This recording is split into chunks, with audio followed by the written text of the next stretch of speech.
Han Li glanced at sect master Wang and saw Wang Juchu's expression darken as he consulted with 3 other people beside him, all of whom had a weathered look, apparently finding the golden light on the dwarf troublesome.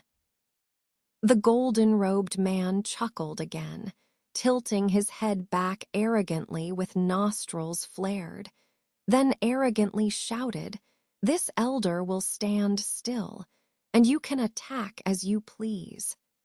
If anyone can break through this elder's diamond invulnerability technique, then perhaps this elder will spare your insignificant lives." He then mocked laughter once more. This speech thoroughly infuriated the 7 profound sect disciples who had previously felt some trepidation towards the golden light barrier. Immediately, several martial experts among them wanted to rush out of the crowd towards the dwarf, but sect master Wang stopped them. With a wave of his hand, Wang Juchu called back the guards on the field and whispered a few words to one of the 3 burly men beside him. The man nodded and strode forward confidently, stepping up to the dwarf. The dwarf glared at the burly man with a venomous look in his eyes. Because of his congenital physical disability, he had been mocked since childhood and harbored a special hatred for tall, strong men like the one before him. He was already considering what cruel methods to use to torture the man. The burly man who bared his chest was one of sect master Wang's 3 senior brothers. Despite his scruffy appearance, one might mistake him for a brute, but in fact, he was well past middle age. As a former renowned warrior of the 7 profound sect, he had slain countless enemies.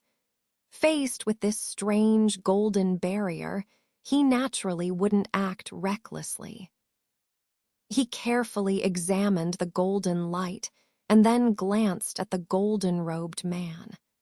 With a grin, he suddenly extended 2 fingers and lightly tapped the barrier, emitting a crisp sound. This casual gesture from the burly man infuriated the golden-robed man, who sinisterly said, "Do you wish to meet your end sooner, you brute?" The burly man remained unfazed, taking a step to the side of the dwarf. With another step forward, he appeared behind the dwarf. In this manner, the burly man began circling around the golden-robed man, gradually increasing his pace until his figure became blurry, making it impossible to discern his movements. The constant spinning disoriented the golden-robed man, fueling his rage. He reached into his robes, seemingly attempting to retrieve something. The burly man, observing from behind, naturally noticed the golden-robed man's actions. With a sudden roar that sounded like a dragon's roar mixed with a tiger's growl, he caused everyone on Sunset Peak to tremble, even causing nearby trees to sway slightly. The golden-robed man, hearing the roar, felt weakened in his limbs, unable to retract his hand from his robes.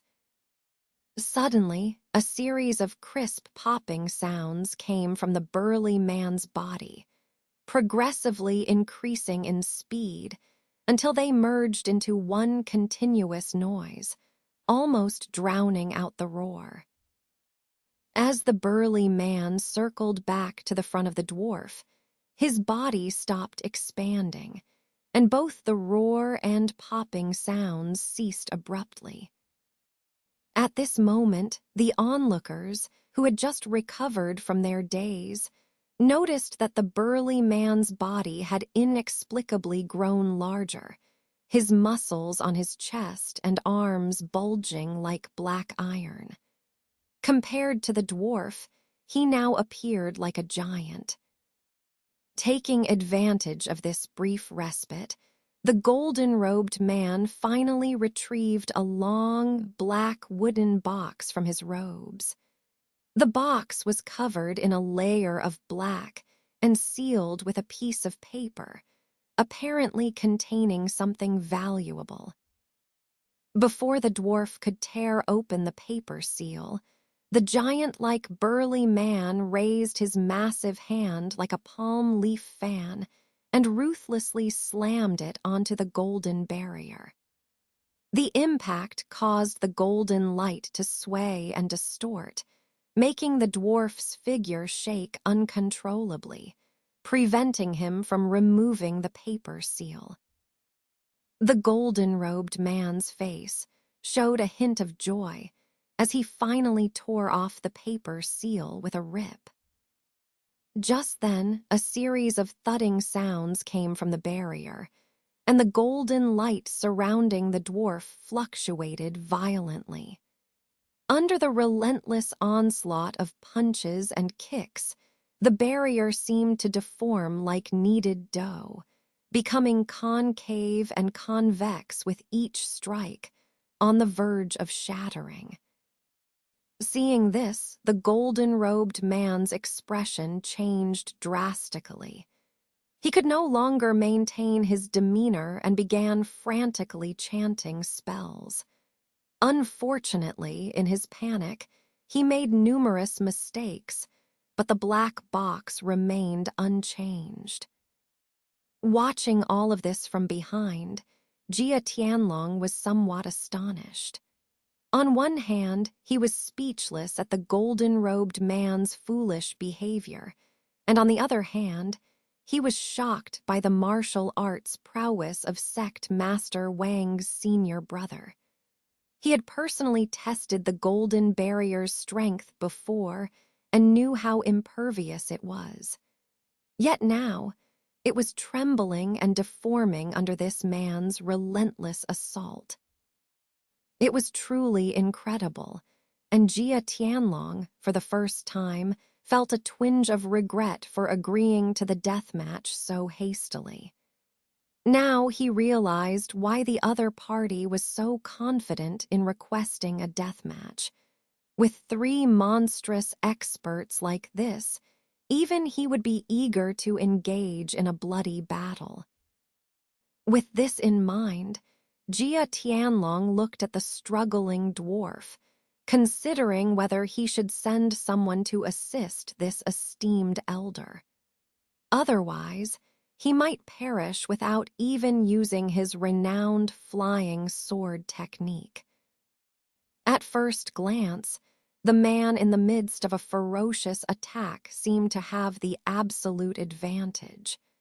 But little did anyone know, this seemingly mighty individual was secretly suffering. With each punch he delivered, he caused the golden light to dent, making the entire golden shield tremble, as if tearing through the opponent's defense was only a matter of time. However, what no one knew was that every time his hands and feet touched the golden light, they were met with a resilient rebound force. And as he increased his strength, this rebound became more intense, causing severe pain in his hands and feet. It was estimated that as soon as he relaxed his qi, they would immediately swell up.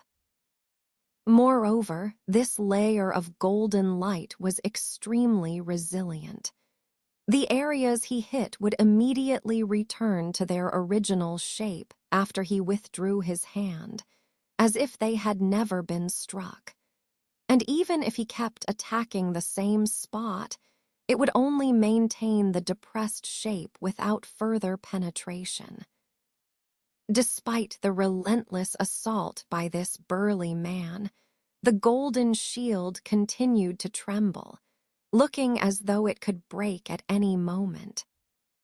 But at this point, everyone's thoughts took a complete turnaround. They all understood that the man couldn't break through the shield, and his immense strength could only cause some shaking, unable to completely destroy it. As a result, not only did Jia Tianlong dismiss the idea of sending someone forward, but even the dwarf himself became calm.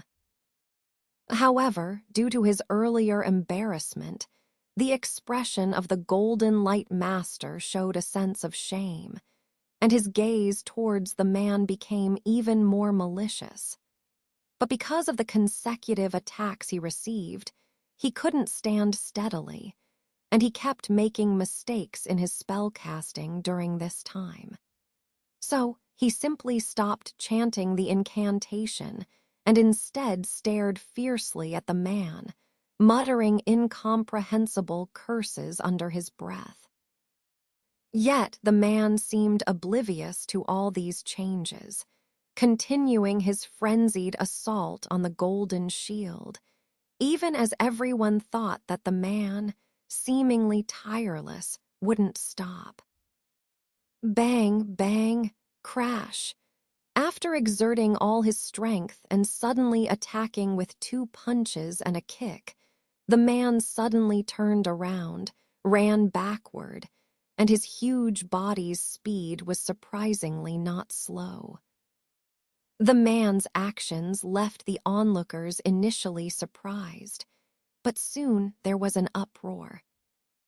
The Golden Light Master was also momentarily stunned, but then he erupted in fury.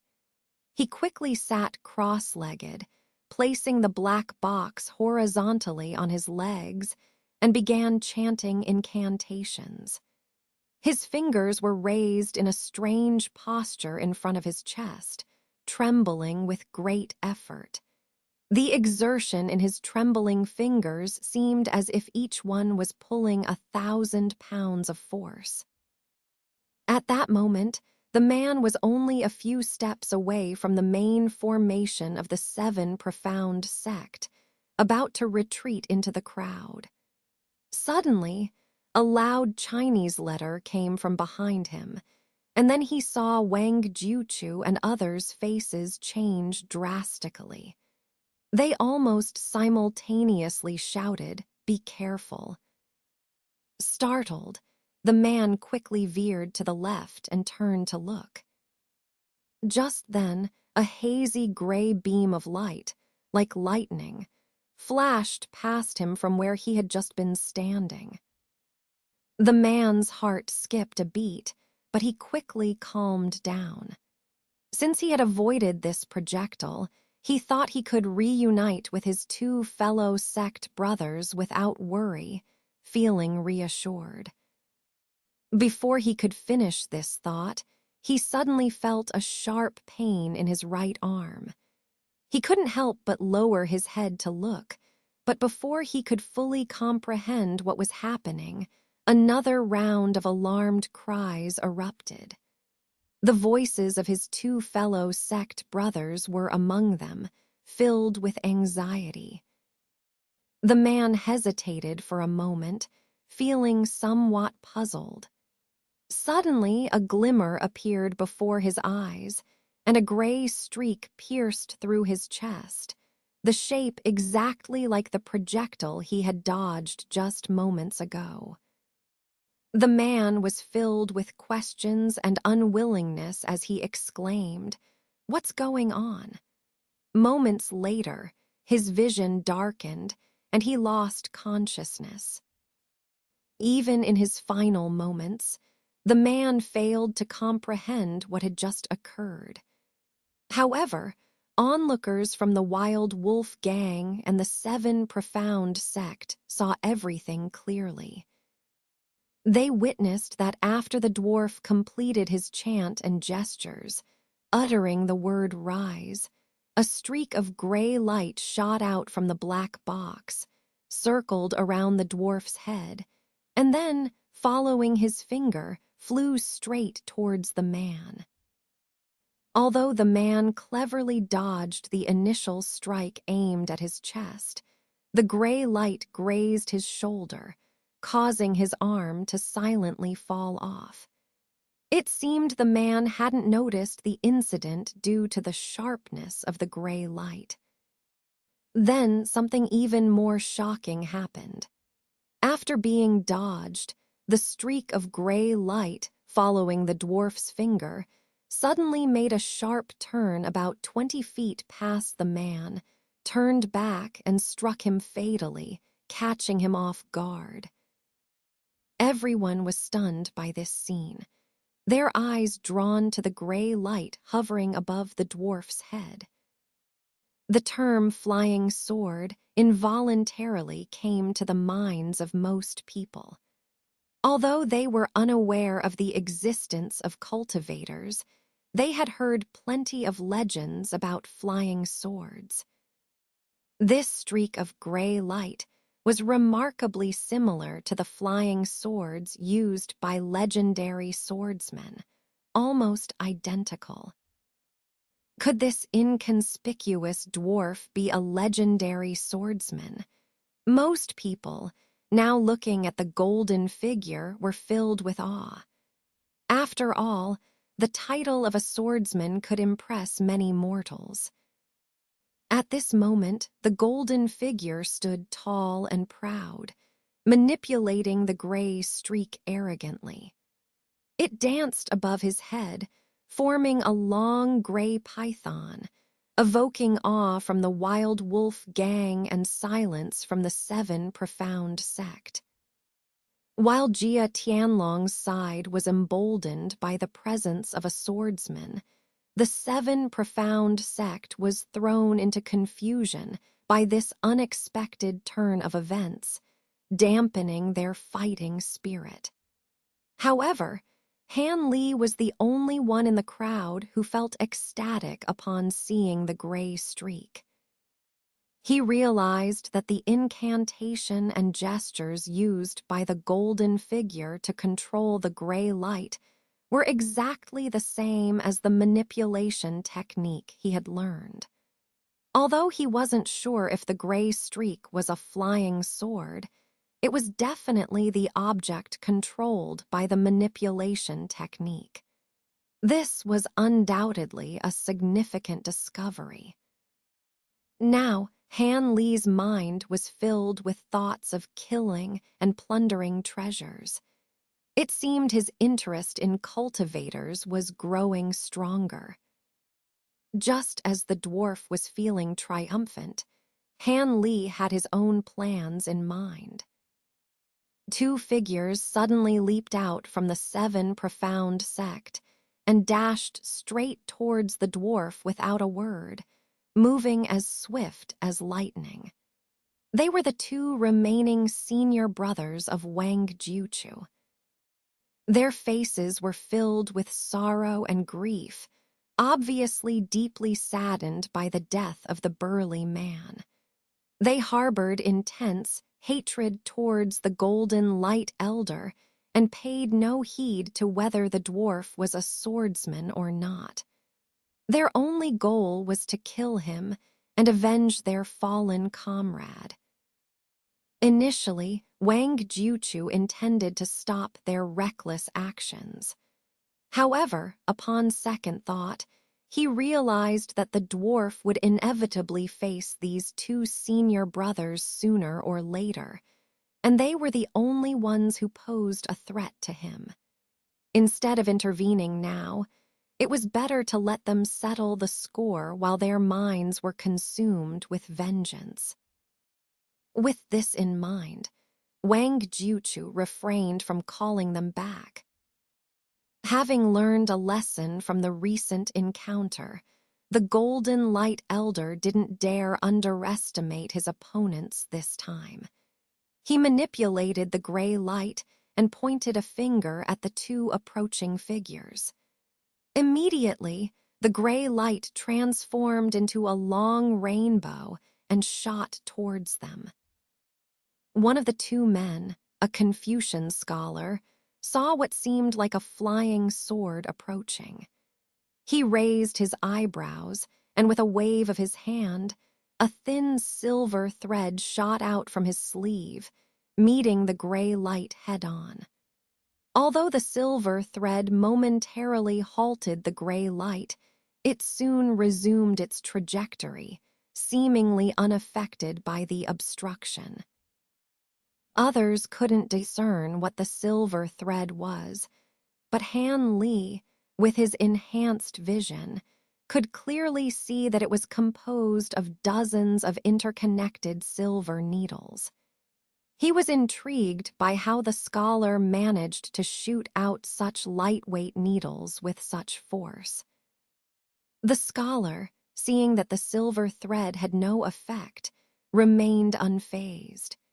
He bent his body and suddenly began spinning like a top, releasing countless small and large rays of cold light from his rotating figure.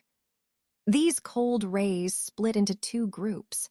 One clashed directly with the gray light, causing a crackling collision, while the other flew towards the dwarf. The clash with the gray light left remnants scattered, making it impossible to discern their original form. However, the ones deflected by the golden shield remained intact, appearing as various types of hidden weapons, from flying knives and bodhi seeds to iron lotus seeds and dart-like objects of all shapes and sizes, including some unfamiliar items. The Golden Light Elder was momentarily stunned, but soon sneered. He didn't believe these mundane weapons could withstand his treasures for long. With a thunderous shout, everyone was startled. At this moment, people witnessed a man in gray clothes, who had been running alongside the Confucian scholar, suddenly draw a sword from his back. He took measured steps towards the gray light, and a 2-inch-long white glow emerged from the tip of his sword. This fluctuating white glow exuded a chilling aura. Jianmeng. Someone shouted out the name of this supreme sword technique, causing the crowd to erupt in excitement. If flying swords were just rumors, Jianmeng was a legend in the martial world, a dream come true for all swordsmen. Now, not only were flying swords and Jianmeng appearing one after another, but they were also about to engage in a duel. This stirred the blood of everyone present, giving them a sense of fulfillment. While most people were exhilarated, Jia Tianlong felt a chill run down his spine, his face turning pale. He now realized what it meant to be caught off guard and feel fear afterward. Although he knew that the 7 profound sect harbored 3 formidable experts, he had never expected them to be capable of using Jianmeng. If it weren't for the Golden Light Elder's intervention, just one person proficient in Jianmeng might have been able to wipe out everyone on his side. As Jia Tianlong paled in shock, the man in gray had already reached the area below the gray light. At this moment, whether it was intentional on the part of the scholar or because he had exhausted all his hidden weapons, his spinning abruptly stopped. The silver stream atop the gray light ceased, and without any resistance, the gray light fell straight onto the gray-clothed man's head. The gray-clothed man wielded his sword with both hands and fiercely swung it at the gray light. With a crisp sound, the gray-clothed man fell from midair to the ground and staggered back several steps. He then spat out a mouthful of blood and looked dejected. The 3-inch-long tip of his sword had disappeared, leaving a flat surface. Although the gray light had taken a hit and fallen to the ground like a wounded bird, it still retained its radiance, pulsating and undulating, displaying remarkable vitality. Witnessing this scene, both Jia Tianlong's side and the 7 profound sect's disciples exclaimed in astonishment. However, while the disciples of the 7 profound sect rejoiced, those on Jia Tianlong's side were filled with apprehension. The Confucian scholar, too, was overjoyed. After glancing at the weakened, gray-clothed man and then at the dwarf, he hesitated for a moment before deciding to fly towards the dwarf. He intended to eliminate the main threat first. Before the scholar could take more than a few steps, a loud shout of "Move!" came from behind him. Startled, the scholar attempted to react, but felt a cold sensation on his neck. The gray light flew past him, and then he saw a headless body take a few steps forward before collapsing to the ground. The figure seemed eerily familiar. Before the scholar could comprehend what had happened, he lost consciousness altogether. The golden light elder, feeling supremely confident, was about to direct the gray light, which had once again leaped into the air, towards the only surviving gray-clothed man among the 3. He was gleeful at the thought of dealing with the remaining disciples of the 7 profound sect after eliminating the gray-clothed man. However, just as he was about to act, a voice from the crowd on the opposite side caught his attention. "I quite like this flying thing of yours. How about you give it to me to play with?" As soon as the words were spoken, a powerful spiritual force attached itself to the gray light, severing his connection with it and robbing him of control. The gray light, originally flying towards the gray-clothed man, suddenly changed course and veered towards the crowd on the opposite side.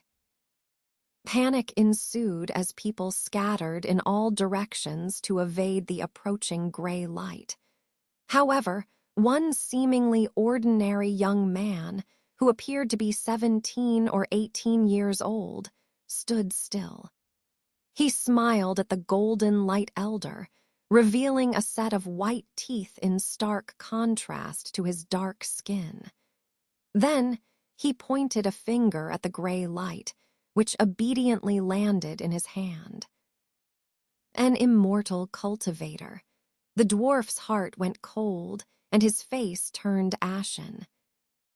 Everyone witnessing this scene couldn't help but wonder if they were seeing things. Initially, when people saw the gray light turning towards the 7 profound gate, they thought the dwarf had changed his mind and intended to eliminate the weaker disciples first before dealing with the gray-robed man. Unexpectedly, when the gray light descended into the crowd, it was effortlessly taken away by a seemingly ordinary disciple with a wave of his hand. This was simply unbelievable. At the 7 profound gate, including Master Wang and the gray-robed man, everyone was overjoyed by this unexpected turn of events. In his excitement, Master Wang was particularly grateful for allowing Han Li to participate in the deadly battle. He knew that their survival and the future of the 7 profound gate now rested on Han Li's shoulders. As for Li Feiyu, who knew Han Li quite well, he was left speechless, unable to comprehend the situation. While he knew his friend was somewhat different, witnessing him effortlessly seize the treasure of an immortal was like a dream come true. Meanwhile, Zhang Zuer and Elder Li, as well as Jia Tianlong on the opposite side, were all dumbfounded, their faces showing a myriad of expressions. All eyes were on Han Li, who remained calm and composed, smiling as if unfazed by the attention. But beneath his composed exterior, Han Li was actually feeling somewhat annoyed. Who would have thought it would be so easy to seize the treasure? He had intended to ambush the dwarf when he let his guard down, but his impulsive action had led to an unexpected outcome. Nevertheless, Han Li decided to capitalize on his current advantage. With a casual flick, he crumpled the gray light into his hands, revealing its true form, a talisman adorned with a gray sword. Though not what he had expected, Han Li was reassured by its potential usefulness. However, he was also wary of using it openly in front of its previous owner. Who knew what the dwarf had done to it? Moreover, Han Li's control over the talisman was still shaky, and he doubted it would be effective against the dwarf in a direct confrontation. Seeing the dwarf cower before him, Han Li's confidence grew. He decided to assert his dominance further by approaching the dwarf. The golden-robed man, filled with both anger and fear, instinctively retreated, too intimidated to make a move. Han Li, wearing a mysterious smile, asked in a soft voice, "Who are you? Why have you interfered in the affairs of mortals and disrupted the peace of this region? My family doesn't have a name. We simply live in seclusion in these mountains and have no quarrel with others." The dwarf, relieved by Han Li's gentle tone, hastily explained, "I am a disciple of the Yi clan from Qin Yelling. I was only passing by and lent a hand to the wild wolf gang leader due to some past favors. I had no intention of offending your clan. Please forgive me. May I know the name of your clan? I will come to apologize in person in the future." Han Li, intentionally vague, replied, "So it was just a misunderstanding. My clan is merely a group of recluses. Since you mean no harm, let's forget about it." He deliberately left some ambiguity to keep the dwarf guessing. Grateful for Han Li's forgiveness, the dwarf hastily expressed his thanks and bid farewell before swiftly departing as a gust of wind. Watching the dwarf disappear into the distance, Han Li breathed a sigh of relief. His risky plan had paid off, and he had avoided unnecessary trouble. With the tension diffused, the atmosphere began to calm down. When the dwarf mentioned being from the Yi clan, he couldn't help but puff out his chest, as if he suddenly found a support. His confidence grew noticeably, indicating his faith in the reputation of the Yi clan from Qin Yelling. Observing the sudden increase in the dwarf's courage, Han Li concluded that the Yi clan must be a renowned cultivation family. However, seeing the dwarf's initial panic suggested he wasn't lying or wasn't significant within the clan hierarchy. Han Li quickly deduced that disposing of the dwarf wouldn't lead to significant repercussions. This realization dispelled his last trace of concern, and his intent to kill grew stronger. Feeling reassured by the dwarf's ignorance, Han Li feigned surprise, pretending to be unaware of the Yi clan's renown. Seeing Han Li's reaction, the dwarf felt emboldened and eagerly suggested avoiding involving their elders. However, Han Li insisted on returning the talisman to the dwarf, feigning reluctance, but secretly delighted at the opportunity to dispose of his target. The dwarf eagerly reached out to accept the talisman, only to be interrupted by Han Li's sudden exclamation. Startled, the dwarf turned around, only to find no one there. Before he could react, a fiery sensation engulfed him, and in an instant he was reduced to ashes. With a sigh of relief, Han Li withdrew his hand, pleased with the success of his surprise attack. Meanwhile, Jia Tianlong and Master Wang were puzzled by the turn of events, unable to comprehend what had transpired due to the secretive nature of Han Li and the dwarf's conversation. Taking advantage of the confusion, Han Li retrieved a few items from the ashes, including a talisman, a token, and a book. The talisman, used by the dwarf to create a golden shield, excited Han Li as it provided a defensive measure he lacked. The token bore the ancient characters for ascension on one side and the word order on the other, its significance unknown, but its weight suggesting importance. Lastly, the book, initially thought to be a significant find, turned out to be a Qin family genealogy, leaving Han Li puzzled by its presence among the dwarf's belongings.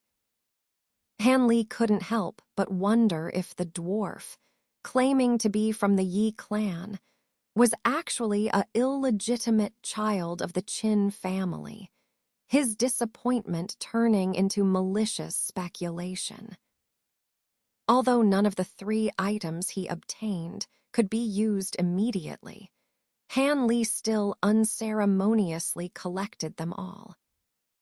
Then he stood up, brushed off the dust from his body, and looked at Jia Tianlong and the others from the Wild Wolf gang with a seemingly smiling, yet not smiling expression. Do you intend to sever your own meridians, or shall I lend a hand to send you on your way? Han Li's tone was polite, but there was no room for the members of the Wild Wolf gang to maneuver. Upon hearing this, Jia Tianlong felt an intense coldness all over his body, freezing his entire face stiff. He kept reminding himself to stay calm, telling himself that there must be a way to deal with this person. However, he couldn't help but wipe the cold sweat from his forehead.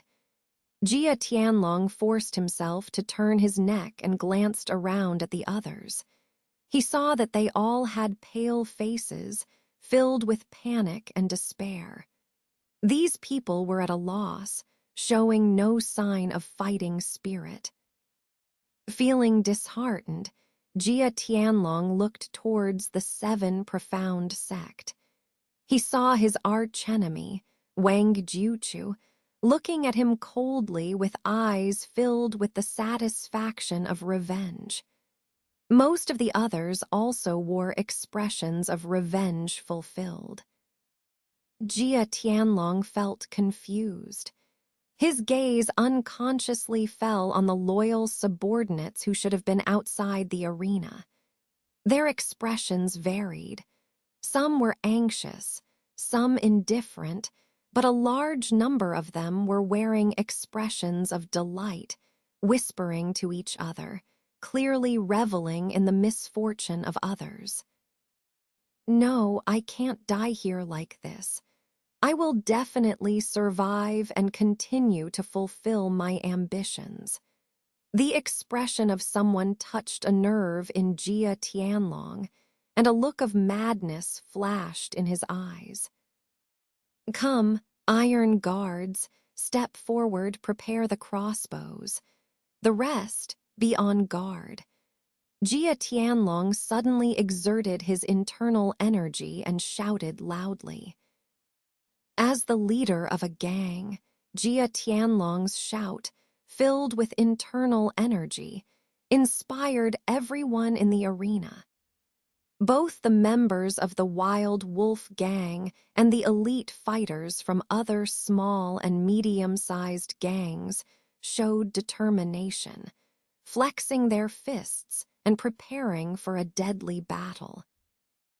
Hanley frowned slightly, hummed softly, and then walked towards Jia Tianlong with his hands behind his back. It seems I'll have to use a bit more effort, Hanley thought to himself, somewhat self-deprecatingly. Fire! As soon as Hanley entered the range of the crossbows, Jia Tianlong licked his dry lips and ordered without hesitation. Hundreds of eerie green steel crossbow bolts shot towards Hanley densely, crowding the small space in front of him with a rain of arrows. An astonishing scene unfolded. Hanley faced the oncoming crossbow bolts without any fear. Instead, he gave Jia Tianlong a mysterious smile. Then his figure began to blur, and those arriving crossbow bolts passed through him as if he were insubstantial, flying to a distance. In that instant, his body seemed to have no substance. Then, under the bright daylight, he shook slightly and disappeared without a trace. Jia Tianlong's face turned ashen.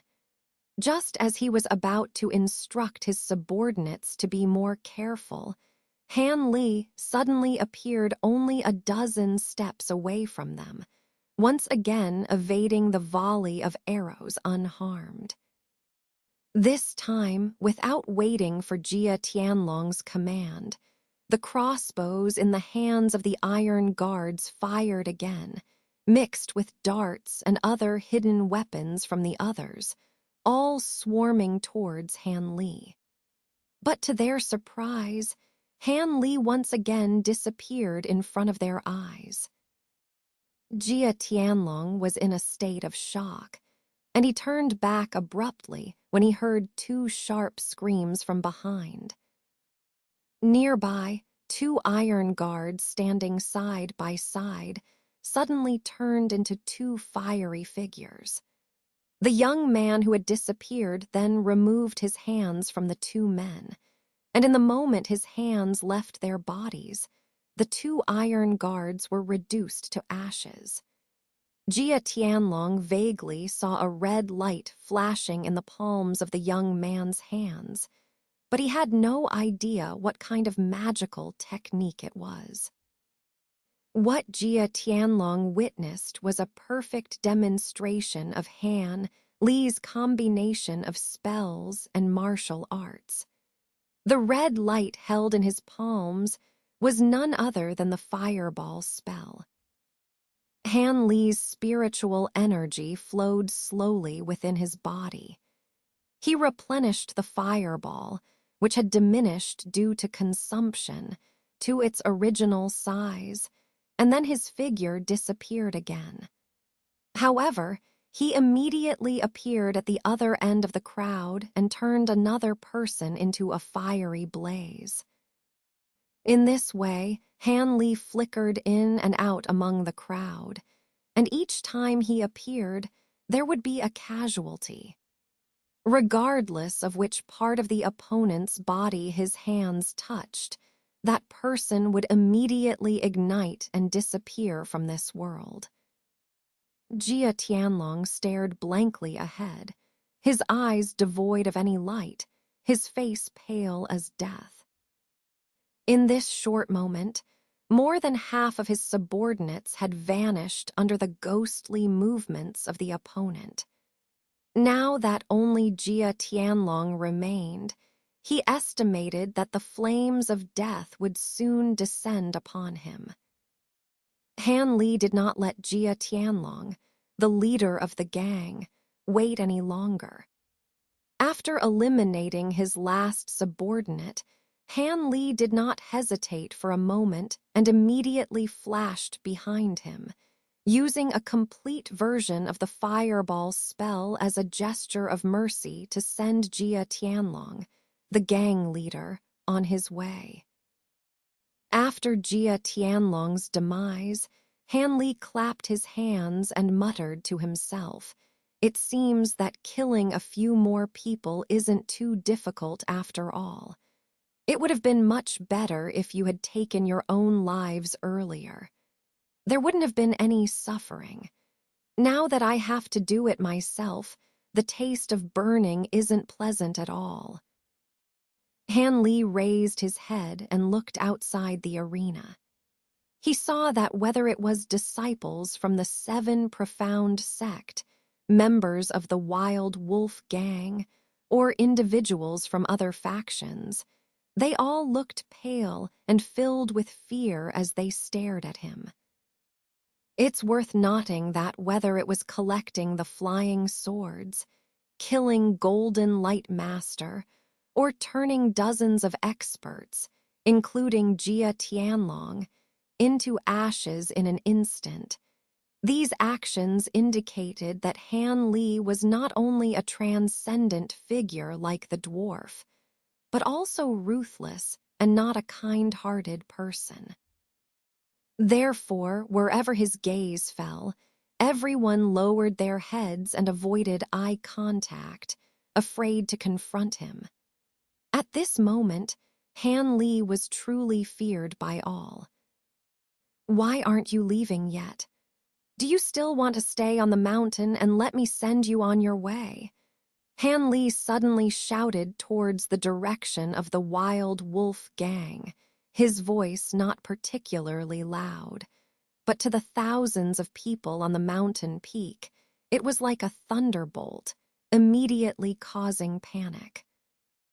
"Quick, run. If we don't leave, he might start burning people again," someone shouted in panic. Immediately, chaos erupted among the members of the Wild Wolf gang and other small factions. They all rushed down the mountain, crowding the narrow path below, trampling and injuring countless people along the way. After a moment, the entire Sunset Peak became deserted. Apart from the disciples of the Seven Profound sect, there were no other faction members left. At this moment, Wang Jiuchu was both surprised and delighted. He didn't expect that the crisis of his sect would be resolved in this way, and that Jia Tianlong would be killed, resolving a major threat. However, along with his joy, there was also some unease. He knew that since the other party effortlessly helped the Seven Profound sect through this crisis, with his supernatural abilities, he could easily suppress the Seven Profound sect and even worsen their situation compared to the Wild Wolf gangs. Wang Jiuchu's heart, which had just calmed down, was raised again, and he couldn't help but look towards the center of the arena. Where's Dr. Han? Wang Jiuchu was shocked to find that the formidable figure in his mind, who was also an unpredictable factor, was no longer there. "Has anyone seen Dr. Han?" Wang Jiuchu asked anxiously to those around him. "Don't know. Didn't pay attention." Almost everyone shook their heads in ignorance. It's not surprising, considering that everyone was intimidated by Han Li's ruthless methods. Who would dare to keep their eyes on this terrifying figure? Moreover, with his elusive movements, if he wanted to disappear, it would be an easy task. "Don't bother looking. I just saw this person blending into the crowd heading down the mountain." At this moment, the gray-robed man, who looked much better, suddenly spoke up. "He's leaving the mountain. Where could he be going? Wang Jiuchu smiled bitterly and muttered to himself. As he surveyed the surroundings, his eyes unexpectedly fell on a person. Wang Jiuchu's eyes suddenly brightened, and the corners of his mouth curled up slightly, revealing a cunning expression.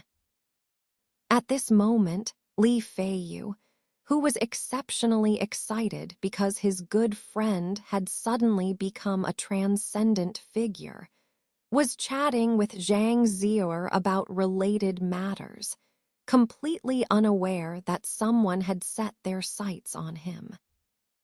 Thus, the members of the Wild Wolf Gang and other factions quickly evacuated from the Kahua Mountain and rushed out of the jurisdiction of the Seven Profound sect overnight. Wang Jiuchu and the other high-level members of the Seven Profound sect, due to their own greatly diminished strength, did not dispatch anyone to pursue them. For the next few days, both the Wild Wolf Gang and the Seven Profound sect remained quiet, focusing on recuperation. The epic battle between the Seven Profound sect and the Wild Wolf Gang, with twists and turns, quickly spread across thousands of miles of land, becoming a local legend with a magical and demonic color. It was not only discussed by people from both sides of the black and white paths, but also by ordinary people who treated it as a story to be told, enduring the test of time. In the story, the battle began with a duel between the peerless swordsman who could control sword energy and the sword immortal who could manipulate flying swords. The result was that the sword immortal's flying swords were unpredictable, surpassing the swordsman's sword energy techniques, and he defeated the peerless swordsman. At this time, the anti-hero, the fire demon, suddenly appeared, taking advantage of the two sides being severely. After Han Li heard from Li Feiyu about the rumor that he had been completely demonized, he stood dumbfounded in place for a while. Meanwhile, Li Feiyu was already laughing heartily, unable to straighten up for a long time. It was now the 5th day at noon, after the death match ended. That night, taking advantage of the chaos, Han Li quietly followed the crowd down Sunset Peak and found Kun. Together, they returned to the valley. Upon his return, Han Li hung a sign at the valley entrance, saying closed to visitors, refusing to see anyone, including the several high-level members of the Seven Profound sect who wanted to visit him overnight, and sent them away from the valley. Of course, with Han Li's current reputation, these people dared not express any dissatisfaction or enter the valley without permission. They could only wait for a while before reluctantly leaving. In the days that followed, Han Li began practicing the drive object technique, using the talisman with a small sword drawn on it. Because he knew that he didn't have much time left. So, for the past few days, every morning before dawn, Han Li would use the drive object technique to turn the talisman into a gray light, constantly hovering and dancing in the valley until his spiritual power was exhausted. Then he would quietly close his eyes and meditate to slowly recover his spiritual power. Once his spiritual power returned to normal levels, Han Li would drive the talisman again and continue practicing. In this way, Han Li repeated his practice without stopping. This monotonous and tedious training lasted for 3 days until he felt that he had initially mastered the practical application essentials of the drive object technique, and then officially ended it. Hanley found out while controlling the gray light in actual combat that although the drive object technique could make the talisman's gray light extremely sharp and almost unstoppable, allowing it to attack enemies with a wave of his hand, there were still some significant limitations. Firstly, driving this gray light consumed an immense amount of spiritual power. Someone like Han Li, who had cultivated the longevity arts to the 8th level, could use the complete version of the fireball technique continuously for hundreds of times. However, when driving the gray light, his spiritual power could only last for a short 15 minutes before it dissipated. Now looking back, it wasn't that Elder Jingguang didn't want to use the gray light from the beginning, but rather his spiritual power was too limited, and he could only maintain control of the talisman for a pitifully short amount of time. This also explained why Han Li encountered such weak resistance when he seized the talisman. The opponent probably had already exhausted most of his spiritual power when controlling the gray light earlier, and facing Han Li, whose spiritual power was originally far superior, the dwarf naturally couldn't put up much of a fight and was easily defeated. In addition to this, another flaw of the gray light was that there was a certain limit to the distance it could harm people when flying. The gray light could only be manipulated freely within a radius of 20 zhang, about 60 meters, centered around Han Li. Beyond this range, it would become sluggish and malfunction intermittently. When it flew more than 30 zhang, about 90 meters, away, the gray light would completely revert to its original talisman form and fall to the ground as dust. While Han Li believed that these two flaws would gradually improve as he advanced in spiritual power, the final issue was the fatal flaw of the talisman itself. After using the talisman a few times, Han Li discovered that the cold light emitted by the gray small sword drawn on the talisman would gradually weaken as the number of uses increased, indicating that its lifespan was slowly shortening. In other words, the talisman had a certain limit to its number of uses and lifespan. When it reached its limit, the talisman's spiritual essence would be exhausted, and it would cease to function.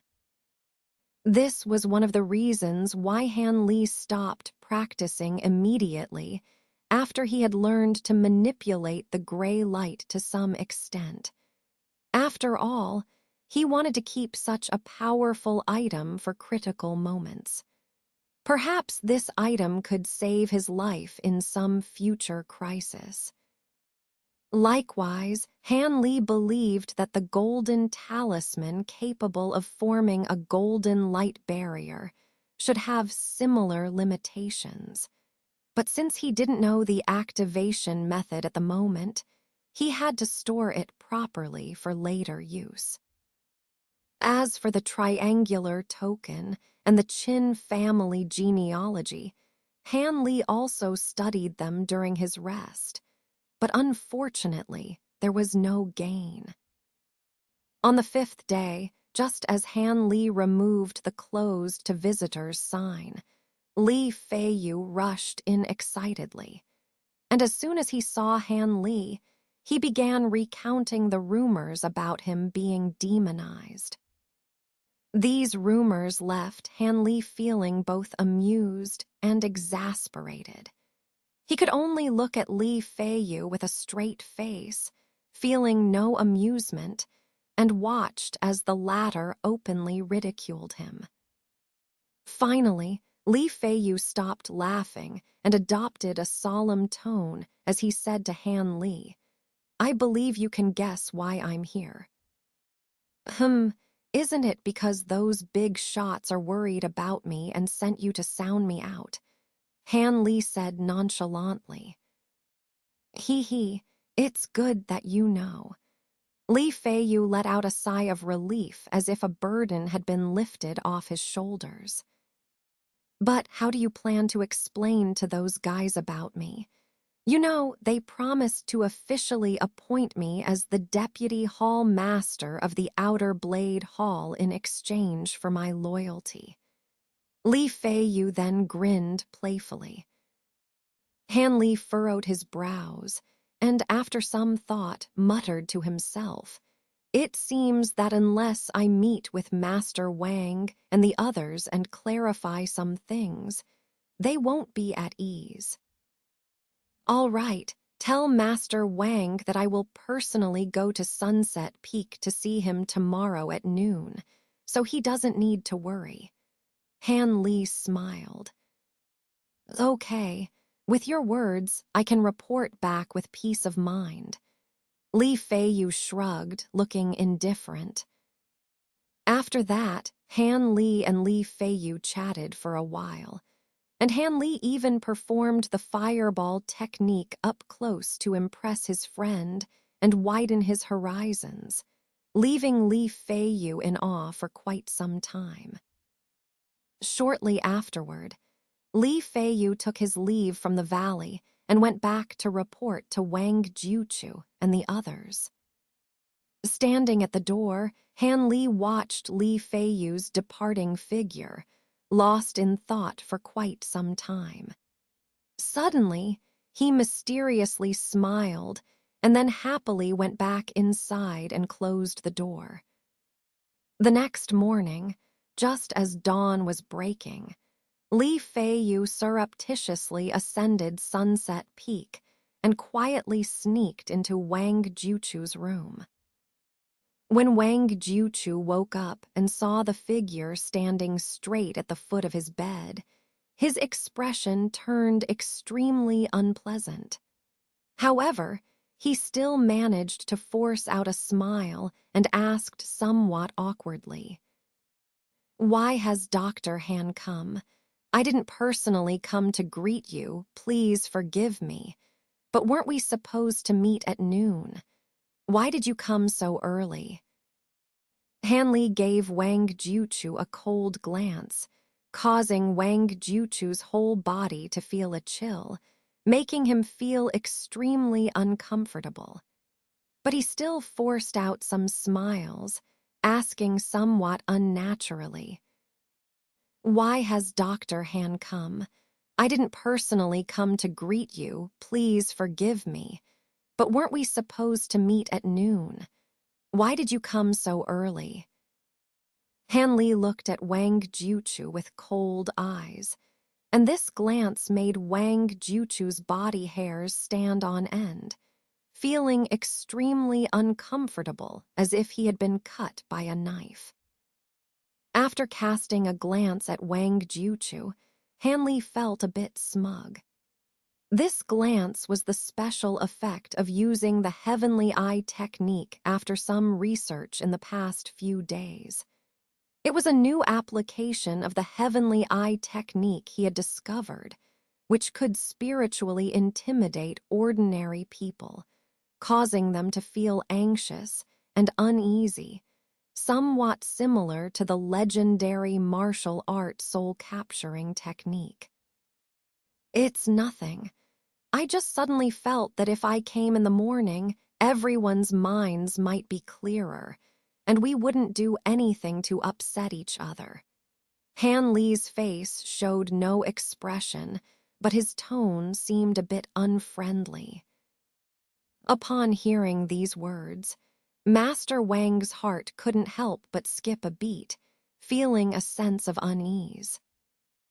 Yesterday, after receiving Li Feiyu's notification that Han Li would come to Sunset Peak at noon the next day, Some of the higher-ups immediately proposed the idea of taking advantage of the meeting to eliminate Han Li, citing him as too dangerous and difficult to control. However, this proposal was vehemently opposed by another faction. They believed that such an action was too risky and could lead to severe backlash if it failed. They argued that they should first negotiate with Han Li before making any decisions.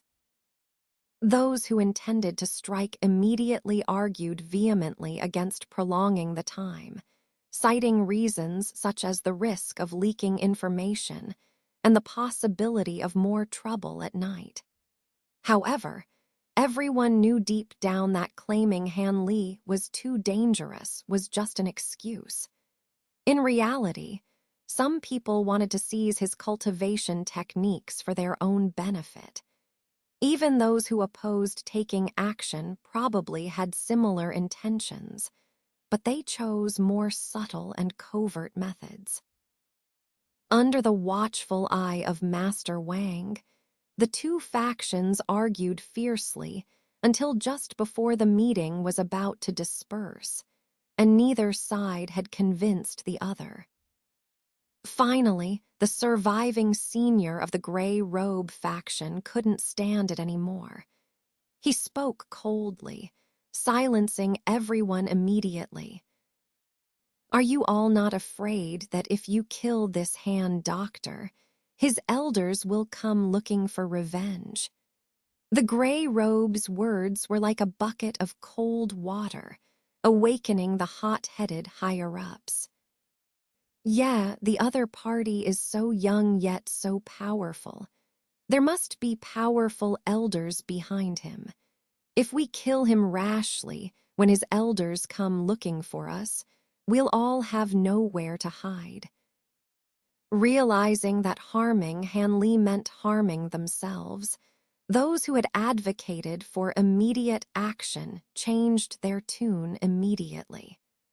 Although one or two people still tried to insist, the majority agreed to take a more gentle approach towards Han Li.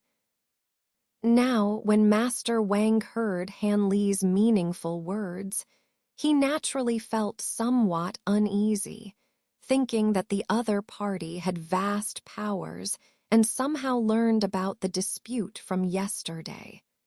Thus, he felt the need to warn him.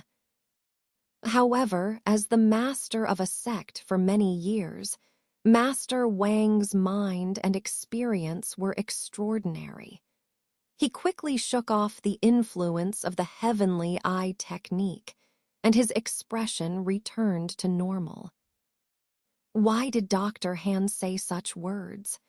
Everyone in our sect is extremely grateful to you." After weighing his options in his mind, Master Wang decided to probe Han Li's intentions. "But why have I heard that someone intends to harm me?" Han Li sneered coldly and said lightly. Upon hearing this, Master Wang was first startled, but seeing that Han Li showed no signs of anger, and he came to see him alone, he felt somewhat relieved. Since the other party didn't speak angrily and came alone to see him, it indicated that he might have only heard some rumors and didn't know the details of the meeting. It seemed that there was still room to mend their relationship. Dr. Han may have misunderstood. Indeed, some scoundrels in our sect intended to be ungrateful. But please rest assured, these people have already been captured and are under strict supervision. Most of us are still grateful to Dr. Han and will not do anything ungrateful or harmful. After some thought, Master Wang said resolutely. After hearing this, Han Li sneered inwardly. Since revealing his strength and helping the 7 mysterious sects through this crisis, he had been reminding himself to be cautious, using the allegories beware of the hand that feeds you and cross the river and demolish the bridge. He reminded himself not to assume that others would be grateful to him just because he had done them a favor. After all, the human heart is the hardest to read. For these so-called big shots, forgetting favors and disowning relatives is just a commonplace occurrence, as common as drinking water. This was also one of the reasons why Han Li closed himself off from visitors after returning to the valley. He deliberately wanted these high-ranking people to calm down and not let their greed burn away their reason. Later, after Li Feiyu delivered the message to meet with the higher-ups, Han Li had no intention of meeting them on time. After all, even though his strength was much higher than that of ordinary people in the Jianghu, if the other party used some underhanded means, there were too many ways to put him in a desperate situation. Therefore, for the sake of safety, he deliberately arrived half a day earlier and secretly met with Master Wang alone. And just now, he had just tested the other party a little, and this Master Wang had already revealed his intentions. It seemed that these big shots of the 7 mysterious sects had indeed considered taking action against him. But that didn't matter. Whether the other party really intended to act or just thought about it, he wouldn't be angry about it. After completing the transaction with this Master Wang, he would leave and never have any contact with them again. I've already said enough. I won't hide it from Master Wang. After I meet with you, I will leave this place and go far away, probably never to return to Mount Kai Zia. Before leaving, I want to make a mutually beneficial deal with Master. Han Li stared at Master Wang for a moment before mysteriously saying, "A deal." Master Wang was surprised to hear that Han Li was leaving, but became curious upon hearing that he wanted to make a deal with him. What kind of deal can I make with this Han doctor? He couldn't help feeling a little uncertain. When noon arrived, the agreed-upon meeting time, Han Li did not appear in the main hall of Sunset Peak. Instead, Master Wang, full of energy, was the last to enter the venue. Master Wang announced on the spot that there was no need to wait for Han Li anymore, because Han Li had already left Mount Kai Zia and disappeared. It was estimated that he would leave Jiang Province and even Yue Kingdom, so all the troubles had disappeared. Upon hearing this, everyone present widened their eyes, looked at each other, and the whole meeting hall fell silent. If the person is gone, what's the point of discussing anything? What needs to be done, let's just do it. These people thought helplessly. Not long after Han Li left Mount Kai Zia, Master Wang announced that he was taking Li Feiyu as a closed-door disciple and officially appointing him as the head of the Outer Blade Hall, showing him great favor. Several years later, when Han Li's third uncle made a big mistake and violated the rules of the sect, he should have been in danger of losing his life, but Master Wang went against the consensus and saved him. As for Master Wang himself, in the subsequent struggles within the sect, he suffered serious injuries several times and was on the verge of death. Whenever everyone thought he wouldn't survive, he miraculously recovered with the help of a pill from a jade bottle and quickly bounced back. This miraculous recovery aroused envy from others who inquired about the name and origin of the medicine. But Master Wang always evaded the question and refused to divulge any information. Naturally, those who wanted to obtain the pill returned empty-handed. It wasn't until many years later, when Master Wang passed away, that he left behind the name of the pill Nourishing Essence Pill. At that time, there were only 3 pills left in the jade bottle. However, even with just these 3 pills, they caused quite a stir and brought trouble to Master Wang's descendants. But that's a story for another time. Let's not dwell on it now. Meanwhile, Li Feiyu was holding several small bottles and a piece of paper, lost in thought. He had just returned from Zhang Zuer's place that morning, and these items appeared in his room. The note was left by Han Li and was very simple, informing Li Feiyu that he had left the 7 mysterious sects and might never return. The medicine in the bottle was carefully prepared and should be able to prolong Li Feiyu's life. Han Li hoped Li Feiyu wouldn't refuse. At the end of the note was a drawing of Han Li's smiling face, with a wish for Li Feiyu and Zhang Zuer to marry soon and have many children. After staring blankly for a while, Li Feiyu suddenly rushed out of the room and ran to the top of the nearest hill.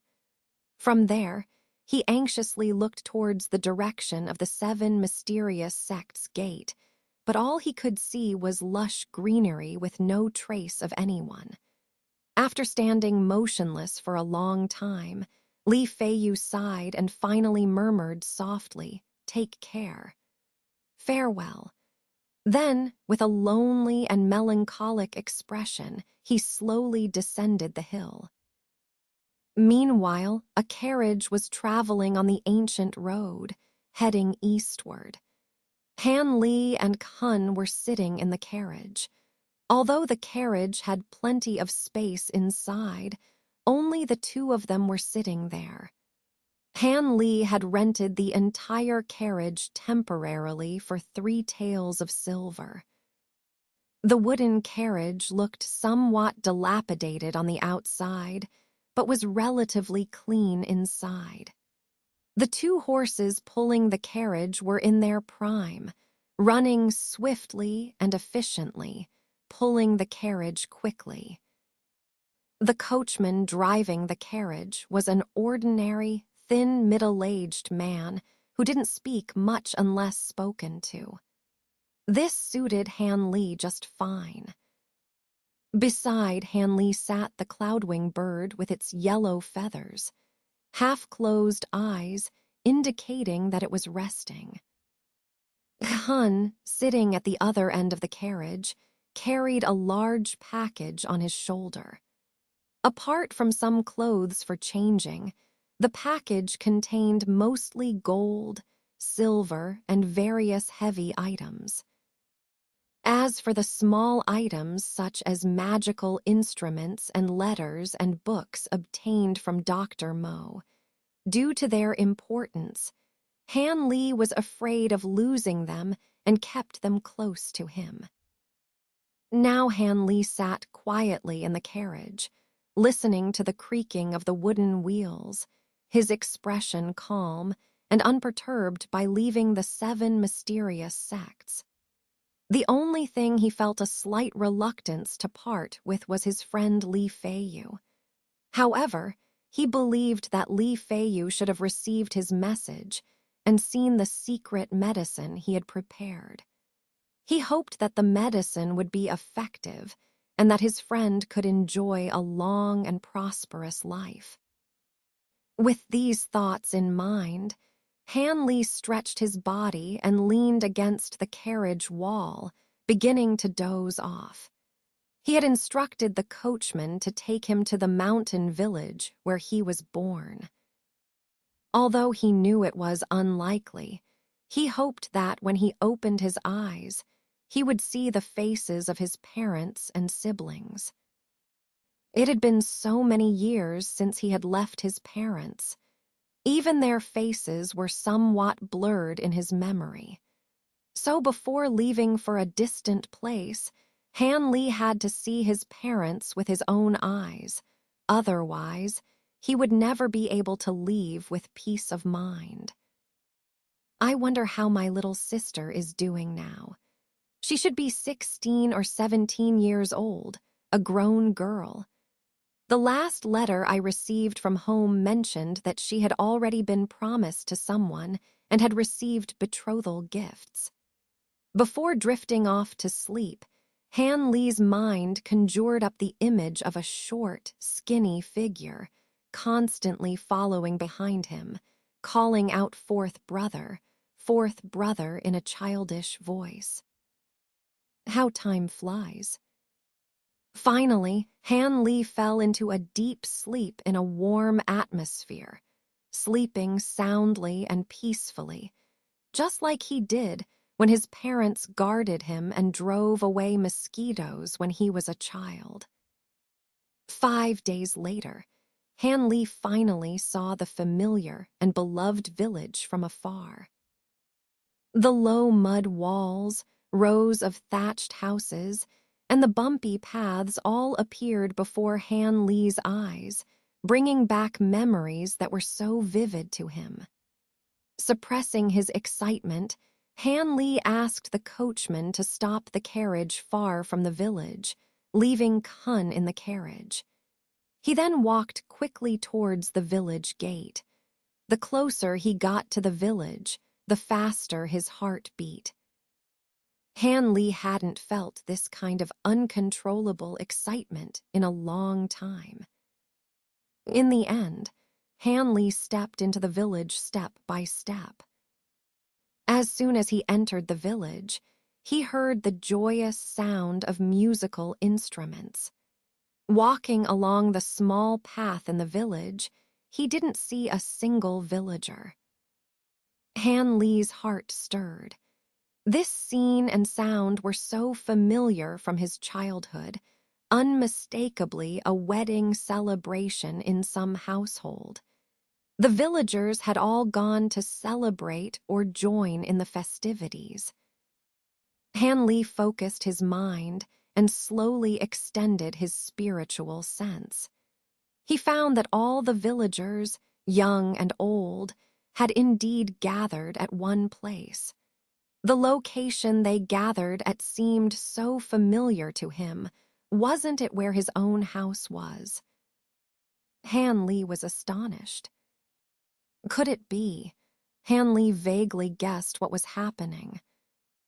He quickened his pace, swiftly bypassing several houses and turning a few corners until his eyes suddenly lit up.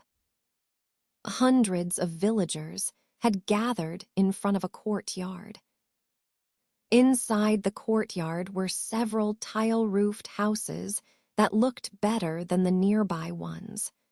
On either side of the courtyard and the doors of the houses, large double happiness characters were pasted.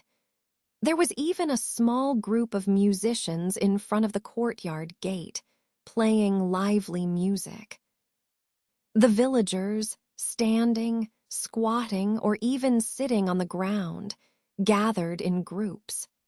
Some whispered to each other, some argued loudly, and others kept casting envious glances towards the courtyard. Among them, there were many children who were playing and chasing around the adults. Seeing this familiar scene, Han Li felt a sense of trance. It seemed that in this moment, he had returned to the past and become a child again, playing and frolicking with them. Tusk, Tusk, Han family's fourth miss is so lucky. I heard that the groom is a scholar from the city, a family of scholars with great knowledge. That's right. She used to be a concubine, and now she has become the wife of a learned scholar.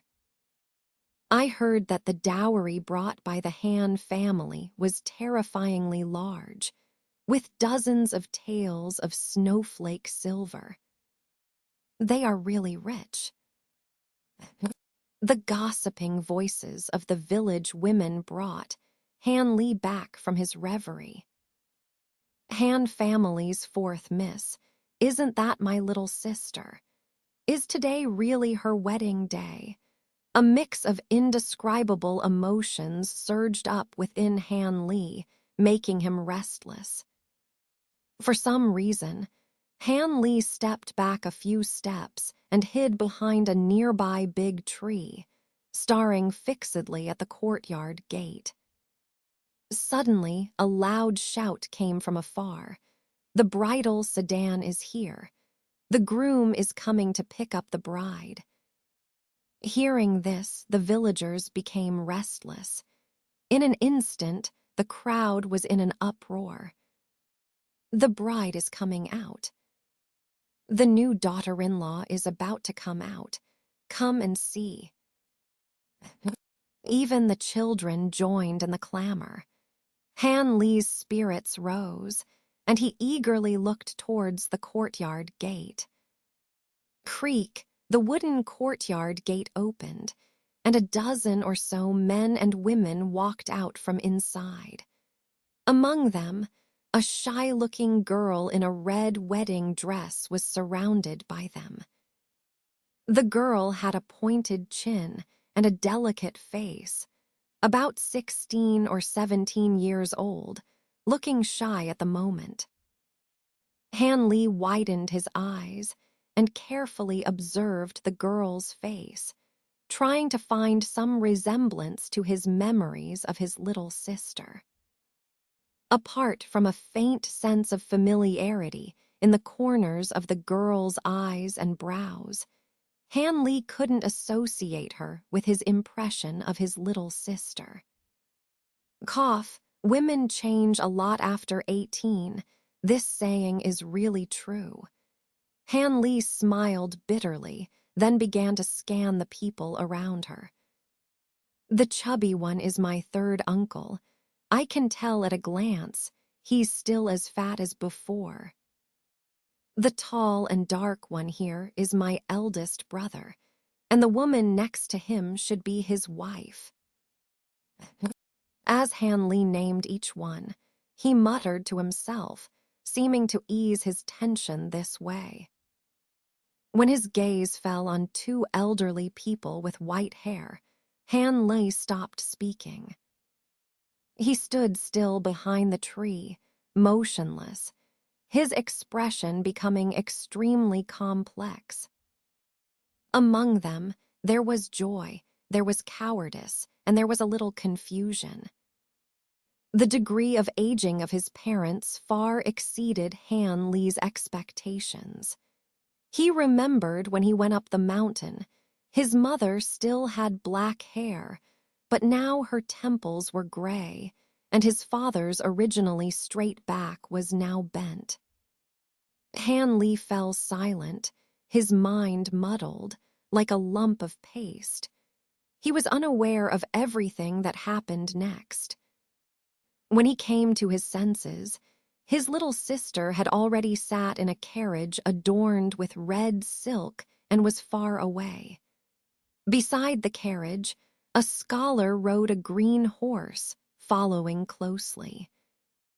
Han Li glanced hard at the departing carriage, then turned back to look at his parents and a few close relatives. Then he closed his eyes. After imprinting the faces of his parents and several close relatives deeply in his heart, Han Li turned around, his face suddenly showing a resolute expression. Then he walked briskly towards the village gate. Han Li knew that, when he walked out of the village gate again, his connection with these people in this life might come to an end. He was very clear that since he learned the longevity technique and knew about the existence of cultivators, he would walk a completely different path from ordinary people. Regardless of whether it would bring fortune or disaster, he would not regret his choice. Volume 2. Embarking on the Path of Cultivation. Lanzhou was the 8th largest prefecture in Yue country in terms of area, but it ranked only 2nd after Xinju in terms of wealth. Situated in the southern part of Yue country, its fertile land, countless waterways, lakes, and canals made it extremely suitable for rice cultivation, making it one of the country's leading grain-producing regions. In the central part of Lanzhou was Jiayuan City, not the capital of Lanzhou, but the undisputed largest city in Lanzhou.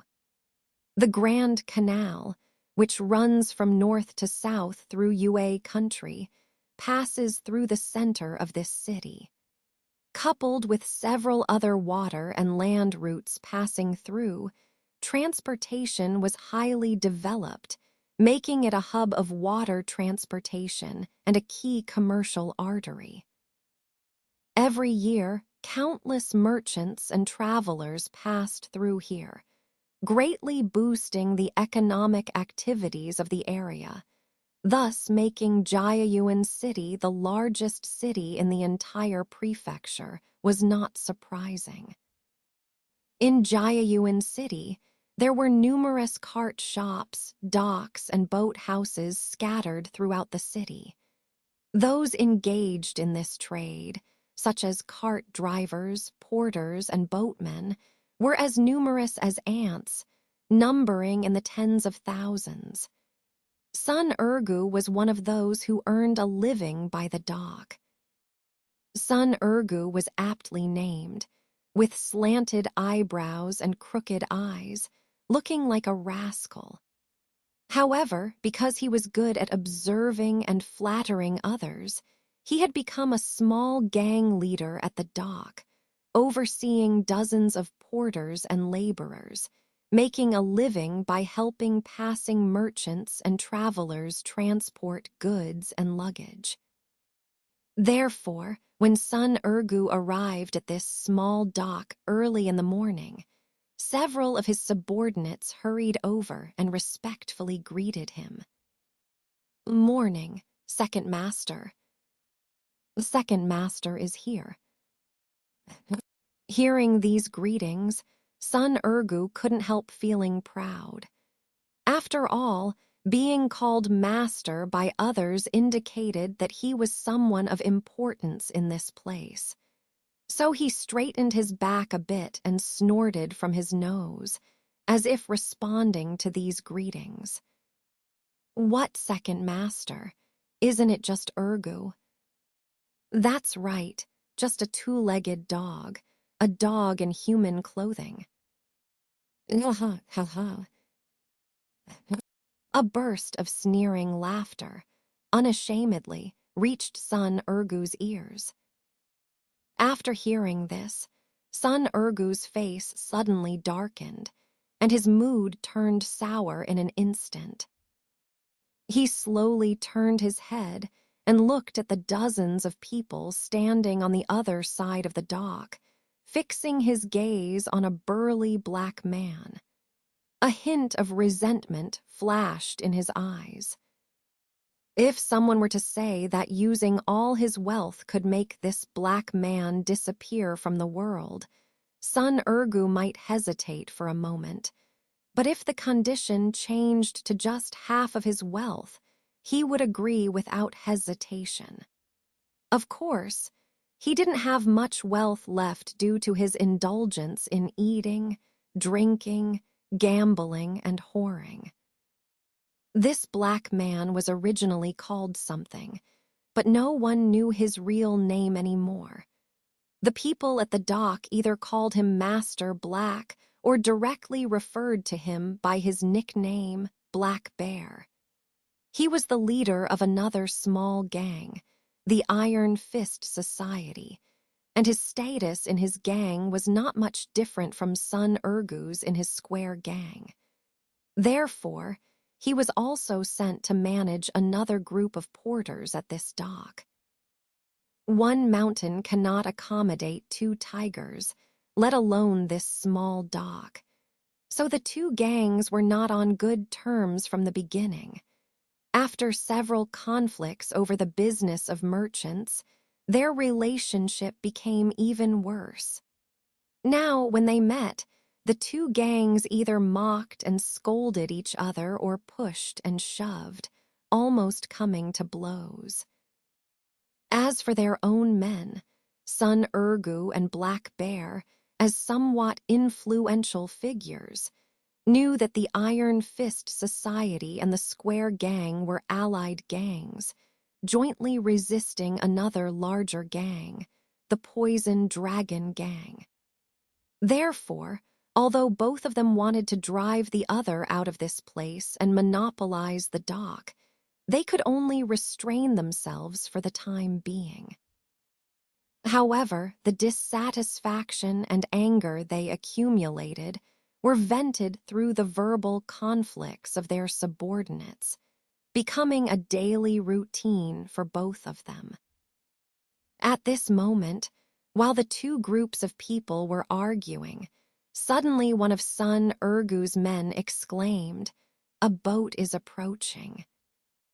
This sentence immediately made the nearly 100 big men, who were engaged in heated argument, shut up and turn their heads to look towards the riverbank. After all, silver coins were more tempting than verbal quarrels for the time being. But when the big men saw the boat mooring at the dock, they were somewhat disappointed. It was just a small, flat-bottomed boat, and it seemed that it could only accommodate 3 or 5 merchants at most, certainly not a big business coming to the door. This was not surprising, as this dock was small and dilapidated, and its location was quite remote. Under normal circumstances, there wouldn't be any large ships coming here. Only during the peak trading season would large ships that couldn't dock at other docks be forced to dock here. After the small boat stopped at the dock, 2 people came down from the boat. One of them was a young man who looked 17 or 18 years old and had an ordinary appearance. The other one was a giant who was taller than ordinary people by 2 heads. The young man was dressed in plain blue clothes, with a small yellow bird perched on his shoulder. He looked around as soon as he got off the boat, with the appearance of a countryman entering the city for the first time. The giant, on the other hand, wore a cloak and a green robe, making it hard to see his face, and he looked somewhat mysterious. The giant followed closely behind the young man, never leaving his side, looking like a servant. These 2 were none other than Han Li and Kun, who had traveled for 3 months and had just arrived at the hometown of Dr. Mo. Setting out from his hometown, Han Li traveled southeast towards Lanzhou. During his journey, he traveled both with companions through bustling city districts and alone through desolate wilderness. Along the way, there were no major dangers except for one unexpected encounter with hungry wolves while camping in the wilderness, which ended up becoming Han Li's dinner. On this journey, he traversed 2 other provinces before finally arriving, exhausted, in Lanzhou. Upon entering the territory of Lanzhou, Han Li was greatly surprised by the extensive waterways. Coming from the mountainous terrain of his original province, where rivers were scarce and water mainly came from wells and streams, he found the bustling water traffic of Lanzhou fascinating. Driven by curiosity, he ended up hearing a small boat and experienced the sensation of sailing downstream for the first time. Several days later, Han Li arrived in Jiayuan City, mentioned in Master Mo's letter, after a smooth journey downstream. Stepping onto the inconspicuous dock, he was immediately struck by its dilapidated appearance. The entire dock was constructed of crude wooden planks, small and shabby, with baskets and bags strewn about haphazardly, creating a dirty and disorderly atmosphere. Dozens of sturdy men stood in the only two bamboo sheds on the dock, their upper bodies either bare or clad in short jackets, exuding a rough and tough aura. At that moment, Han Li realized that this place had an unwritten rule. Regardless of the amount of goods carried ashore by merchants, they were required to hire a dockhand from the local dock to assist with carrying their belongings. Failure to do so could result in mistreatment by these dockhands, or even a beating. Unfamiliar with the customs of the area, Han Li decided to comply with the practice. Thus, he politely called out, "I need to hire a dockhand. Is anyone available?" Sun Gu had already withdrawn his gaze. After scrutinizing the young man who had just disembarked, he concluded that he was probably the son of some wealthy landowner, with the giant man likely serving as his strong but dim-witted bodyguard. Such combinations were common in Jiayuan City, where wealthy youths often came to broaden their horizons, spend some money, and boast about their experiences when they returned home. Hence, there was no need to pay much attention to them.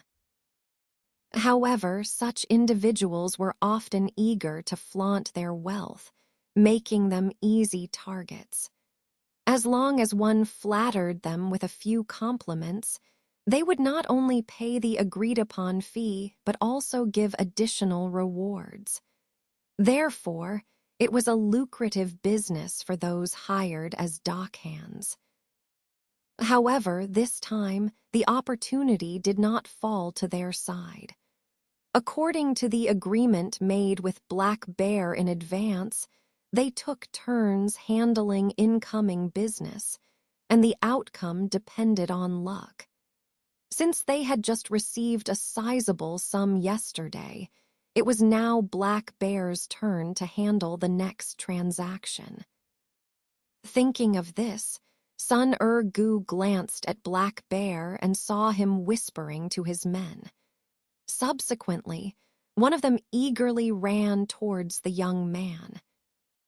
"No, you can't do it alone. It's better to find someone else," Han Li said, looking at the sturdy man in front of him and then at the giant package carried by Kun. He shook his head slightly. "Young master, I can lift this package with one hand. There's no need to find anyone else," the man insisted, unwilling to share his reward with others. Besides, he didn't believe that the package was too heavy for him to handle unless it was full of rocks. With that, the man walked up to Kun and tried to grab the package without hesitation. Sighing, Han Li realized that the package contained thousands of taels of silver, along with various other items, making it quite heavy and certainly not something an ordinary person could bear.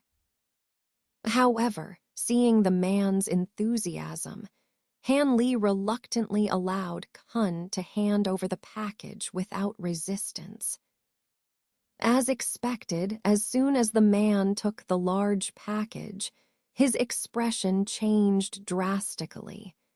He struggled to lift it onto his back, but after only a few steps, he turned red-faced and gasping for breath. Eventually, He had to put the package down and call for another person to help. Seeing that the two men could finally lift the package, Han Li nodded in satisfaction and quickly left the dock, heading towards the city along the road. Unaware that his lack of experience in the world had attracted the attention of two greedy eyes, Han Li was about to get into trouble he shouldn't have provoked. Sun Gu watched Han Li's retreating figure and finally withdrew his covetous gaze. Suppressing his excitement, he turned to Black Bear and exchanged a glance. He knew very well that the enormous wealth hidden in the package would not escape Black Bear's notice either. Sure enough, Black Bear also showed signs of excitement. After hesitating for a moment, he finally signaled to Sun Gu. Sun Gu immediately understood and followed him to a nearby rubbish heap. Before such a huge sum of money, even if there were deep grievances, Sun Gu would cooperate with the other party. After all, money makes the world go round. Let's split it 50-50. Sun Gu got straight to the point. 30-70. This was originally our business, Black Bear bluntly refused. 40-60. We can't go any lower. You should know that your reasons earlier were untenable. Sun Gu's face darkened as he hit the nail on the head. This, Black Bear hesitated, clearly unwilling to give up another share of profits.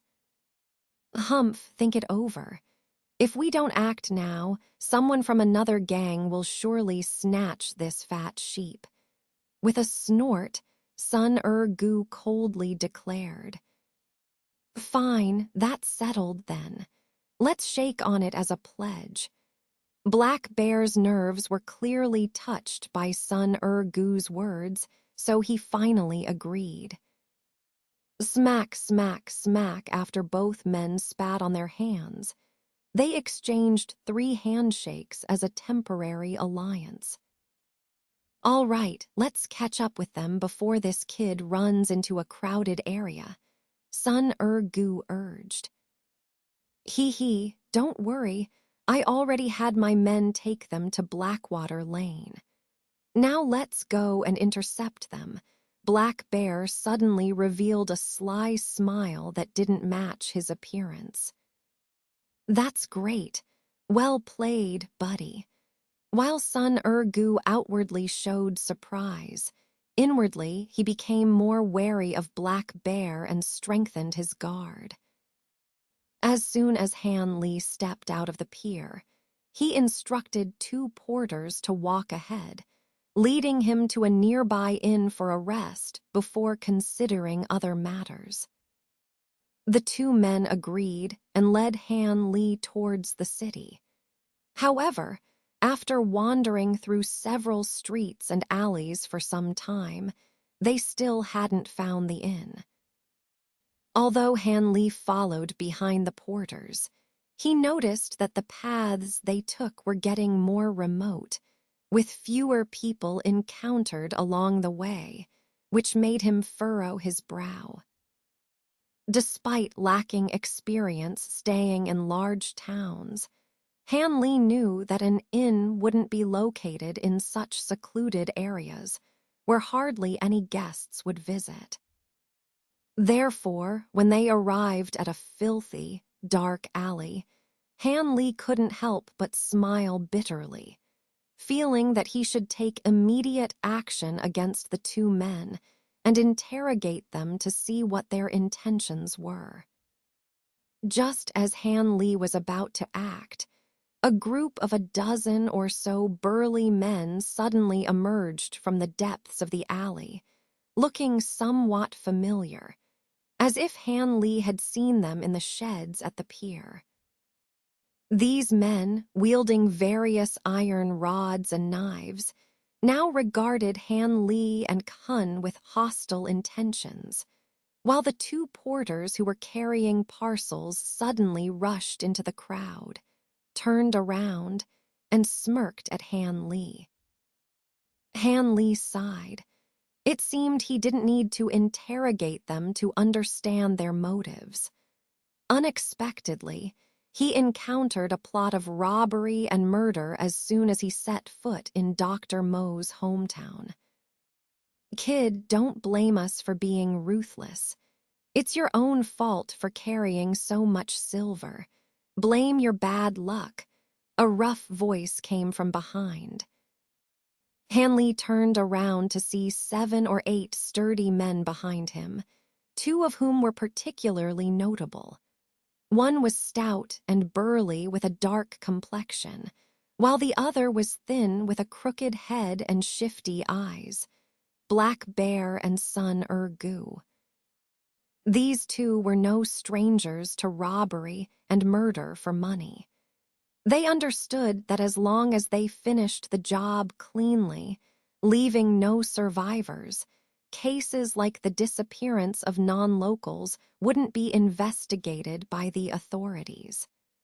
After all, there were too many missing people in this area every year for the authorities to bother searching for each one. Therefore, after Black Bear finished speaking, he didn't hesitate and signaled to the dozen or so men. They then wielded their weapons fiercely and charged towards Han Li and Kun, who were trapped in the middle. Han Li watched the bloodthirsty and ferocious expressions of these big men, and a hint of killing intent flashed in his eyes. He could tell that these people had done this kind of thing more than once.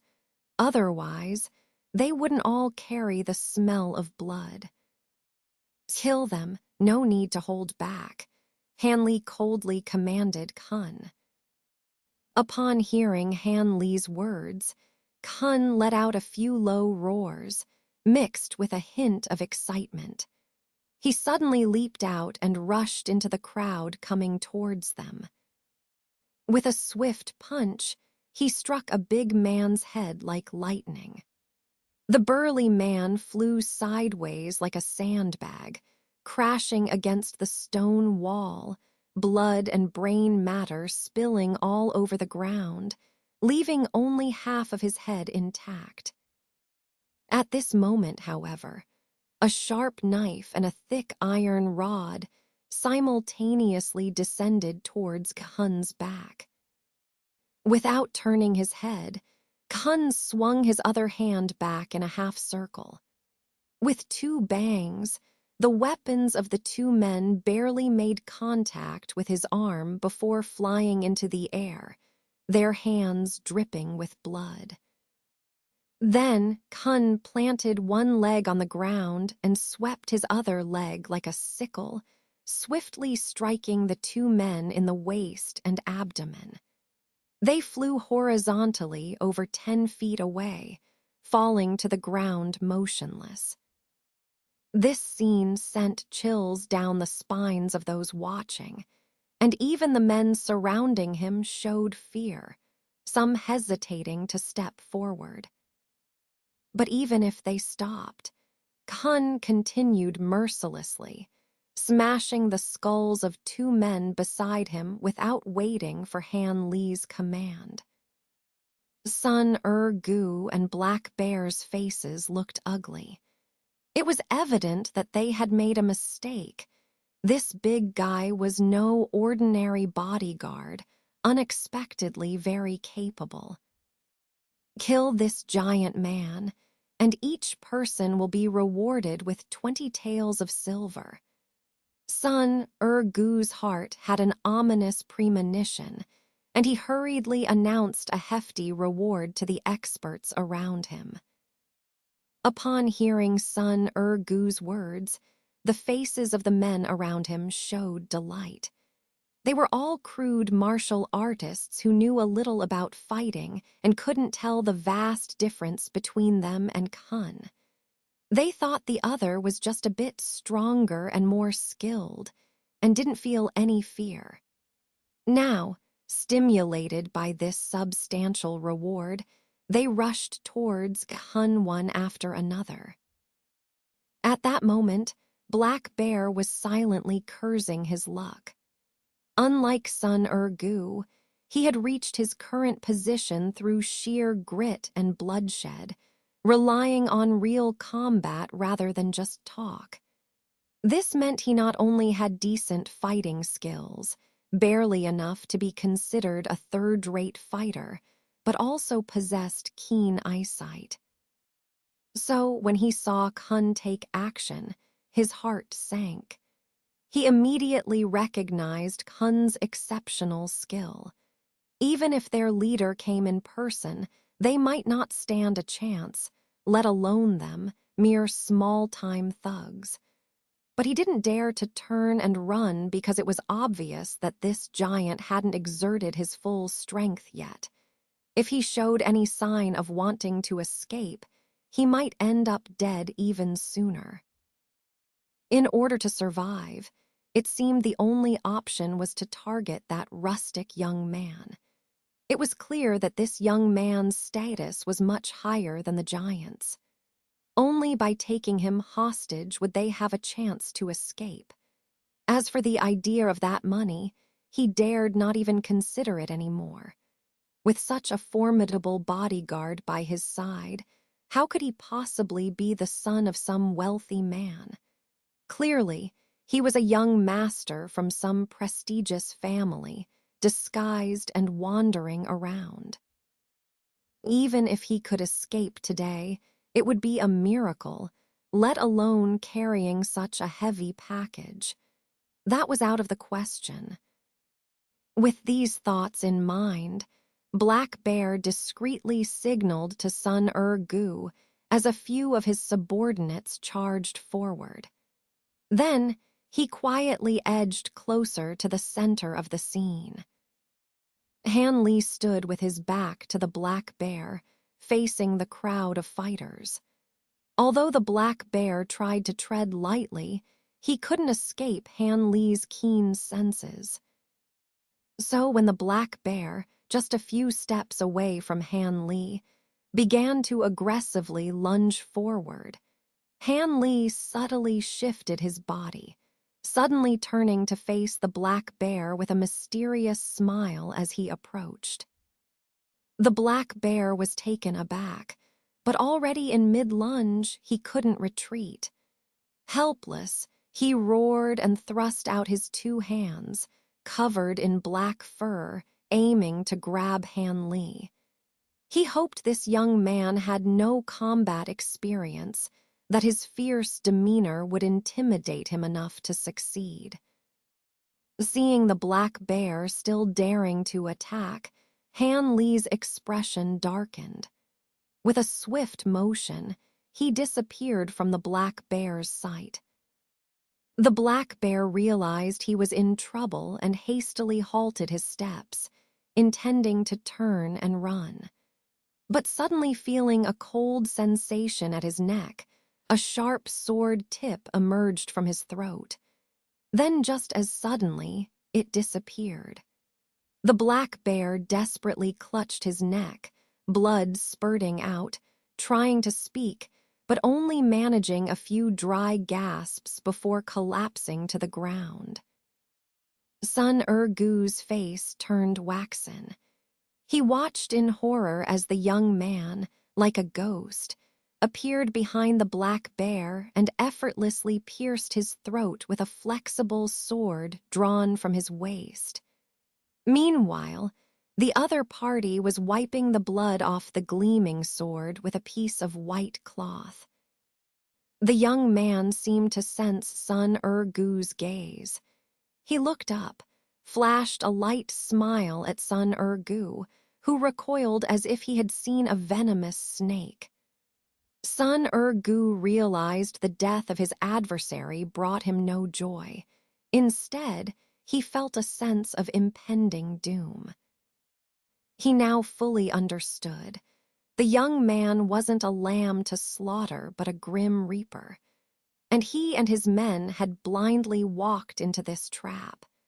Sun Urgu's only hope now was that his men could subdue the giant, giving them a chance to negotiate and save their lives. But when Sun Urgu finally glimpsed the situation with the giant, he was stunned. Over 20 men lay motionless on the ground, covered in blood, while the giant stood tall, his hands folded over his chest. Catching Sun Urgu's gaze, he stared back coldly. Although the giant's face was hidden by a cloak, Sun Urgu felt a beast-like bloodlust emanating from him, turning his already pale face even whiter. Han Li had been observing Sun Urgu's changing expressions coldly. He could see the man had no martial arts skills and was now terrified. He had no interest in dealing with him personally. "Hun, kill him," Han Li finally ordered, turning his head back. "No, please, I surrender. I'm willing to offer all my wealth to young master. I'm willing to serve young master as a slave. I know everything about Jiayuan City, and I can be of great help to young master." Sun Urgu pleaded desperately as the demonic-looking giant approached him step by step. Initially intending to ignore Sun Urgu's words, Han Li's interest was piqued upon hearing about his familiarity with Jiayuan City. "For now, hold on," Han Li called out to Kun, who was about to snap Sun Urgu's neck, and walked a few steps forward to stand in front of the man. "Are you very familiar with Jiayuan City?" Han Li asked with a gentle smile, appearing quite amiable. But Sun Urgu, who had just witnessed Han Li's merciless side, didn't dare to show any negligence. Trembling, he stammered, "Very familiar, extremely familiar. I've grown up in Jiayuan City since I was a child. I know every little detail here like the back of my hand." He clung to this lifeline, hopping to exaggerate his words enough to make the young man believe he was useful. Upon hearing this response, Han Li rubbed his nose, tilted his head in thought, then reached into his pocket and pulled out a porcelain bottle. He poured out a pill the size of a longan, handing it to Sun Urgu. "Either take it or die," Han Li said bluntly.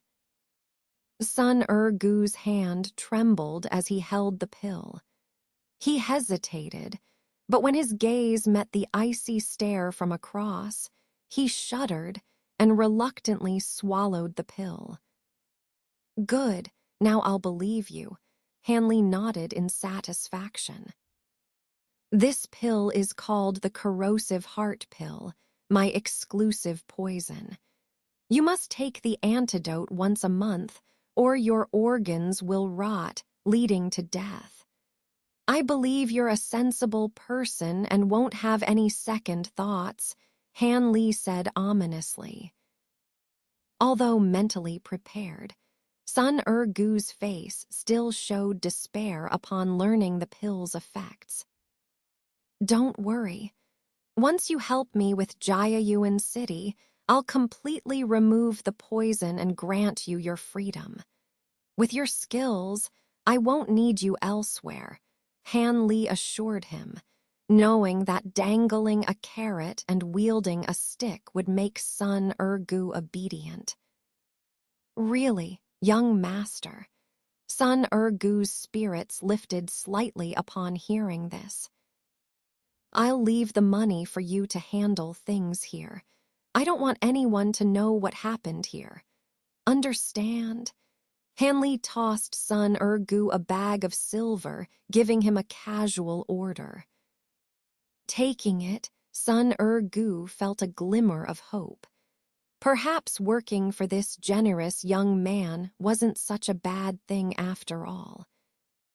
Young master, rest assured, I'll handle things here properly and won't cause you any trouble, he said with a flattering smile, eager to please. All right, I'll leave first. I'll find an inn to rest. Come find me tomorrow morning. As the local boss, you should have no trouble finding me, Han Li ordered without hesitation. Yes, yes. I'll come to you first thing tomorrow morning and await your orders, young master.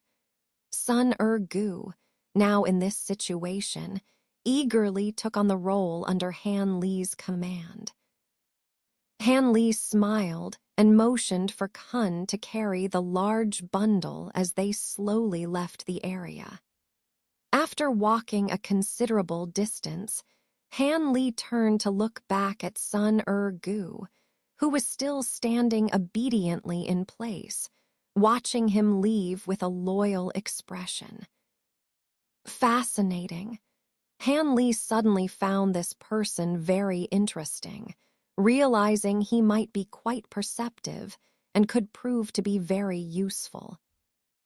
Our created gang, the Startled Dragon Society, has 64,000 ordinary members and over 7,000 core members. It's one of the 3 major overlords in Lan Prefecture, with its headquarters in Jiayuan City, and has branch halls.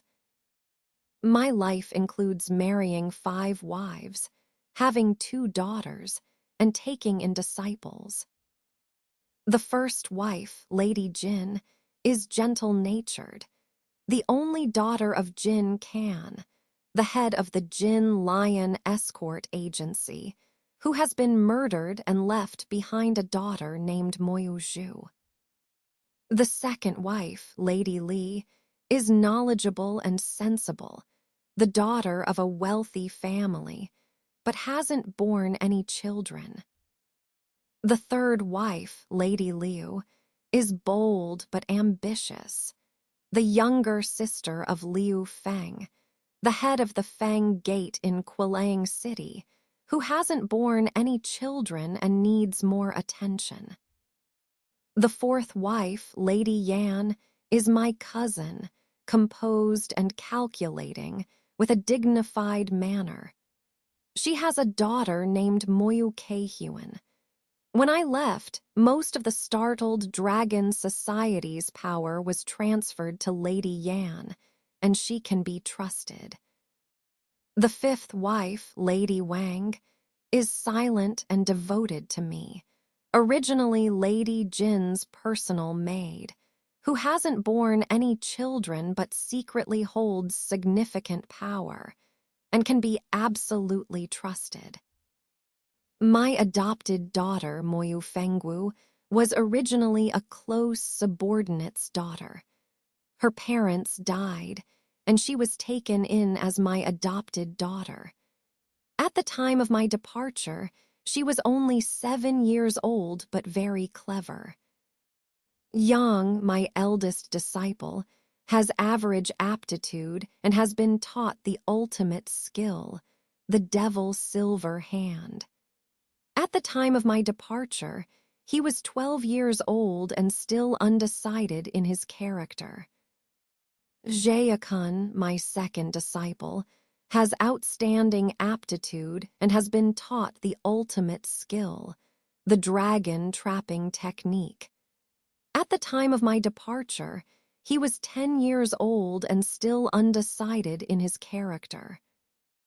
Ma Kongshin, my sworn brother, holds the position of the chief guardian of the Startled Dragon Society, with a temperament. Hanley paced back and forth in the upper room of an inn called Huiyuan Inn, holding the letter left by the ink doctor, contemplating something. The letter was very detailed, not only explaining the Startled Dragon Society, but also describing the temperaments of all his wives, giving Han Li some insight. However, the information in the letter was from nearly 10 years ago, and the situation must have changed drastically by now. What to do next? Whether to contact the ink doctors' wives or steal the warm sun jade and escape. These decisions had to wait until Hanli learned more details. In this regard, the local boss Sun Gu, who was subdued yesterday, would be very useful. Han Li was sure he could get a lot of useful information from him. After reading the letter again, Han Li put it away and leaned back on the bed, sitting down. He spread his legs apart, placed his palms facing upward on his knees, then closed his eyes and began to internally observe the condition of his body. The cold poison in his dantian had been spreading outward for the past month. Originally just a faint shadow, it had now condensed into a black mass the size of a pea, and it was still growing. According to Han Li's estimation, there were at most 2 months left before this cold poison would completely erupt. By then, he would probably be in mortal danger. Just as Han Li was worrying, determined to obtain the warm sun jade, there was a knock on the door. "Come in." Han Li opened his eyes coldly. The door was gently pushed open, and Sun Gu walked in with his head bowed, respectfully saluting Han Li upon seeing him. "Good day, young master. Sun Gu is here to follow your orders," he said respectfully. "Not bad you came so quickly. You seem to have some skill," Han Li said satisfactorily, then stood up from the bed, folded his hands behind his back, and walked to Sun Gu's side. "Thanks to young master's praise, if I can't even handle such a small matter, what use is it for young master to spare my life?" Sun Gu said with a smile, expressing his loyalty. When Sun Gu returned home yesterday, he had considered reporting Han Li's actions to his superiors and bringing experts to seek revenge. But the thought of the poison he had ingested made his courage disappear completely. After a night of contemplation, he had no choice but to come and see Han Li, hopping to help him in exchange for the antidote to the deadly poison. "First, tell me about your identity. You seemed to be a little boss back then," Han Li said indifferently. "I am in charge of the West City branch of the Four Plains gang, with about 40 or 50 subordinates. I'm considered a leader," Sun Gu said respectfully. "The Four Plains gang?" Han Li asked casually. "Yes, the Four Plains gang is one of the 33 small gangs in the West City of Jiayuan City, with nearly 1,000 members. Most of them are porters and laborers at the docks. The gang leader is Shen Zhongshan, with 3 major guardians under him," Sun Gu promptly replied, revealing information about his gang to an outsider without any shame. "That big guy who attacked me yesterday, was he also from the Four Plains gang?" "No, that's not the case. That person is called Black Bear, the head of the Iron Fist Club in the 33 gangs. We've never gotten along well," Sun Gu replied with a flattering smile.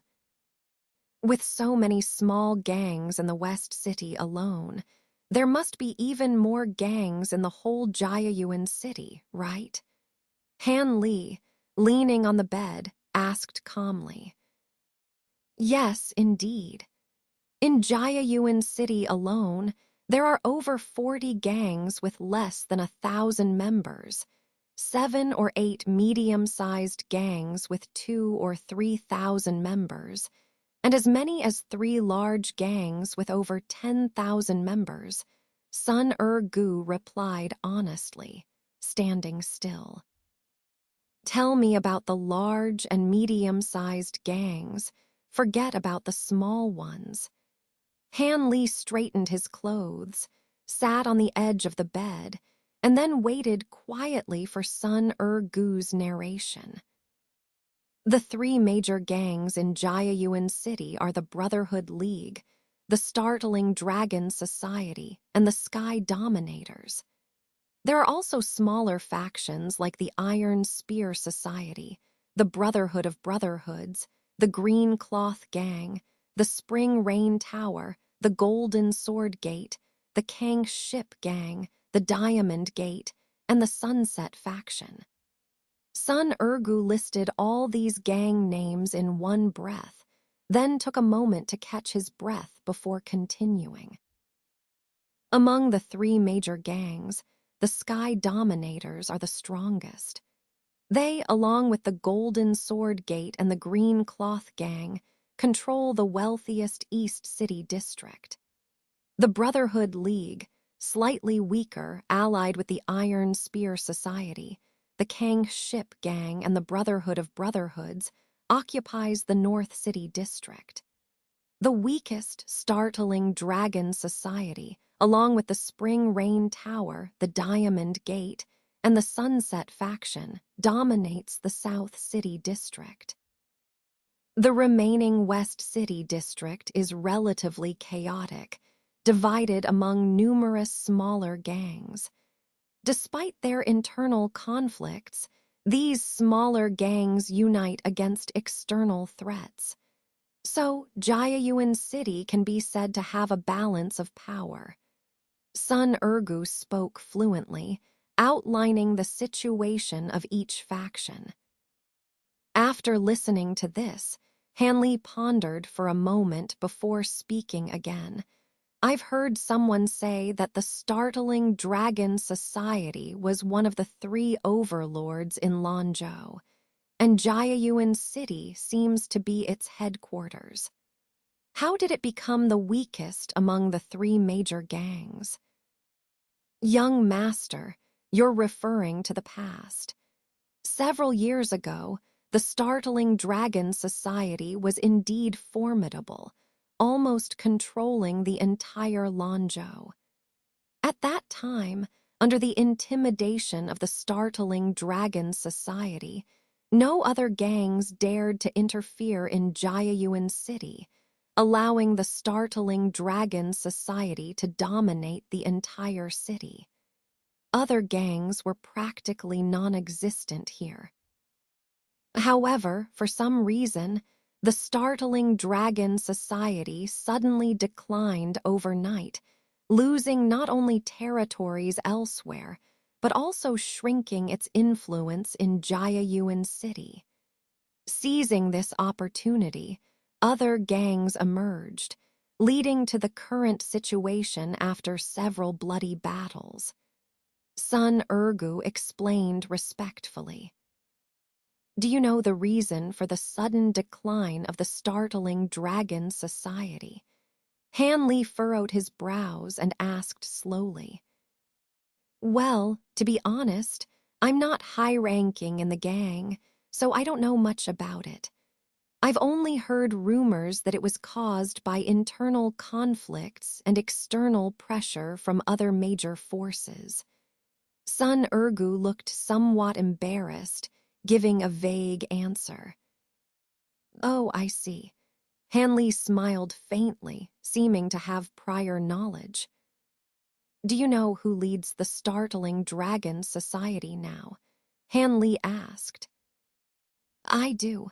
It's Lady Yan, the widow of the former leader, Mo Juren. Sun Gu hastily replied. Widow? Han Li was surprised. Yes, Mo Juren, the original leader of the Startling Dragon Society, passed away. Isn't his wife the widow? Son Urgu blinked his eyes, feeling a bit unsure of what he had said wrong. Who said Mo Jurin had passed away? Hanli felt something was amiss, his face turning cold. Everyone in Jayayuan City knows that. A year ago, Mo Jurin's closed-door disciple brought Mo Jurin's death certificate and belongings to the Mo mansion to report the funeral. Son Urgu saw Han Li's gloomy face and couldn't help but shiver, feeling a little scared. Closed-door disciple. What's his name? Han Li raised an eyebrow, calmly asking. His name is Wu Jianming, a young man in his 20s. It's said that he has inherited Mo Jurin's true teachings and has extraordinary martial arts skills. Son Urgu spoke cautiously, realizing that the person in front of him must have some connection with the startling Dragon Society, and seemed particularly interested in that young Master Wu. And Son Urgu hesitated, as if wanting to say something but afraid to. If you have something to say, just say it. Don't hesitate. If the information is accurate, I'll reward you handsomely. Hanli glanced coldly at the other party and said in a calm tone, I heard that this young Master Wu seems to be engaged to Mo Yuju, the daughter of the Mo mansion. It is said that they are about to get married soon. Son Urgu, seeing the opportunity for a reward, immediately revealed the truth with a smile on his face. Get married. Han Li smirked, suddenly standing up. He paced back and forth in the room for a few steps, then looked up at the ceiling, motionless, as if pondering something. Listen carefully, your task is simple. From today onwards, quietly gather information about the Mo mansion for me, especially about this young Master Wu. The more detailed, the better. Han Li finally spoke, giving instructions. Take this money first. If you accomplish the task, there will be additional rewards. Now, go and get it done. Han Li generously tossed a small bag of silver to the other party. Yes, sir. Rest assured, I will definitely get the job done. Son Urgu, holding the silver, smiled and left, closing the door politely before leaving. This young master is indeed generous, and the task at hand is just a matter of gathering information quietly. It seems that following this person for a while was not a wrong choice. Son Urgu thought excitedly, temporarily forgetting about the matter of the rotten heart pill. Han Li watched the other party leave with a happy expression, but suddenly felt a bit distressed. He had only been here for 2 days and had already spent so much silver, giving him the feeling of being a spendthrift. Forget it, this silver will be counted on the account of the Mo mansion later, and some interest will be added. Han Li thought with a smile. But this young Master Wu Jianming, is indeed a clever person. He actually took on the identity he wanted to use and infiltrated the Mo mansion first. It seems that he wants to get both wealth and beauty, and his courage is quite impressive. Han Li touched his nose, chuckling coldly. It seems that a visit to the Mo mansion is necessary. Otherwise, that precious warm sun jade might end up as a dowry in his hands. He thought with some resentment. On the bustling Nanling Street in the southern part of Jayayuan City, there stood a vast mansion occupying several acres of land. A black lacquered gate with a plaque inscribed with the words Mo Mansion hung above it. 8 burly men stood guard on either side of the gate, each exuding an aura of discipline and strength, making them appear formidable and well-trained. Not far from the Mo Mansion, across the street, stood a 3-story restaurant known as the Fragrant House. It was one of the most renowned restaurants in Jiayuan City, especially famous for its signature drink, the 100 Miles Fragrance, which attracted many renowned merchants.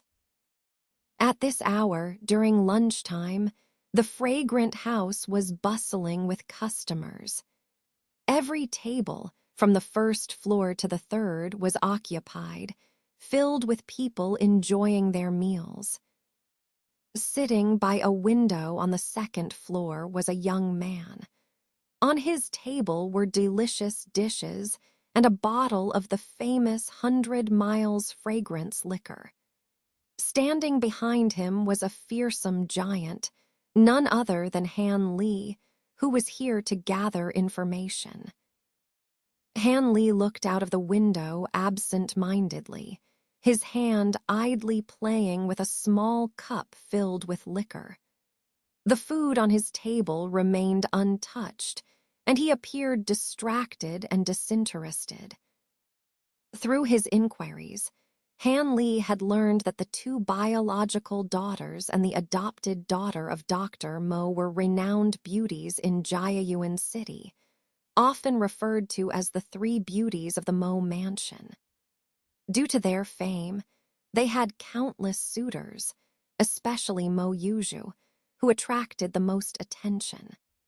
Her engagement had caused quite a stir, leading to challenges from martial artists, all of whom were defeated by a young man named Wu Jianming, earning him fame and the affection of Mo Yuju. As Han Li pondered these matters, he found them somewhat ridiculous. While others might not know the true identity of Wu Jianming, Han Li was well aware. He was likely sent by Dr. Mo's adversaries, suspecting the doctor's absence for many years and intending to test the waters. Han Li wondered how Wu Jianming had managed to gain the trust of the Mo Mansion. Ordinary tokens and letters wouldn't have been enough to sway Dr. Mo's wives easily. As Han Li tapped his fingers on the table, deep in thought, a waiter in a white jacket approached a young man in blue attire and led him to a nearby table. The blue-clad man was handsome, with striking features and an air of nobility. He glanced around the room, and his eyes met Han Li's for a moment before Han Li quickly averted his gaze, his expression changing slightly. The encounter surprised both men, but the blue-clad man soon turned away, showing no further interest in Han Li. Han Li felt a chill run down his spine. The man's gaze had seemed to penetrate his soul, leaving him feeling exposed and vulnerable in a way he had never experienced before. After finishing his meal quickly, the blue-clad man left the restaurant without another glance at Han Li, seemingly having forgotten about him entirely. Relieved at the man's departure, Han Li slumped back in his chair, feeling as though he had endured a long and exhausting ordeal in the man's presence. Meanwhile, the blue-clad man appeared at the end of a street, where another man in a yellow shirt was waiting for him. "Fourth brother, why are you late? We need to meet up with Big Brother," the man in yellow complained. "He, second brother, don't be angry. I haven't tasted worldly food in years, so I went to enjoy myself." The blue-clad man chuckled. "You're always so gluttonous. How many times have I told you? We cultivators should cultivate a pure heart and avoid indulgence in food and drink. But you never listen. Your indulgences have surely lowered your spiritual cultivation, the man in yellow scolded. All right, I won't do it again. By the way, I saw other cultivators at the restaurant, the blue-clad man said hastily, changing the subject. So, how powerful were they? The man in yellow immediately became interested. Their cultivation was shallow, probably only at the 7th or 8th level of basic cultivation, barely enough to qualify for the Immortal Ascension Conference. I don't understand why someone with such low cultivation would come to Lan Prefecture for such an event. Do they really think they can win at the Immortal Ascension Conference? The blue-clad man scoffed. How old were they? About 17 or 18. That explains it. They're probably accompanying their elders to gain experience. They'll likely participate in the Immortal Ascension Conference in another 10 years. That's when they'll truly compete, the man in yellow laughed. That makes sense. In that case, their talent isn't too bad. Perhaps in another 10 years, they'll reach my level, the blue-clad man said proudly. Don't boast too much. With your cultivation at just the 10th level, there are plenty of cultivators at the Immortal Ascension Conference every year who are at or above your level. Save your bragging until you reach the 11th or 12th level. The man in yellow scolded jokingly before turning and leaving. Unaware of the conversation between the man in blue and the man in yellow, Han Li felt relieved to have narrowly escaped a potential threat. Although he was annoyed by the man in blue's disregard, Han Li, aware of the vast difference in strength between them, felt a sense of relief akin to ascending to the heavens, feeling much lighter and at ease. However, the disturbance caused by the man in blue left Han Li unable to calm his mind. The peace he had previously felt was shattered, and he sighed, standing up and preparing to settle the bill and leave the restaurant. Suddenly, faint hoofbeats echoed on the street outside, growing clearer as they approached. Han Li's spirits lifted as he returned to his seat and glanced out at the street. According to Sun Gu's intelligence, the hoofbeats signaled the return of Miss Mo Yuju from outside the city. It was said that Miss Mo Yuju, despite being a daughter of the Mo mansion, had never been fond of traditional feminine pursuits, preferring instead martial arts and hunting. She had even learned impressive skills from experts in the Misty Dragon Society. What amazed many was her love for hunting, an activity usually associated with men. She often rode out into the forests outside the city for days on end. This had attracted the attention of many young men in pursuit of her affections, including the recent arrival, Wu Jianming. Upon hearing these rumors, Han Li became curious about Miss Mo Yuju. A woman with such character was rare indeed, and he hoped she wouldn't disappoint.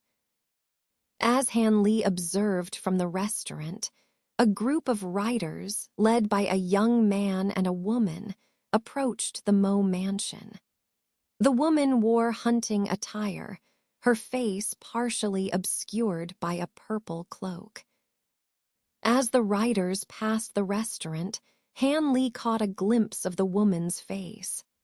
Her skin was fair as snow, her nose straight and delicate, her eyes dark and bright, and her lips red and alluring. This must be Mo Yuju. No wonder she has captivated the hearts of all the young men in Jiayuan City. Her beauty truly surpasses all description, Han Li thought to himself.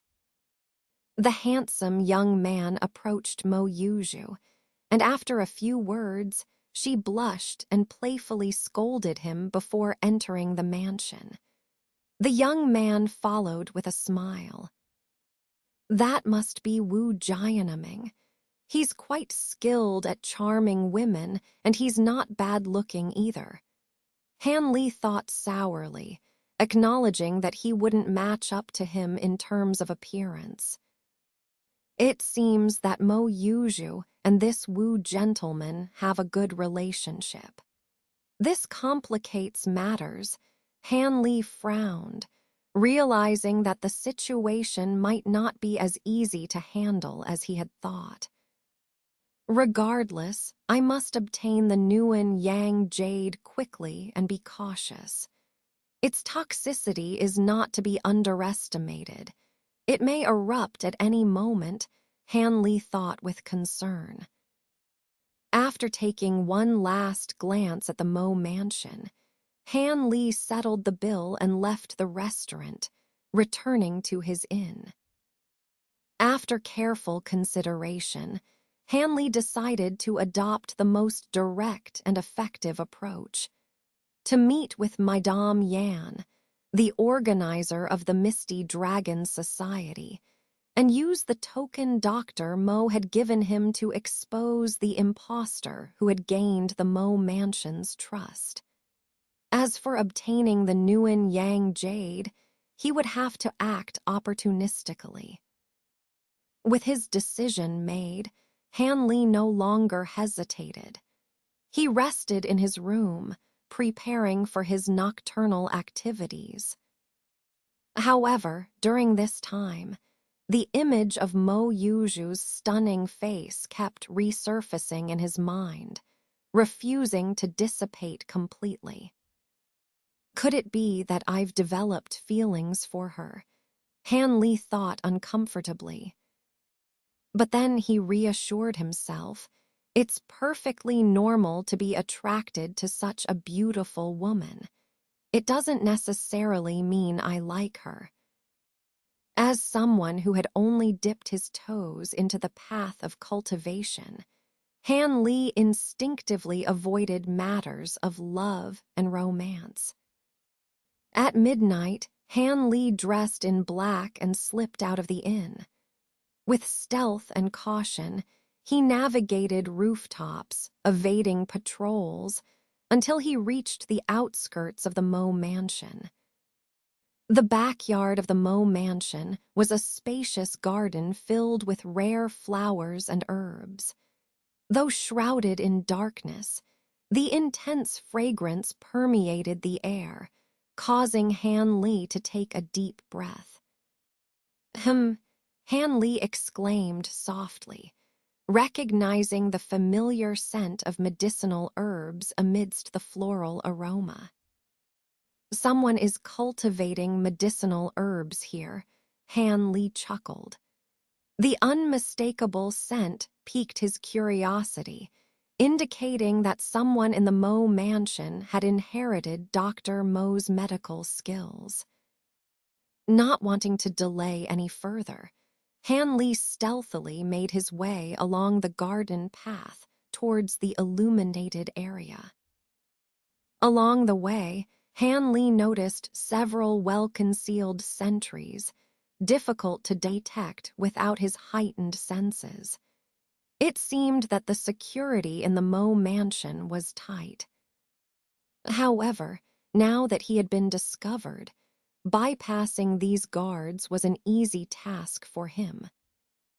Han Li stopped in front of a two-story building.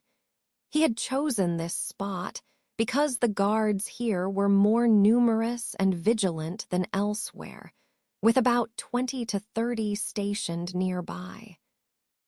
Observing that the second floor of the building was still lit, Han Li deduced that it housed important individuals who had yet to retire for the night, making it ideal for investigation.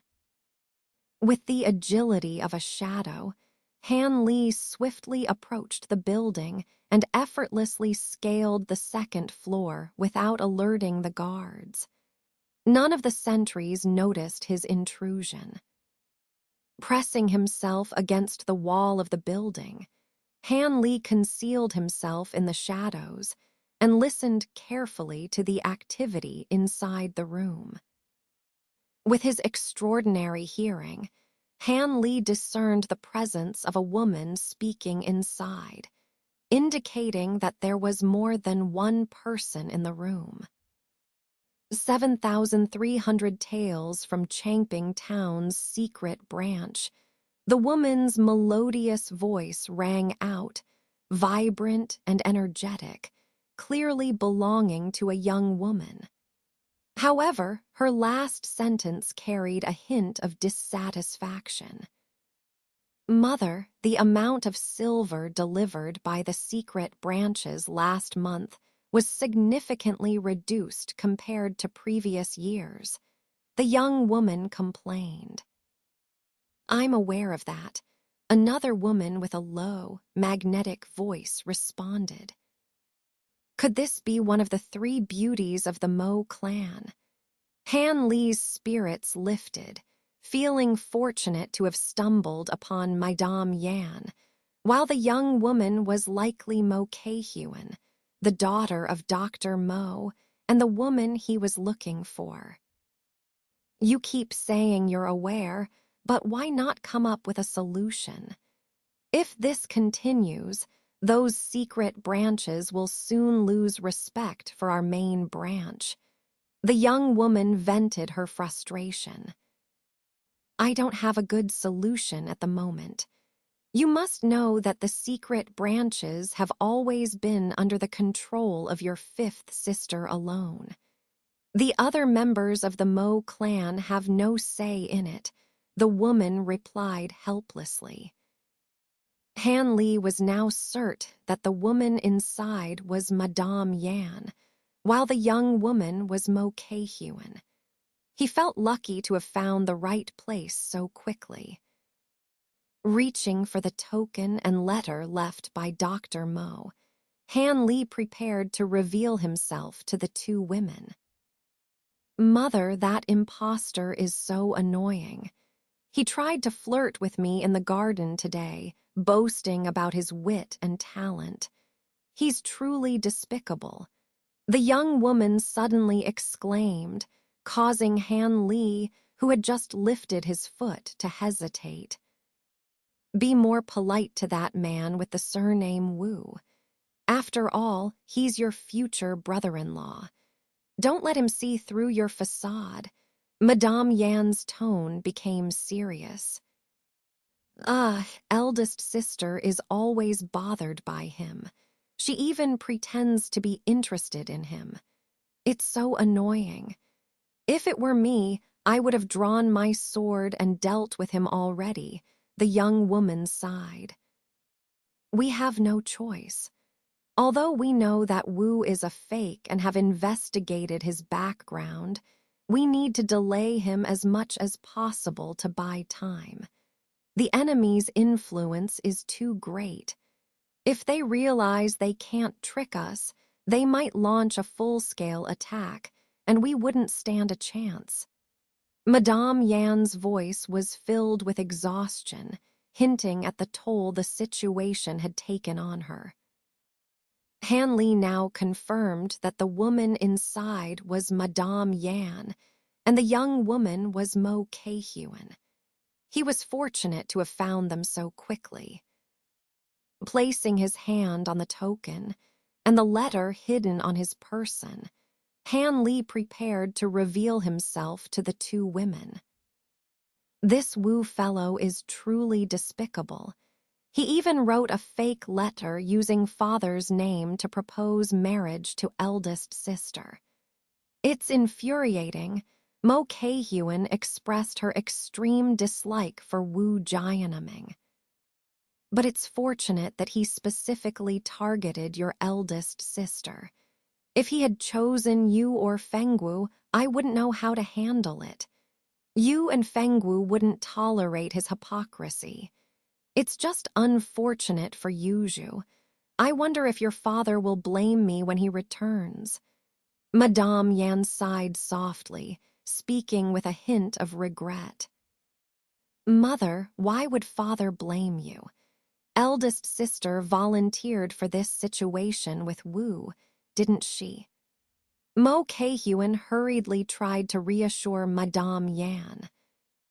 "Silly child, Yuju had no choice but to do this for the sake of our Mo clan and the shocking dragon association. However, I would never truly marry your eldest sister to him. If we can't delay any longer, we'll have to confront him directly." Madame Yan's tone turned cold as she spoke. After Madame Yan's words, silence filled the room once more, indicating that both mother and daughter understood the implications of confrontation. "When will father return?" Mo Kei-Huan asked softly after a while.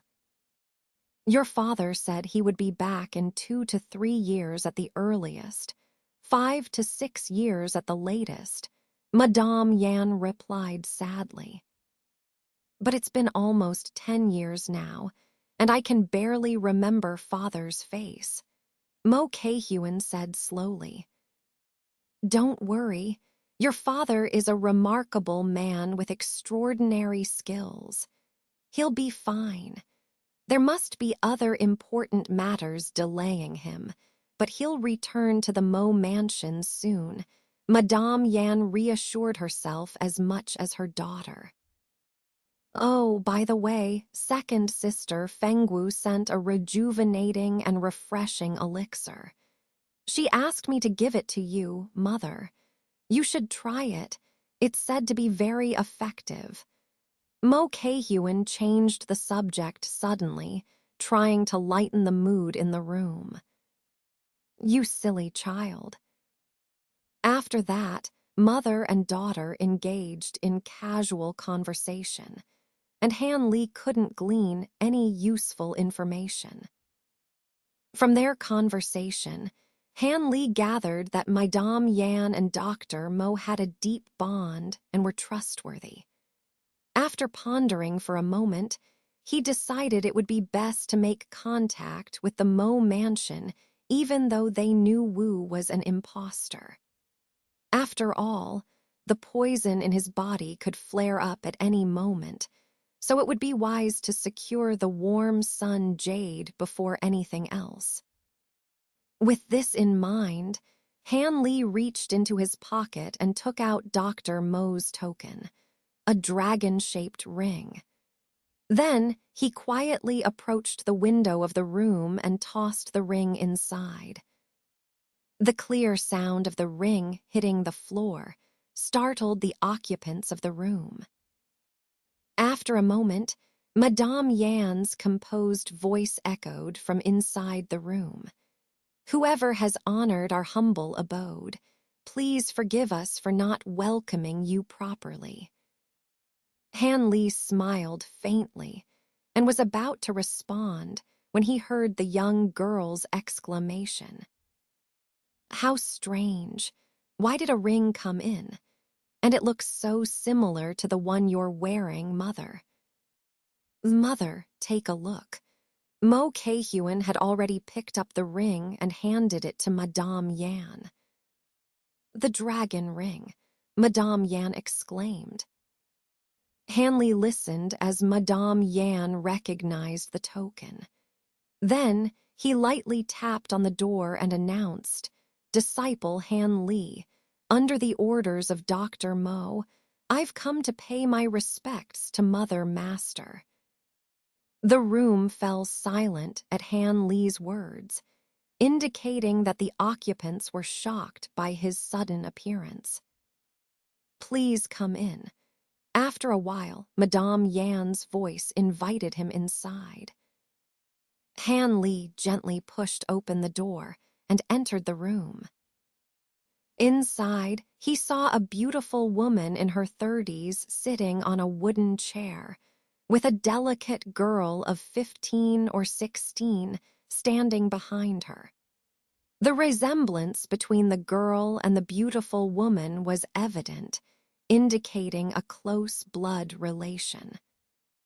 Madame Yan, the beautiful woman, was playing with the dragon-shaped ring that Han Li had just thrown in. Her face remained calm, showing no signs of surprise or suspicion. The girl standing behind her, Mo Kei-Huen, blinked her dark eyes and curiously examined Han Li. A faint smile played on her lips, giving her an elusive and quirky aura. After observing them, Han Li walked forward and bowed respectfully to Madame Yan. "Greetings, Fourth Mother Master." Surprised by Han Li's unremarkable appearance, Madame Yan was taken aback but didn't respond immediately. Instead, she raised her left hand, revealing another dragon-patterned ring on her finger. Madame Yan gently pressed Han Li's ring against her own, and the two rings fit together perfectly without any gaps, proving their authenticity. "Well done, the token is genuine. But do you have a personal letter from my husband?" Madame Yan finally showed a hint of satisfaction, asking gently. Without a word, Han Li took out the prepared letter and handed it to her with both hands. Satisfied with Han Li's respectful demeanor, Madame Yan nodded in approval before taking the letter and carefully examining it. Han Li stepped aside quietly, observing Madame Yan's expression to gauge her attitude towards him, her prospective son-in-law. Han Li had already read the contents of the letter several times. It wasn't overly complicated, simply stating that the bearer, Han Li, was Dr. Mo's closed-door disciple and could be fully trusted. If the Mo mansion faced any troubles, Han Li could resolve them. As long as Han Li ensured the safety of everyone in the Mo mansion, Madame Yan could choose one of her 3 daughters to marry him, with the dowry specified as the warm sun jade. As for Dr. Mo himself, he claimed to have important matters to attend to and couldn't return to reunite with his wife and daughters, urging Madame Yan not to worry. Though Han Li didn't find anything disadvantageous to himself in the letter, he knew that Dr. Mo must have manipulated it in some way. However, since he couldn't figure out the intricacies of the letter and wanted to establish contact with the Mo mansion as soon as possible, he had no choice but to reluctantly hand the letter over to Madame Yan. Therefore, he paid extra attention to Madame Yan's every move, hoping she wouldn't suddenly detect something suspicious in the letter and turn against him to avenge Dr. Mo. Fortunately, the worst-case scenario Han Li feared didn't occur. After Madame Yan finished reading the letter, she merely furrowed her brows, her expression filled with concern and indecision, as if facing a difficult decision. "Huener, go and call second sister, third sister, and fifth sister. Tell them there's news about their father," Madame Yan instructed Mo Kei-Huen with an authoritative tone.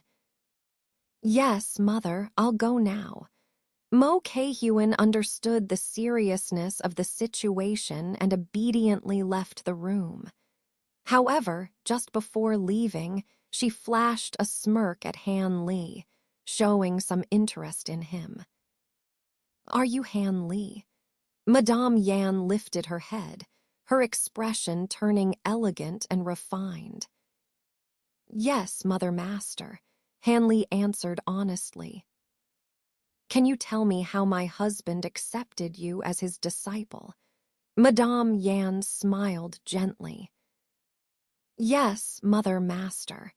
Hanley hesitated for a moment, but then decided that there was no need to conceal the process of Dr. Mo accepting him as a disciple. He recounted the story, mixing truth with falsehood. He omitted any information that couldn't be disclosed to Madame Yan and embellished certain aspects.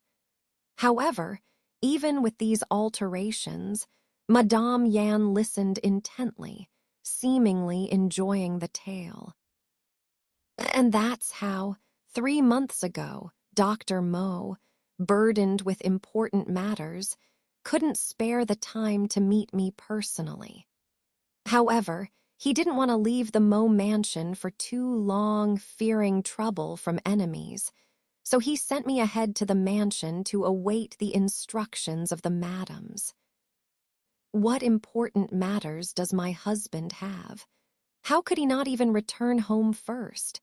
Madame Yan sighed after hearing Han Li's story, her voice tinged with sorrow. What home? Dr. Mo has been dead for almost 2 years now, and his body buried under a tree has turned to bones. Han Li's tone contained a hint of self-mockery as he replied earnestly, "I'm not sure what matters Dr. Mo is dealing with, but they must be of utmost importance." HMPH, is it because your master told you to keep secrets from us? Madame Yan said with a hint of dissatisfaction, though she seemed to be half joking. Absolutely not, Han Li denied, inwardly amused by Madame Yan's suspicious nature. Madame Yan seemed unwilling to let go and was about to ask something else when footsteps outside interrupted them. A coquettish voice rang out before anyone entered the room. "Fourth sister, I heard there's news about father. Is it true? That scoundrel has been gone for over 10 years, leaving us sisters to fend for ourselves." Han Li was taken aback by the flirtatious voice and its content. This lady is quite bold, he thought. Watch your words. There are others present in the room. Another slightly hoarse voice reprimanded sternly. I know, but I heard the messenger is father's excellent disciple. Could he still be an impostor? What do you think, fifth sister? The flirtatious voice laughed lightly. No, if fourth sister called us here, it means she trusts this person at least 70 to 80%. A cold voice replied. That's true. Fourth sister's discerning eye is admirable. The flirtatious voice chuckled, either sarcastically or genuinely praising Madame Yan. Han Li stole a glance at Madame Yan and saw her pressing her temples with one hand, wearing an expression of helplessness. It seemed she also found the owner of the flirtatious voice quite troublesome. Finally, the door was pushed open, and several beautiful women entered the room. Mo Kei-Huen followed behind them, her lips pursed in a pout, seemingly sulking. The woman at the forefront appeared to be in her early 30s, with a graceful and dignified demeanor. She exuded an air of scholarly refinement, suggesting that she might have been a talented woman in her youth. Han Li nodded silently, and then shifted his gaze to the woman in her mid-20s, standing in the middle. As soon as Han Li saw her face clearly, his head buzzed, and he lost focus for a moment, completely entranced by her beauty. This woman was even more stunning than Mo Yuju, whom he had seen during the day, and possessed a charm that Mo Yuju couldn't match. If there were truly fox spirits in this world, Han Li would have no doubt believed that she was one.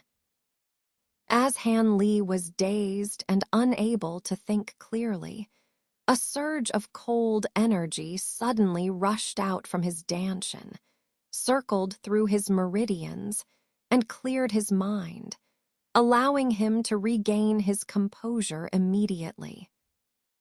Shocked, Han Li dared not look at the woman again and hurriedly lowered his head to avoid her gaze. This woman's beauty is too enchanting, capable of bewitching anyone who sees her. I wonder if it's just her extraordinary appearance or if she's also practiced some kind of mesmerizing technique. Han Li thought to himself. The woman noticed Han Li's initial infatuation, but when he quickly regained his senses and actively avoided her gaze, a hint of curiosity flickered in her eyes.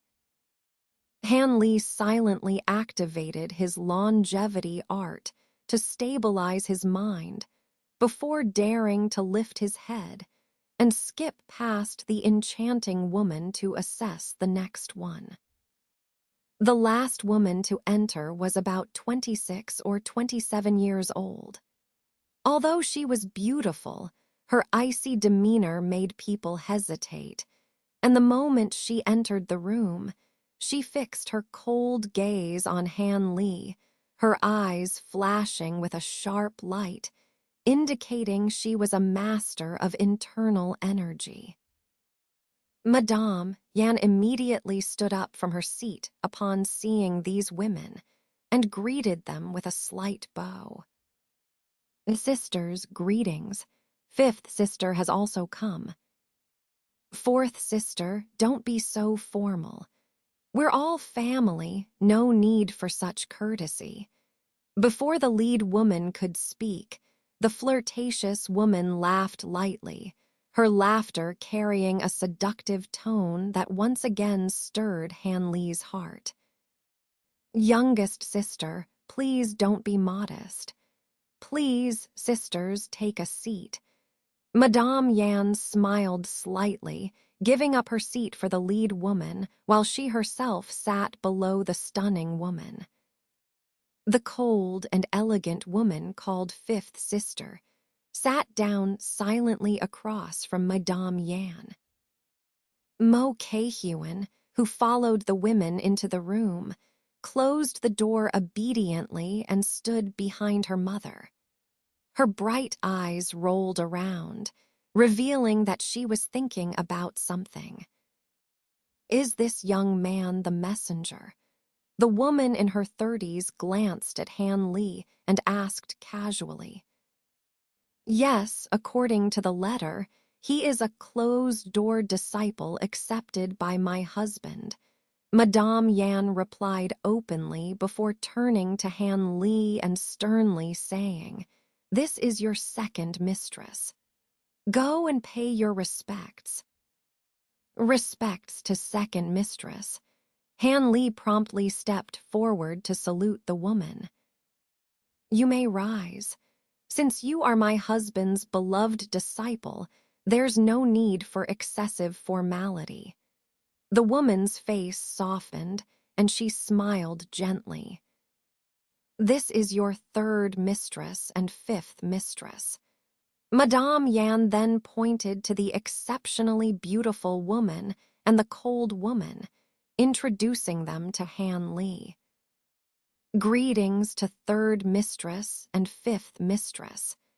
Han Li hesitated for a moment when he looked at the woman who seemed only a few years older than himself before bowing respectfully.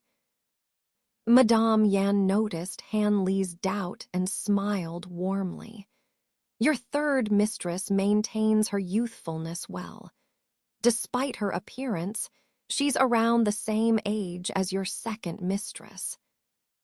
After hearing this, Han Li nodded inwardly, feeling that his speculation was probably accurate. This beautiful woman must have practiced some special techniques. Otherwise, her appearance alone wouldn't have caused him to lose control of himself. Second sister, please review this letter from my husband. Madame Yan handed the letter that Han Li had given her to second mistress Li after she had finished reading it. Then, after second mistress Li had read it, the letter was passed on to the other two women. After the cold and elegant fifth mistress also read the letter, the women in the room fell silent, their faces grave and solemn. Even the previously flirtatious and bold Liu mistress now appeared dignified, devoid of her previous coquettishness, and exuding an air of utmost solemnity. Seeing the expressions of Dr. Mo's wives, Han Li couldn't help feeling anxious and uneasy. He didn't know what significant message the letter conveyed to the women, causing their expressions to become so heavy. However, outwardly, Han Li remained composed, standing to the side, which made the women feel that he was reliable and steady, possessing the bearing of a great general. Han Li, your master's letter has shocked me and my sisters too much, so we need to discuss it thoroughly. Since you've traveled from afar and must be tired, rest in the Mo mansion for the night. Tomorrow, we will summon you for further questioning. Madame Yan, who had held authority for many years, spoke with authority, finally instructing Han Li. I will comply, madam. Han Li obediently agreed, appearing entirely willing to follow the instructions of his elders. The other women didn't object to Madame Yan's decision, indicating that they also wanted Han Li, an outsider, to withdraw temporarily so they could discuss confidential matters among themselves. Kei-Huan, take Senior Han to the back courtyard and find a clean room for him to rest in. Madame Yan instructed Mo Kei-Huan. Got it, Senior Han, please follow me. Mo Kei-Huan blinked her eyes, wrinkled her nose slightly, initially showing some reluctance. However, after a moment's thought, she smiled and agreed. Don't cause trouble for Senior Han. Otherwise, you'll face family discipline. Madame Yan knew her precious daughter's thoughts like the back of her hand and gave her a verbal warning in advance. Okay, I know. The girl pouted, reluctantly responding. Han Li couldn't help but sweat inwardly. If Madame Yan hadn't spoken, would this playful young lady have set a trap for him for no reason? Han Li cast a strange glance at Mo Kei-Huan, feeling for the first time that this girl didn't seem as cute and lively as before. Thus, Mo Kei-Huan led the way out of the room listlessly, while Han Li followed behind with an unchanged expression. After Han Li had left the room for a long time, the quiet room suddenly filled with Madame Yan's solemn voice. Little sister, please look around the perimeter to see if that kid has really left this place. Don't let him sneak back in unnoticed. We still don't know. After hearing this, the cold and elegant Wang mistress silently left the room and disappeared into the darkness. Fourth sister, are you overestimating that kid too much? Does he really have such great abilities? The third mistress' beautiful eyes flashed with light, expressing some doubt. Third sister, you've underestimated him. Our husband's disciple is extraordinary. Considering how heavily guarded the Mo mansion is, not to mention this tower, which is where I handle matters of the association, with numerous hidden guards and patrols around, about 20 or 30 in total. Do you think an ordinary expert could sneak in here without being noticed? Madame Yan whispered softly. Fourth sister, I must admit, this hand fellow does have some skill. Second mistress Li furrowed her brows slightly and said slowly, to be honest, setting aside other factors, his mental fortitude is much stronger than the previous impostor.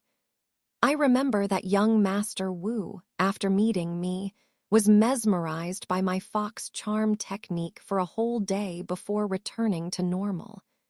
But this Han only seemed a bit dazed at first, but immediately regained his senses.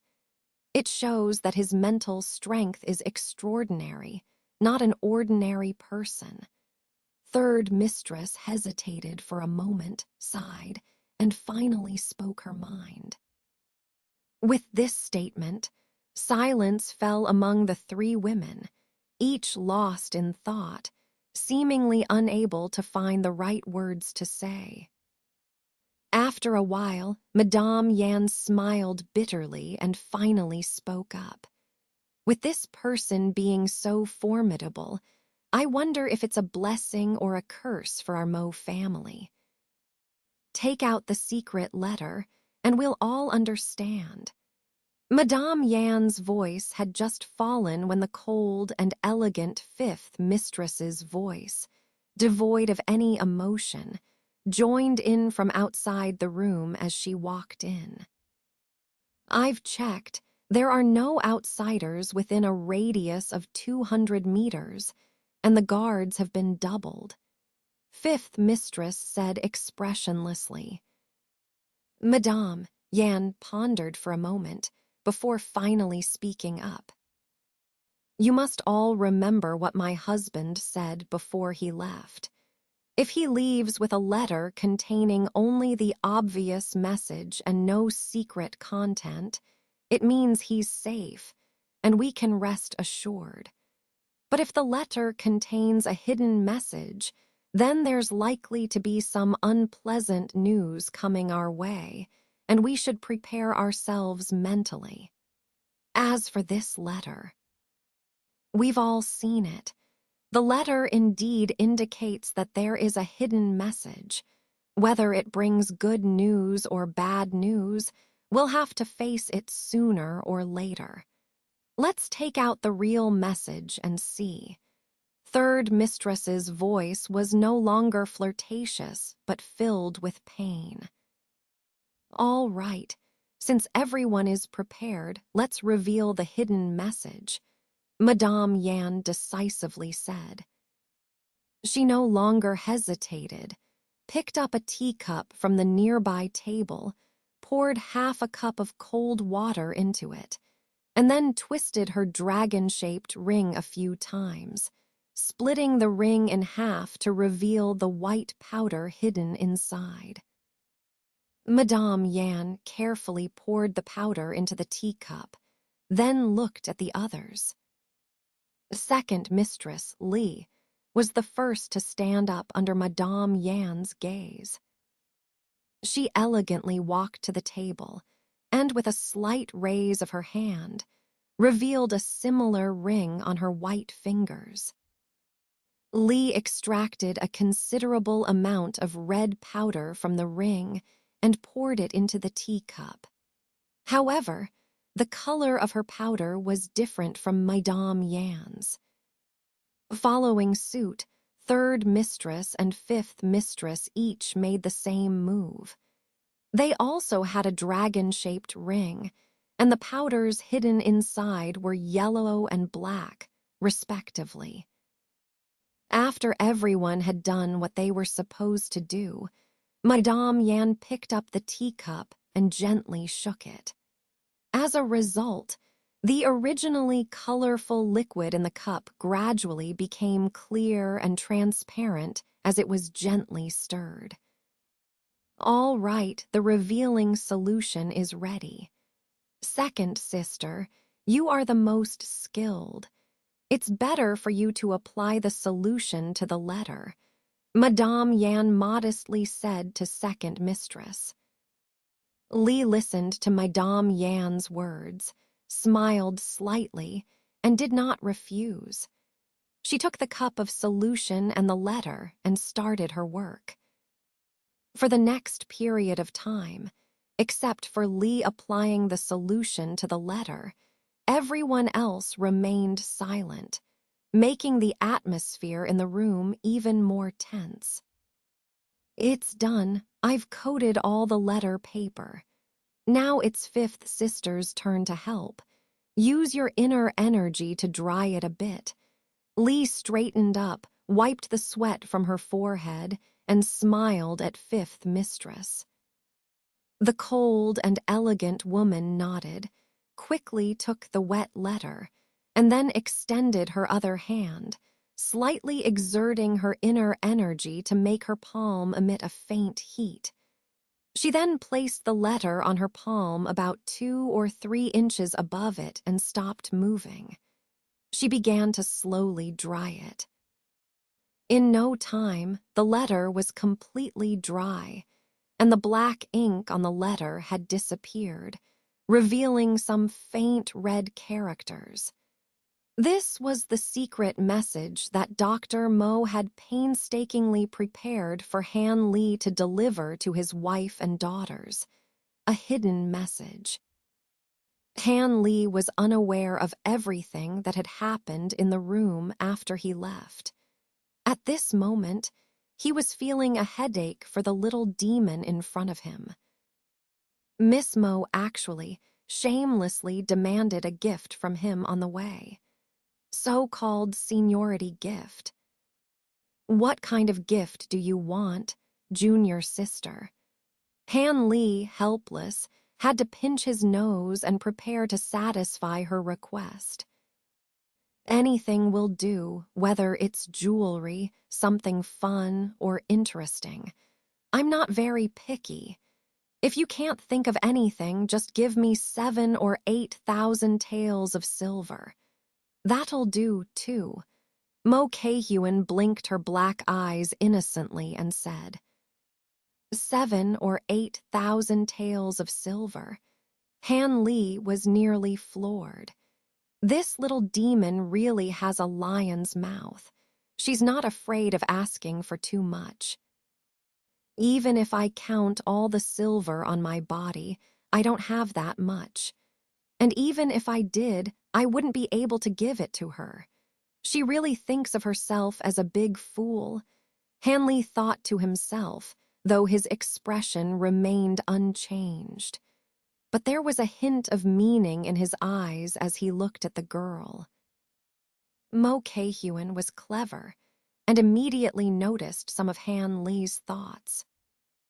She pouted her small mouth and deliberately exclaimed, "Senior brother Han, are you really not going to give any gifts to your cute junior sister when you first meet?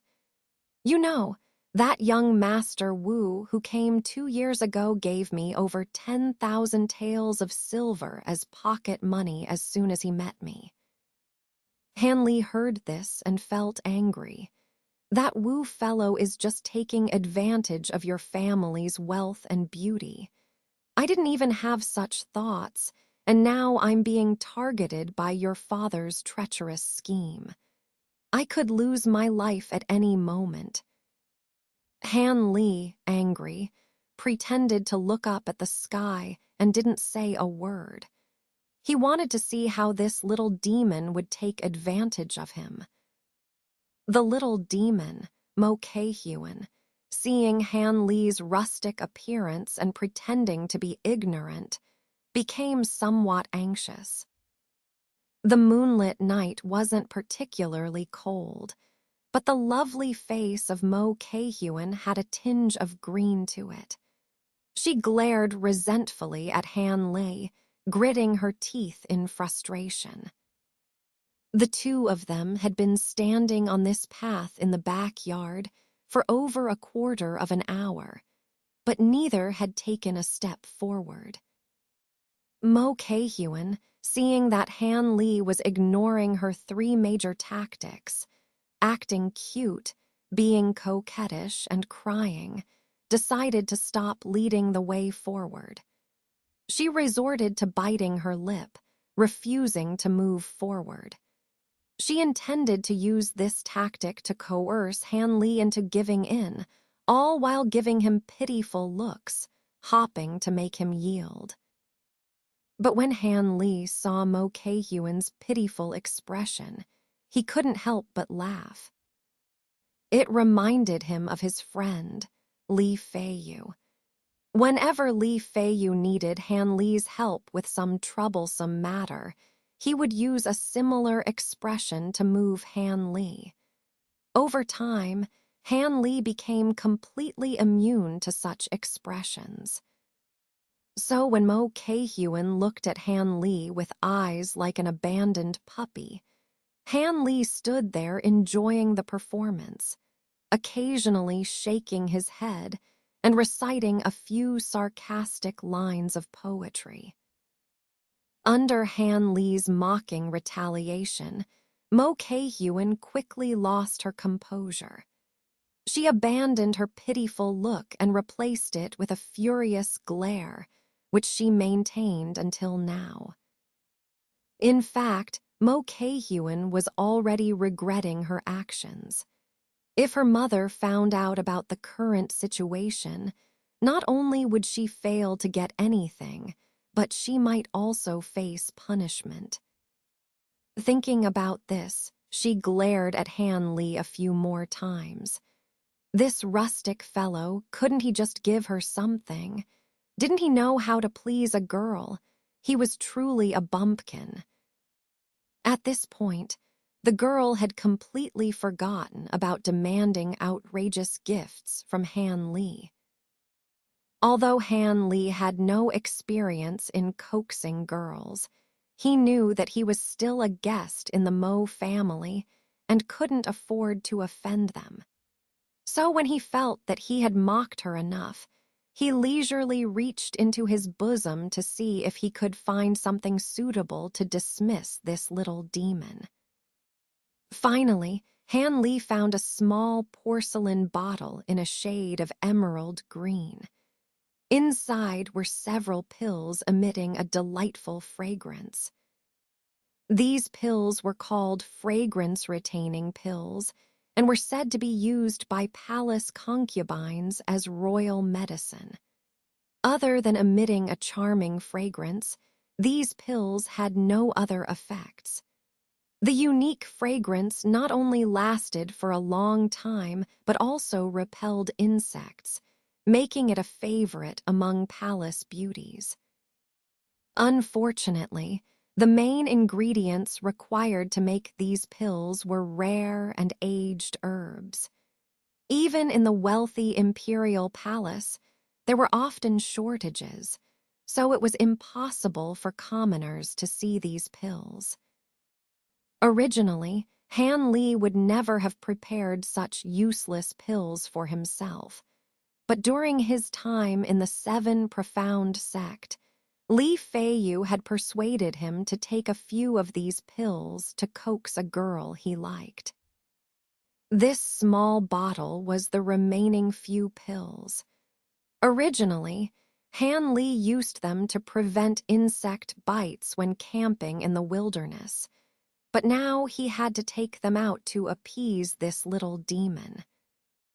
Han Lee tossed the small bottle towards the girl across from him, and Mo Kei-Hyun, caught off guard, hurriedly caught it with a flustered expression. "What's this?" Mo Kei-Hyun's tears turned to laughter. She finally received a gift from this stingy person. Although she didn't know what it was, she was still excited. "These are fragrance-retaining pills. They're quite wonderful. They can..." Han Li explained the efficacy of the pills to the girl in detail, thinking that she would be very satisfied and happy. Little did he know, after Mo Kei-Huen opened the bottle and took a whiff of the fragrance, she immediately covered the bottle and looked at Han Li with vigilant eyes. She cautiously said, "These pills wouldn't be aphrodisiacs or anything like that, would they? Why does the fragrance smell so similar to what my sisters described? Are you planning something inappropriate towards me?"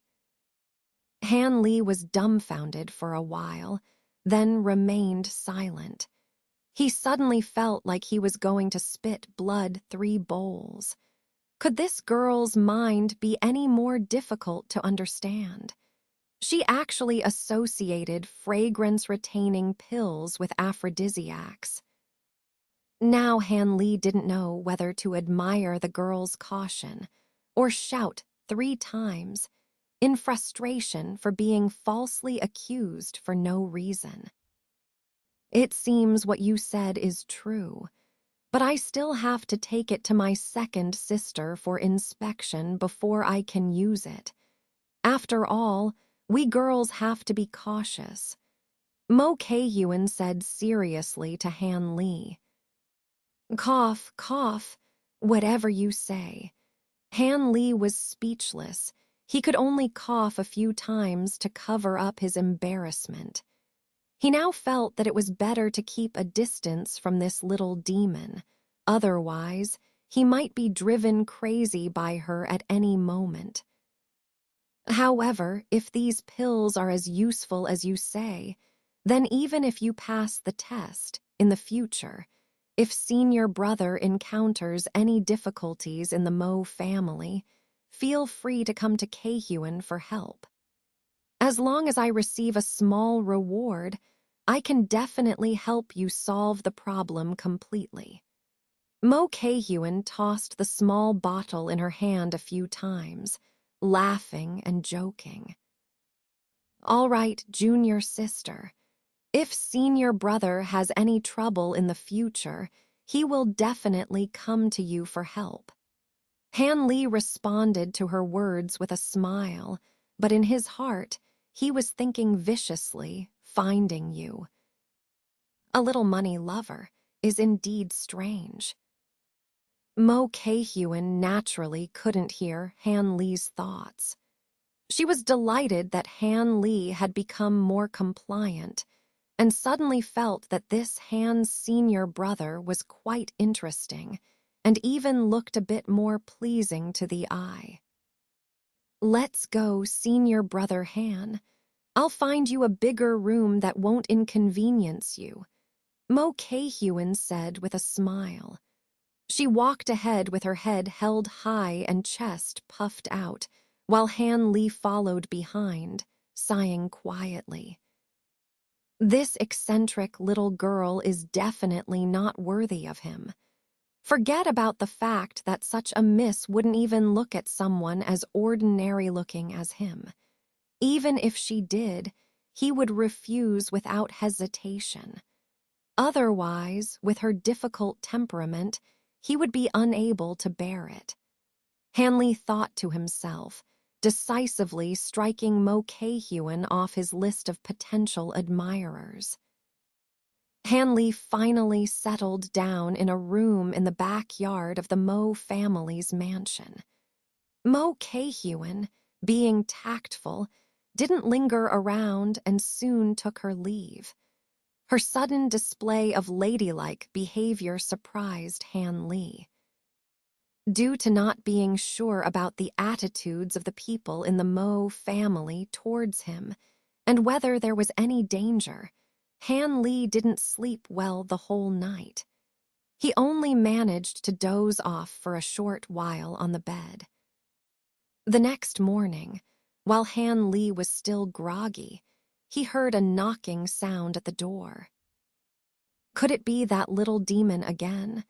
Han Li frowned, but then shook his head. The knocking sounds too steady, not like Mo Kei-Huen's style. Besides, there shouldn't be many people who know that I'm staying here. With a hint of doubt, Han Li washed his face with a towel and opened the door. Outside stood a young man in his 20s with thick eyebrows and big eyes. The young man, upon seeing Han Li, looked him up and down before enthusiastically greeting him. "You must be junior brother Han. I'm Yan Ji, your senior brother." Yan Ji. Han Li recalled the information about this person. He was the eldest disciple of Dr. Mo. Although I'm Master's first disciple, my aptitude isn't that great. I didn't receive much of Master's true teachings, which embarrassed him. Yan Ji said straightforwardly to Han Li. Han Li couldn't help but feel a fondness for Yan Ji's candidness, and quickly returned the greeting, "Good morning, senior brother Yan. Please come in and talk." "No need. Several senior sisters asked me to come here. They have something to discuss with junior brother Han and want him to come over." Yan Ji waved his hand and smiled. Han Li was taken aback for a moment, but then nodded in agreement. He closed the door and walked side by side with Yan Ji. Yan Ji was very interested in Han Li's matters and asked openly along the way, inquiring about various aspects of Yue Prefecture's customs and practices. As the two passed through the backyard garden, they unexpectedly encountered a young couple, Mo Yuzhu and Wu Jianming, whom Han Li had seen from afar yesterday. They were walking side by side in the garden, showing signs of affection. This made Han Li feel uncomfortable, as if someone had taken something of his. The couple on the other side obviously noticed Han Li and the others and took the initiative to greet them. When the two sides approached, Mo Yuzhu glanced at Han Li dismissively and didn't say anything. The young Master Wu, on the other hand, looked at Han Li with suspicion. "Good morning, senior brother Yan. This young man seems unfamiliar. Which esteemed master's disciple is he?" Wu Jianming asked with a smile. Han Li thought that his senior brother Yan Ji would take the initiative to cover for him and take over the conversation. However, after waiting for a long time, he didn't hear a word from the person beside him. This made Han Li dumbfounded, and he couldn't help but turn his head to look at Yan Ji. As a result, Han Li was rendered speechless.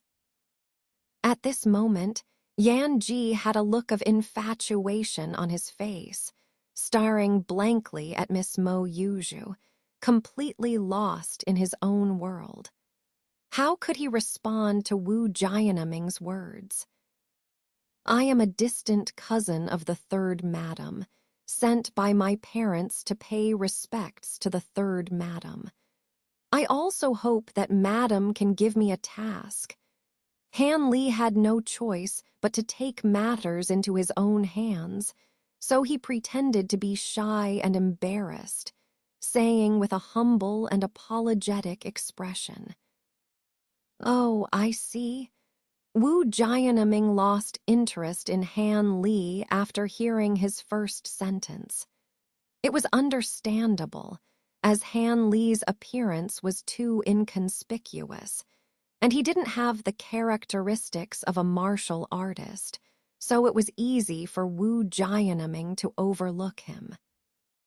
At this moment, Wu Jianming turned around and looked displeased with Yan Ji's obvious infatuation with Mo Yuzhu. After all, the beauty by his side was his nominal fiancée. As Han Li was closer to Mo Yuzhu, He could see the expression on her face.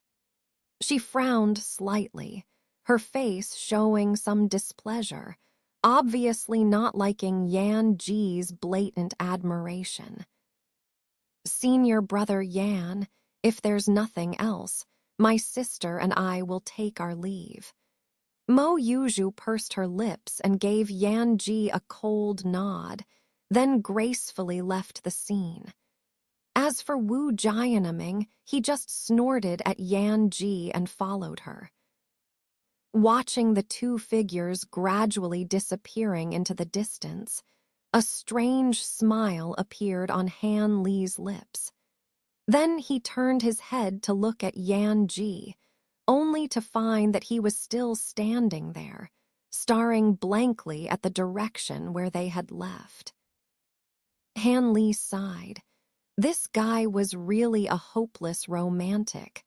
However, no matter how he looked at it, Miss Mo Yuju didn't seem to have any good feelings towards him. She was probably tired of his infatuation.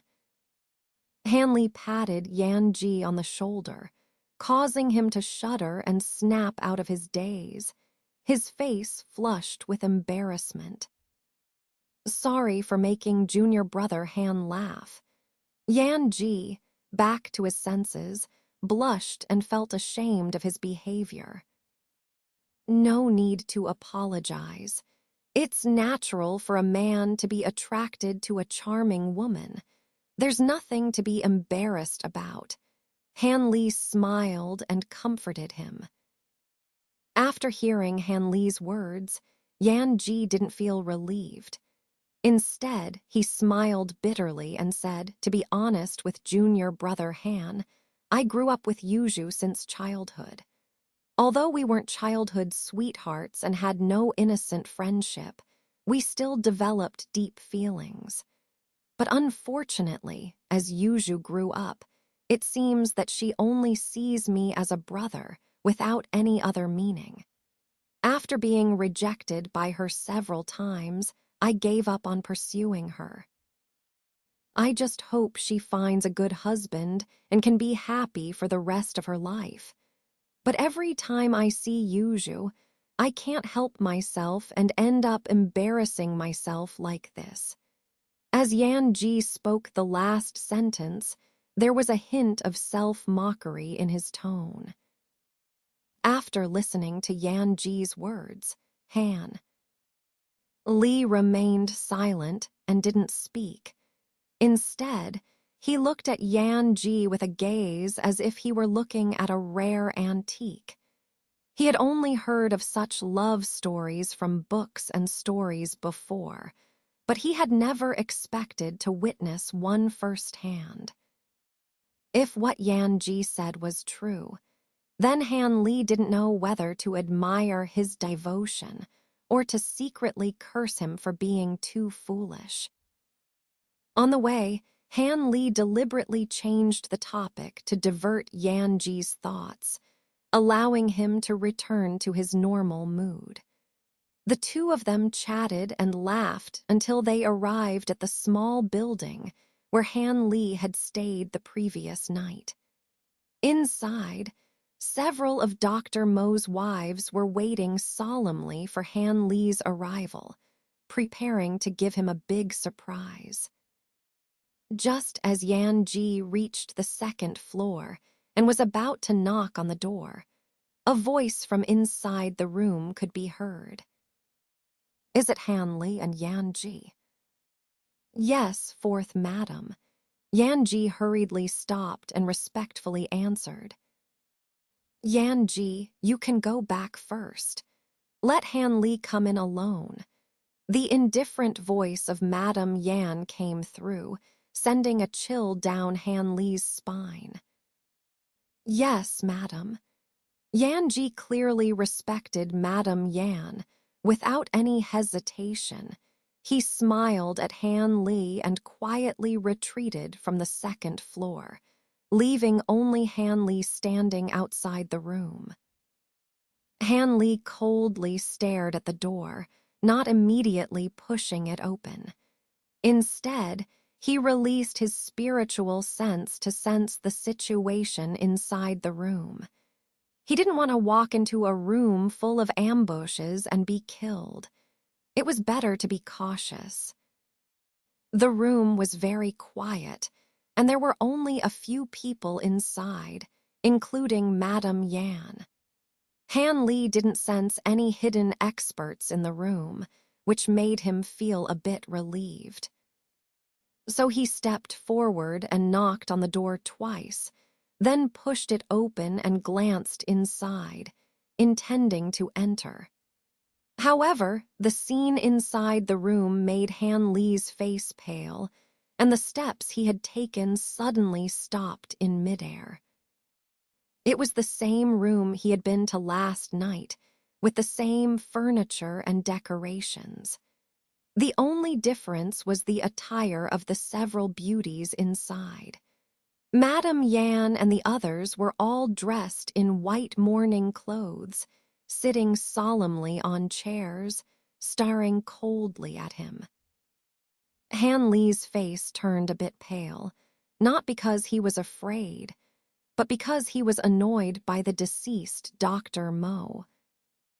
It was obvious that he had been played by Dr. Mo again. The letter he received seemed to contain some hidden information, and these women knew about Dr. Mo's death and were waiting for him, the murderer, to come to them.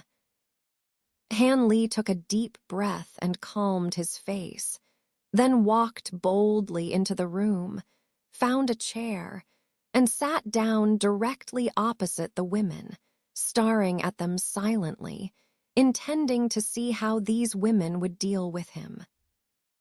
Han Li's boldness caught Madame Yan and the others off guard, making them flustered, and their expressions were all different. Madame Li's face turned green, obviously angered by Han Li's disrespectful behavior. She had been addressed as mother by him yesterday, but today he dared to stare at them so openly.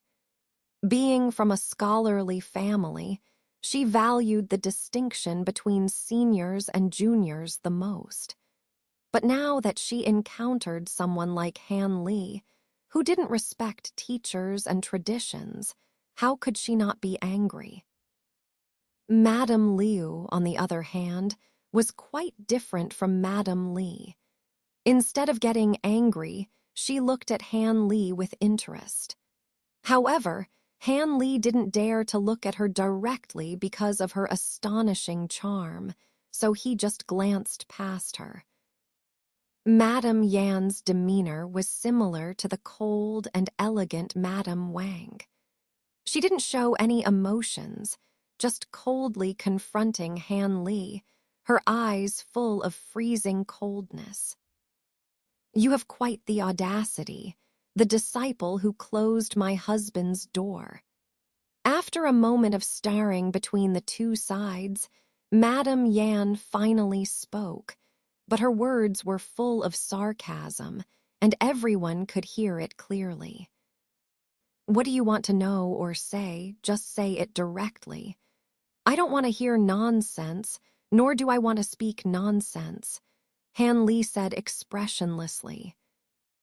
Han Li was well aware that it would be worse to engage in a verbal battle with a woman than to simultaneously engage in a verbal battle with several women. Instead of wasting energy distinguishing facts, it was better to address the core issue directly. And since there were no hidden experts in the room, it meant that these women didn't have any immediate plans to take action against him. It seemed that either they had some reservations or they needed something from him. Since that was the case, there was no need to be polite to them. After all, Dr. Mo's death was his own fault, and he had nothing to be ashamed of. Even Madame Yan, who had experienced various battles, was almost speechless at Han Li's tough tone. "All right, I'll ask you. Did my husband die at your hands, the traitor's hands?" Madame Lee couldn't help but rage, her beautiful eyes almost spewing fire, and all traces of scholarly aura disappeared, leaving only resentment. "What nonsense are you talking about? It's clearly you who did it." Han Lee's expression remained unchanged. "How do you know it was me? Did you witness it with your own eyes?" Han Lee asked without any politeness. He was well aware that the letter had been written before Dr. Mo's death, so he couldn't be sure that he was the one who killed Dr. Mo. It was likely that the letter contained some speculations, which is why Han Lee could refute them without reservation. "Since you put it that way, then tell us the whole story of my husband's death. If it really has nothing to do with you, we won't deliberately wrong you." Madame Wang, who had been silent and cold all along, suddenly spoke up. Upon hearing this, Han Lee raised his head, yawned, and then sneered, "Wronged me. Such big words. Do you think I'm afraid of your Mo family? If it weren't for Master Mo really teaching me some medical skills and having a bad reputation for bullying women, HMPH, just based on you, I could wipe out your entire family with one hand." Han Lee's words were icy cold, and his expression became grim. Han Lee had made up his mind. Since he couldn't deceive the precious jade from the Mo family anymore, he had to resort to strong measures because of the poison in his body. He planned to show off a bit and force them to hand over the warm sun precious jade. At first, when Madame Yan and the others heard Han Lee's harsh words, their faces showed surprise, but then they smirked, and Madame Liu even laughed heartily, bending over. Obviously, these women didn't believe Han Lee's words. However, not long after, the smiles on their faces froze completely. Because at this moment, Han Lee extended a finger, and a fireball suddenly appeared on his fingertip. This fireball, the size of a wine cup, caused the temperature in the entire room to rise suddenly, making the women feel like they were in scorching heat. Then Han Lee looked coldly at the opposite side, intending to find an object to use as a target for his fireball technique to show these women his power. But before he could act, Cultivator, Madame Lee couldn't help but cry out, her face full of fear. The others also paled. Even the cold-faced Madame Wang showed surprise in her eyes as she looked at Han Lee. These women knew about cultivators, which surprised Han Lee. However, his face became even darker.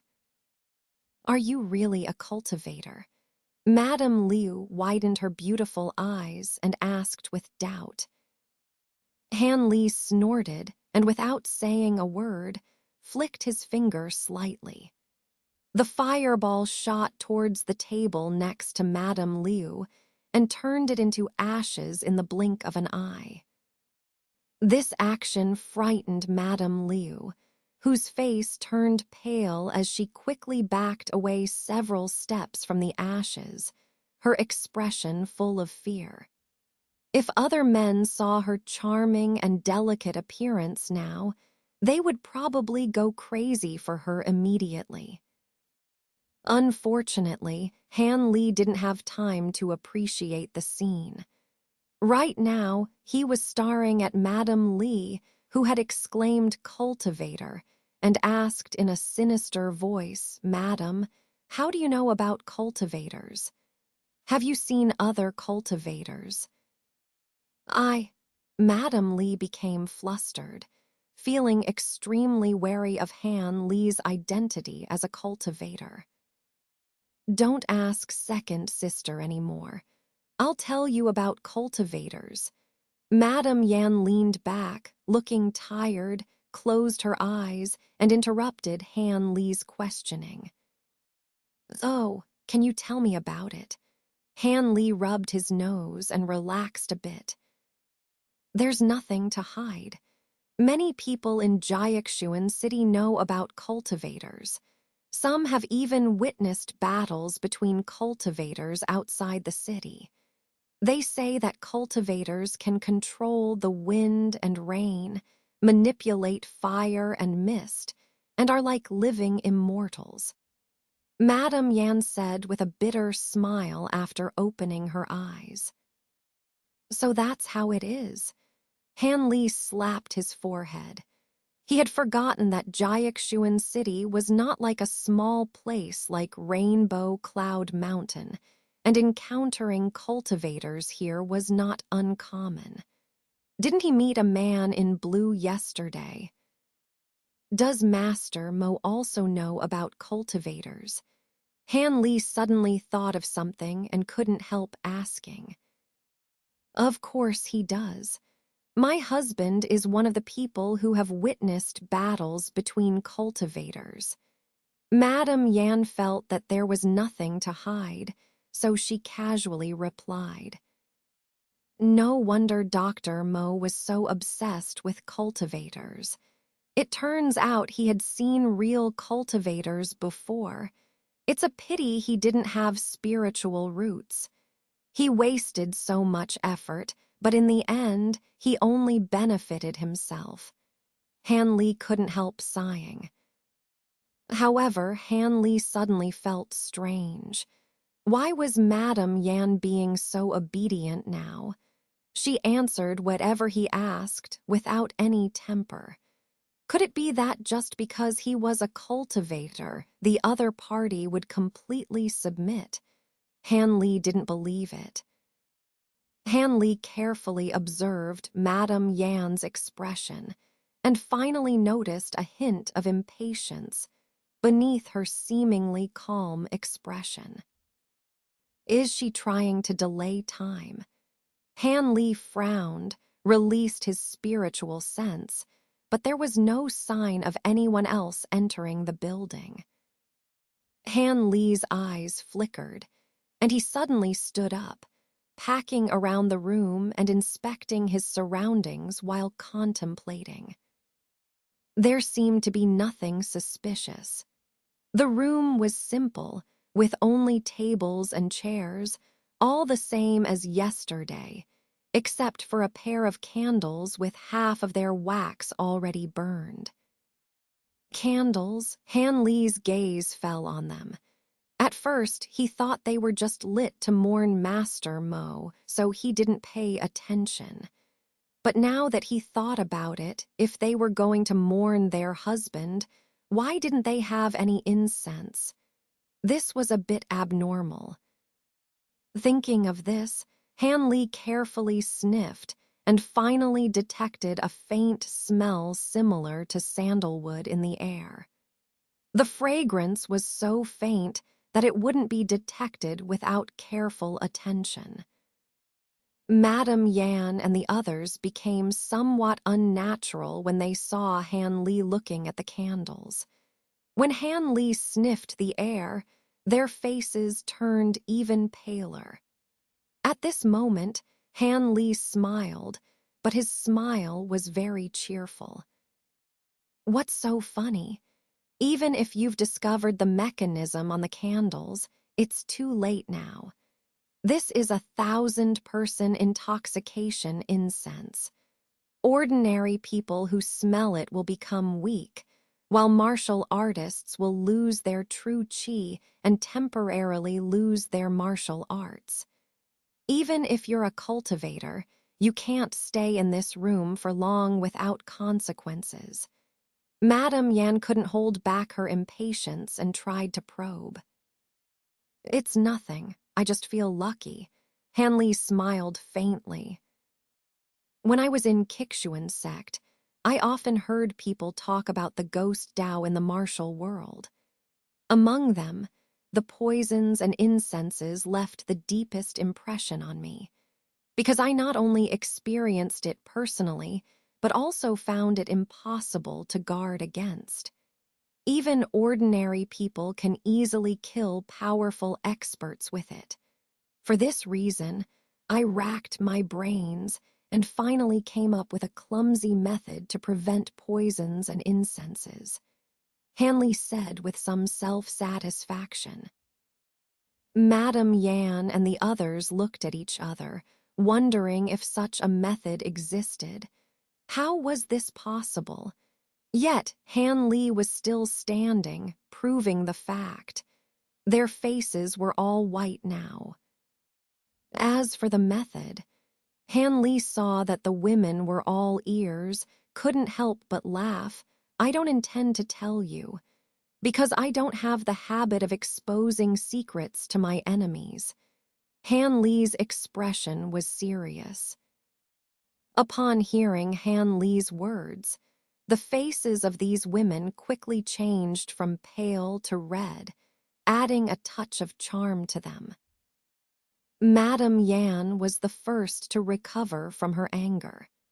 She gently adjusted the jade hairpin on her hair and calmly said, "Even if you are truly a cultivator and are not afraid of this intoxicating incense, don't you care about the poison in your body?"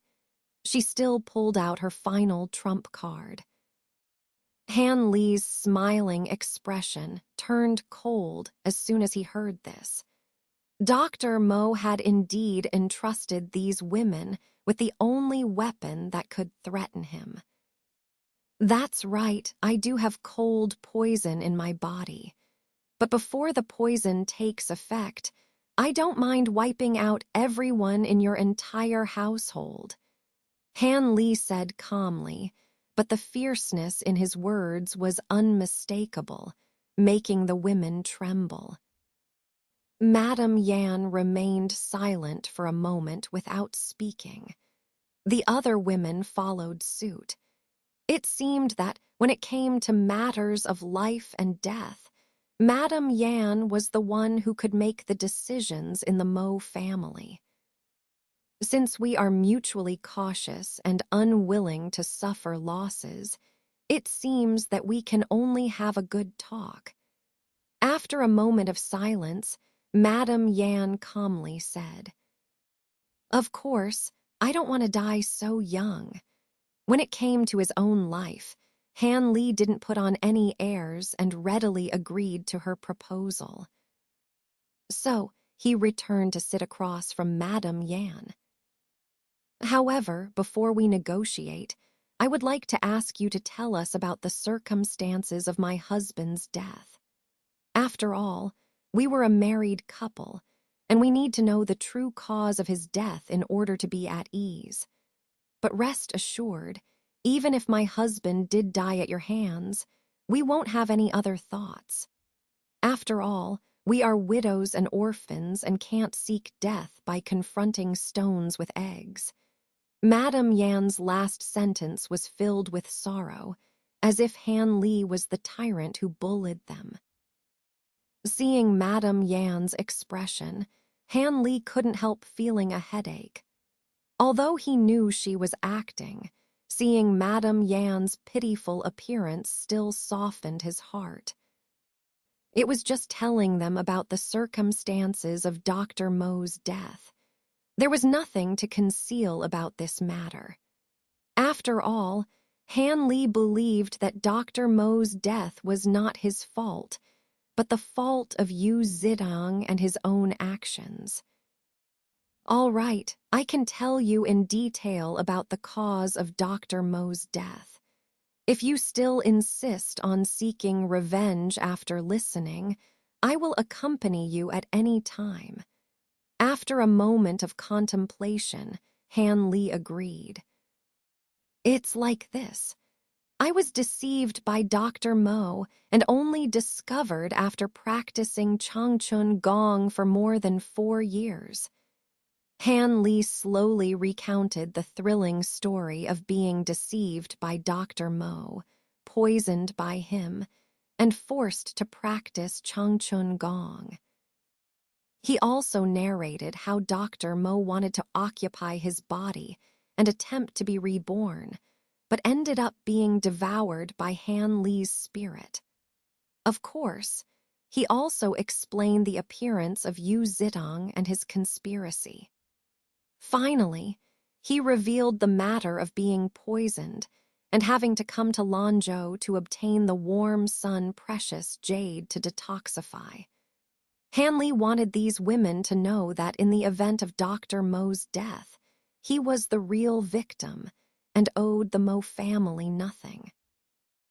After listening to Han Li's thrilling story, Madame Yan and the others looked at each other. If Han Li's account was true, then their husband's death couldn't be blamed on him. Moreover, what Han Li said about Dr. Mo's methods and cunning schemes was very consistent with their impressions of him, and it was also consistent with some information revealed in the anonymous letter. It seemed that Han Li's words were mostly true. If what you said is true, then my husband's death shouldn't be blamed on you. It's all because of Yu Zidong's schemes. Otherwise, how could my husband have died? Madame Yan sighed lightly, expressing words that made Han Li suspicious. Madame Yan is really biased towards her husband. She casually shifts all the blame onto Yu Zidong's dead body, absolving her husband of any guilt, as if he was also a victim. Han Li stared at Madame Yan with widened eyes, not saying anything, but his strange expression revealed his thoughts. Under Han Li's gaze, Madame Yan remained impassive, as if she didn't notice it. Han Li couldn't help but smile bitterly. This woman's thick skin was comparable to a man's. He couldn't help but look at the expressions of the other women.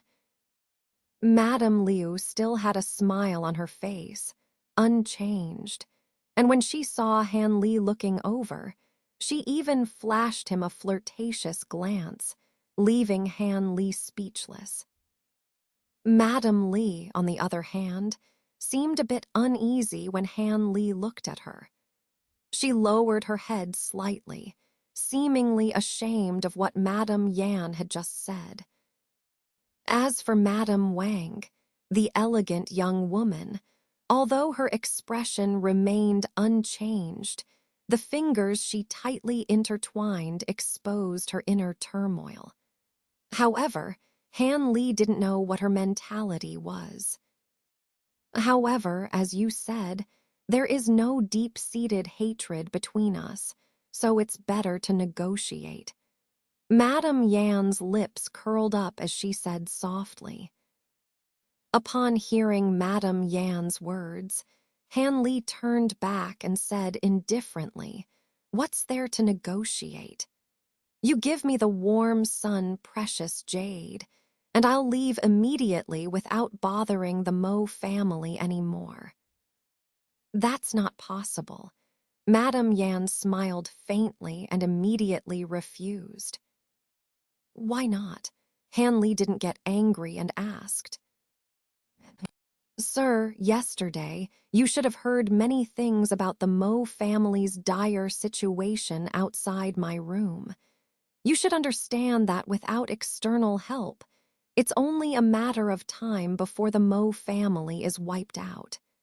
If that's the case, it would be better for you to take action and kill us sisters cleanly, ending it all. Madame Yan's eyes reddened, and she spoke pitifully. After listening to this, Han Li stared at Madame Yan in surprise, not saying a word, but looking at Madame Yan's flushed cheeks and her stubborn refusal to avoid his gaze. Han Li sighed inwardly. Now he knew where Mo Kei-Huan, that little fox, learned her tricks from. It was clearly a copy of this Madame Yan. What are your intentions? Just say it honestly. I don't want to beat around the bush with you anymore, Han Li said coldly, seemingly unaffected by Madame Yan. Madame Yan furrowed her brows slightly. This young man in front of her was much more difficult to deal with than she had expected. She felt powerless to influence him, whether through soft or hard tactics, and had a sense of nowhere to start. Do we really have to directly reveal our bottom line and make things clear with the other party? Madame Yan felt unwilling. She had held the power of the Jiao Dragon Society for so many years, and she had never disclosed everything during negotiations. She glanced at Madame Wang, the fifth wife. Among these sisters, only Madame Wang had the ability to oppose her decision, so she looked at her to see if she had any better suggestions. The matters involving negotiations with this man are solely up to the fourth sister to decide. I have no objections. Madame Wang, sensing Madame Yan's intention, said coldly. Upon hearing this, Madame Yan was delighted and felt slightly relieved. Well, since you, sir, don't intend to beat around the bush, then we sisters will directly state our conditions. With these words, Madame Yan regained her demeanor as one of the leaders of the three major factions in Jiayuan City. The weak and helpless demeanor she had just shown disappeared, replaced by an aura of authority gained from long-term leadership. Good, this is the negotiation opponent I want. Han Li smiled faintly. You just need to wipe out the mortal enemies of the Jiao Dragon Society, the Five-Colored Gate and the Overlord Manor, and let my Mo family have no worries. Then I will immediately hand over the warm sun precious jade and allow you to choose one of the women among Keihuan and the others as your wife. But if you intend to use force or threaten us, then you've got the wrong idea. I've already entrusted the precious jade to a trusted subordinate. If anything happens, it will be destroyed immediately, and we will all perish together. Madame Yan said solemnly. Madame Yan is not afraid of flashing her tongue. If I were to single-handedly destroy the Five-Colored Gate and the Overlord Manor, you really think you can come up with such an idea? Han Li seemed to have anticipated Madame Yan's threat and remained calm. He had known from the beginning that the warm sun precious jade would not be easy to obtain through brute force alone. Besides the verbal threats, he knew that the other party probably had many hidden tricks. Therefore, it was just a temporary strategy to forcibly extract the location of the precious jade from them. It would be best if they willingly handed it over. Isn't Han Gongzi a cultivator? How could these people in the Jianghu be your opponents? Besides, we didn't ask you to kill all the members of the other factions. We just want some of their leaders to disappear. Madame Liu, the beautiful third wife, said after giving Han Li a charming smile. Being a cultivator, so what? I don't know about other cultivators, but I am well aware of my own abilities. I won't be foolish enough to go up against tens of thousands of members of a major faction alone. Besides, do you really think cultivators can kill ordinary people at will without any consequences? Han Li glanced coldly at Madame Liu, and the chill in his eyes froze her smile. Under the influence of Changchun Gong and his vigilance, her charm technique would have no effect. What, according to Gongzi's meaning, Are there any restrictions on cultivators against us ordinary people? Madame Yan asked in surprise. I'm not very clear about the specific situation. After all, I have only recently become a cultivator and have not truly encountered these rules.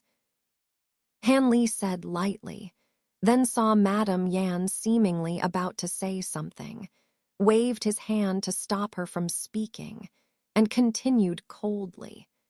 But as long as you use your brain, you will understand that if cultivators could arbitrarily attack ordinary people, how could you, the so-called three overlords of Lanzhou and the three major factions of Jiayuan City, still exist today? You would have been destroyed countless times by unscrupulous cultivators. Maybe you beauties would have become their playthings long ago. Han Li's last sentence was not polite at all, making the women's faces flush red, but also showing some fear. But this is just Gongzi's speculation, and may not be true. Madame Yan still tried to convince Han Li. As long as there is 1% chance, I won't do something that will lead to my own destruction. Han Li didn't give Madame Yan any illusions, saying unreservedly, "So, sir, do you intend to take advantage of us and take away our daughter's dowry for nothing?" Madame Yan's expression became somewhat ugly, emphasizing the words dowry. When Han Li heard this, although his expression remained unchanged, he couldn't help feeling a bit depressed. "The poison in my body was originally given by your husband.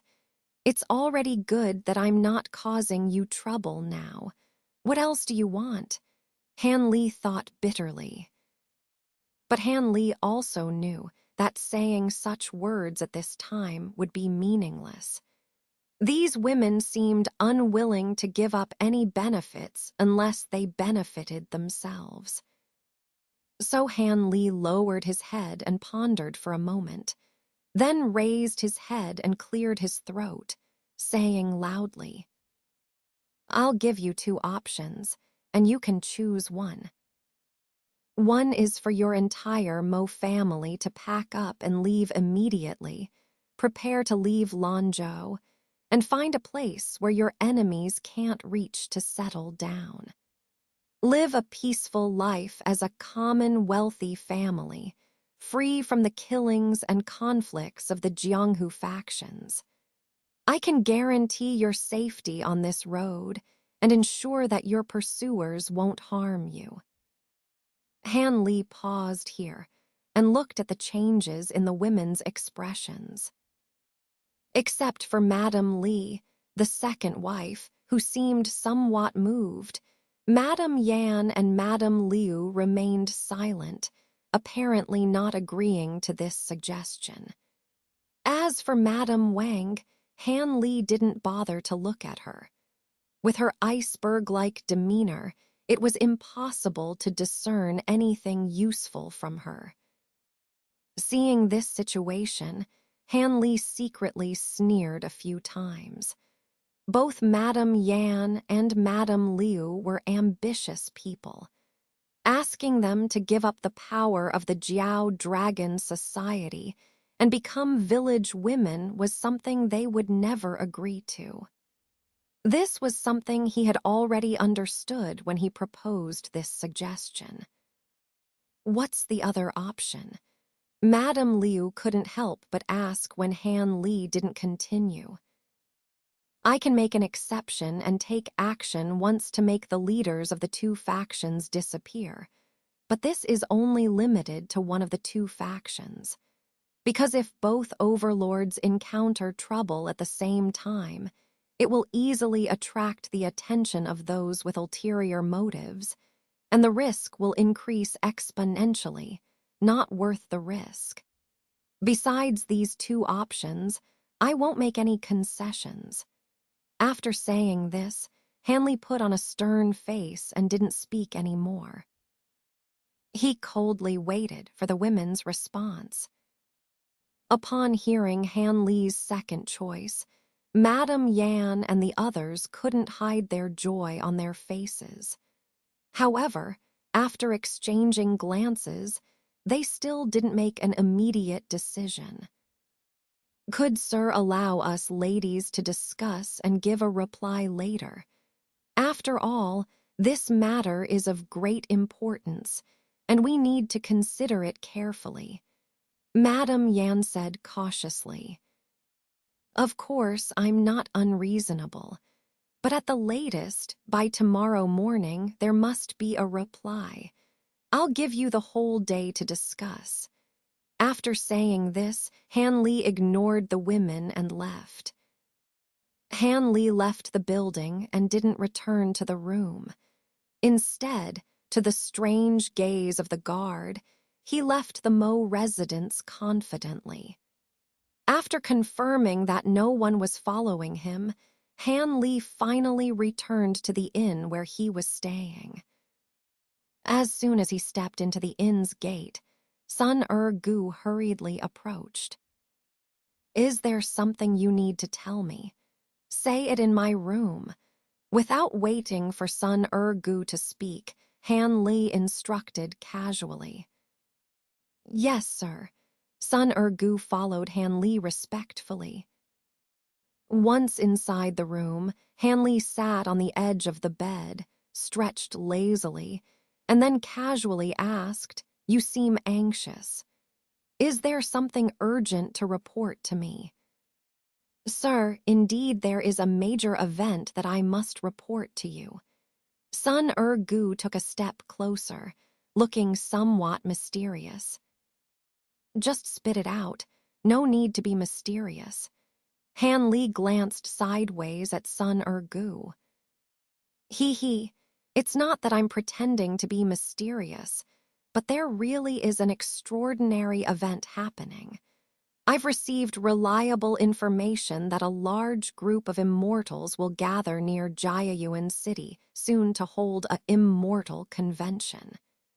It is said that anyone who can attend this convention can immediately become an immortal and join the ranks of the immortals. Sun Gu said excitedly, spitting as he spoke. Immortals? Han Li was slightly stunned. Yes, someone has seen them with their own eyes.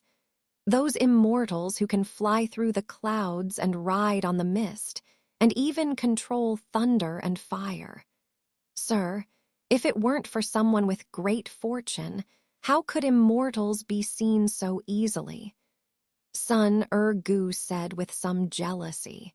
From his appearance, he wished he could replace those who had seen the immortals before. Han Li now understood that the immortals Sun Gu mentioned were cultivators. However, how could the people in their factions know about the meetings of cultivators? Han Li was somewhat surprised. How did you know about this? Are there many people who know this news? Han Li became interested. This information is absolutely reliable. It was heard by one of our brothers in the gang. However, because the gang leader is afraid of offending the immortals, he issued a gag order. Only the high-level members of our Si Ping gang know about this news. I also heard it from a drunk high-level member. I think a master like Sir would be interested in this, so I rushed over and waited until you returned. Sun Gu invited himself eagerly. Oh, your hard work won't be forgotten. But first, tell me how those gang members managed to avoid the notice of the immortals and hear this news. Han Li straightened his face and asked seriously. This was related to the credibility of the information, so Han Li couldn't afford to be careless. I heard it from that drunk high-level member. It happened like this. Sun Gu didn't dare to lie and honestly told Han Li the story he had heard. It turned out that the gang member who got this news was also a small leader of the Si Ping gang. A few days ago, he went to the western suburbs to do a big deal. However, due to inaccurate intelligence, he was ambushed and almost killed. In a panic, he fled to a nearby forest and hid in a tree hollow to evade his pursuers. However, before the enemy could find him, a huge and bizarre double-headed eagle suddenly descended from the sky. The terrifying appearance of the giant eagle frightened the gang member to death. In the critical moment of danger, he had a sudden inspiration and used the widely circulated turtle breath technique in the martial world to reduce his breath and heartbeat to the extreme, preparing to enter a state of false death to avoid detection by the strange eagle. Just as he was about to lose consciousness, he heard a conversation between a young man and woman on the eagle's back. It turned out that the giant eagle was carrying people. However, the eagle's body was too large, and he was in a panic at the time, so he didn't notice the people on the eagle's back in time. In this way, he heard about the immortal convention in a daze. At that time, he realized that the young man and woman were actually immortals. However, by then, the turtle breath technique had fully taken effect, and he lost consciousness in regret. When he woke up again, it was early the next morning. The young man and woman and the giant eagle were long gone, so he could only regretfully return to the gang with a heavy heart. As soon as he returned, he couldn't help but tell his superiors about this matter. However, his superiors, fearing the wrath of the immortals, issued a gag order. Only then did the matter of the gag order happen. After listening to Sun Gu's story, Han Li's expression remained unchanged, but he was excited inside, finding it hard to contain himself. A gathering of a large number of cultivators. This was truly a rare opportunity. If he could attend, he would truly be able to touch the world of cultivators, rather than stumbling blindly on the path of cultivation as he was doing now. Suppressing the excitement in his heart, Han Li thought for a moment and then asked calmly, "Did the man hear when and where the immortal convention will be held?" "When did he mention the time? It seems like it's in the near future. As for the location, it doesn't seem to have been mentioned." Sun Gu scratched his head awkwardly. Han Li frowned. It seemed that Sun Gu's knowledge of the news was not entirely accurate, and there were likely many omissions. So he lowered his head in contemplation for a while, and suddenly a bright idea flashed in his mind. Carefully examining Sun Gu, Han Li suddenly smiled and said to him, "Sun Gu, I'm very satisfied with your work these days, especially the latest news, which is quite commendable. So I'm planning to reward you handsomely." Sun Gu's heart leaped with joy upon hearing this, and a smile couldn't help but appear on his face. He hadn't expected that by just providing a few pieces of minor information, he would receive recognition from this big shot.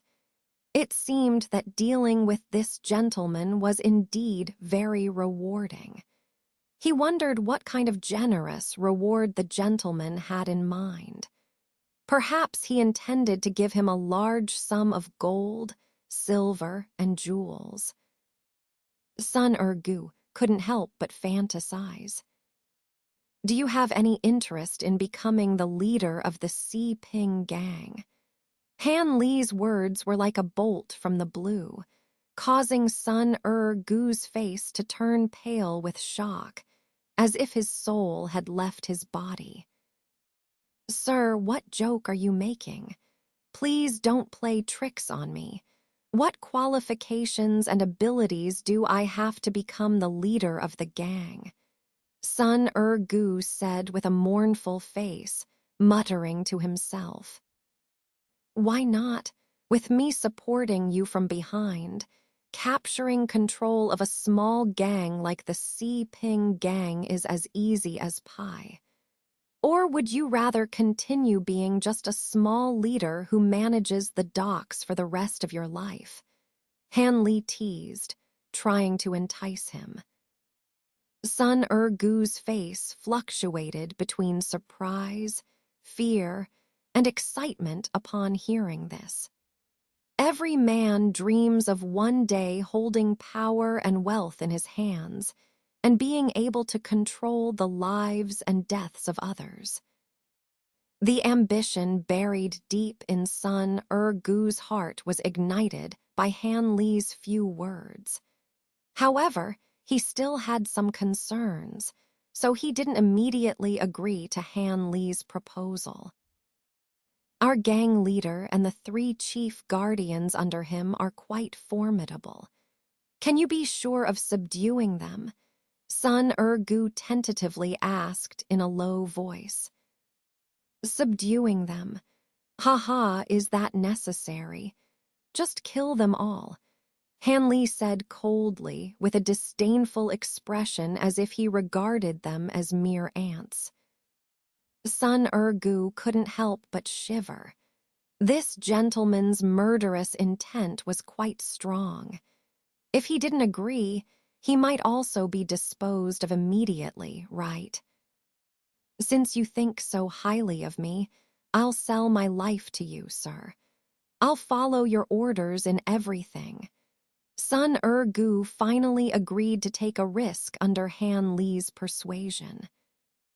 Good, that's settled then. Han Li nodded in satisfaction. Can you provide me with the recent whereabouts of your gang leader? Han Li casually asked. Yes, he has been going to the most famous brothel in the western city, the Xiao Xiang Court, every afternoon these days. He has become infatuated with their top courtesan, Xiao Jinjai.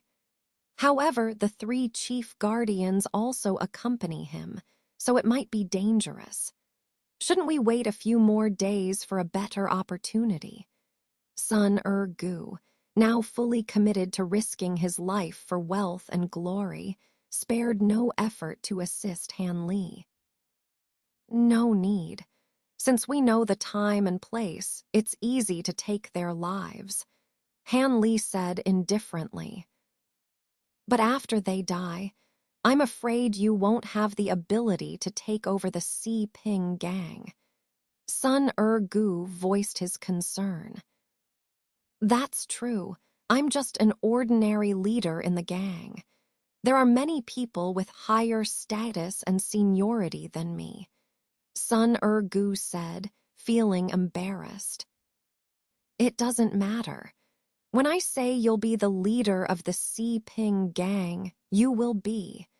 I'll assign Kun to you, eliminate those who oppose you, and provide you with personal protection for a while, Han Li said confidently. Then Han Li casually tapped 3 times on the wall of the neighboring room. After a moment, Kun appeared before them.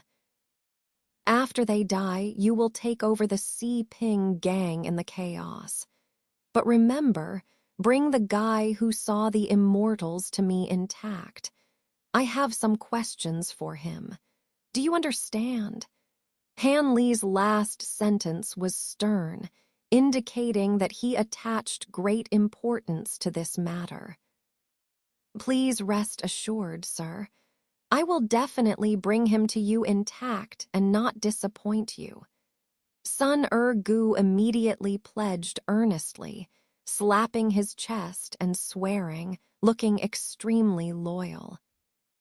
That's good to know. Take Kun with you. When you come to see me again, you will be the leader of the gang, Han Li instructed calmly.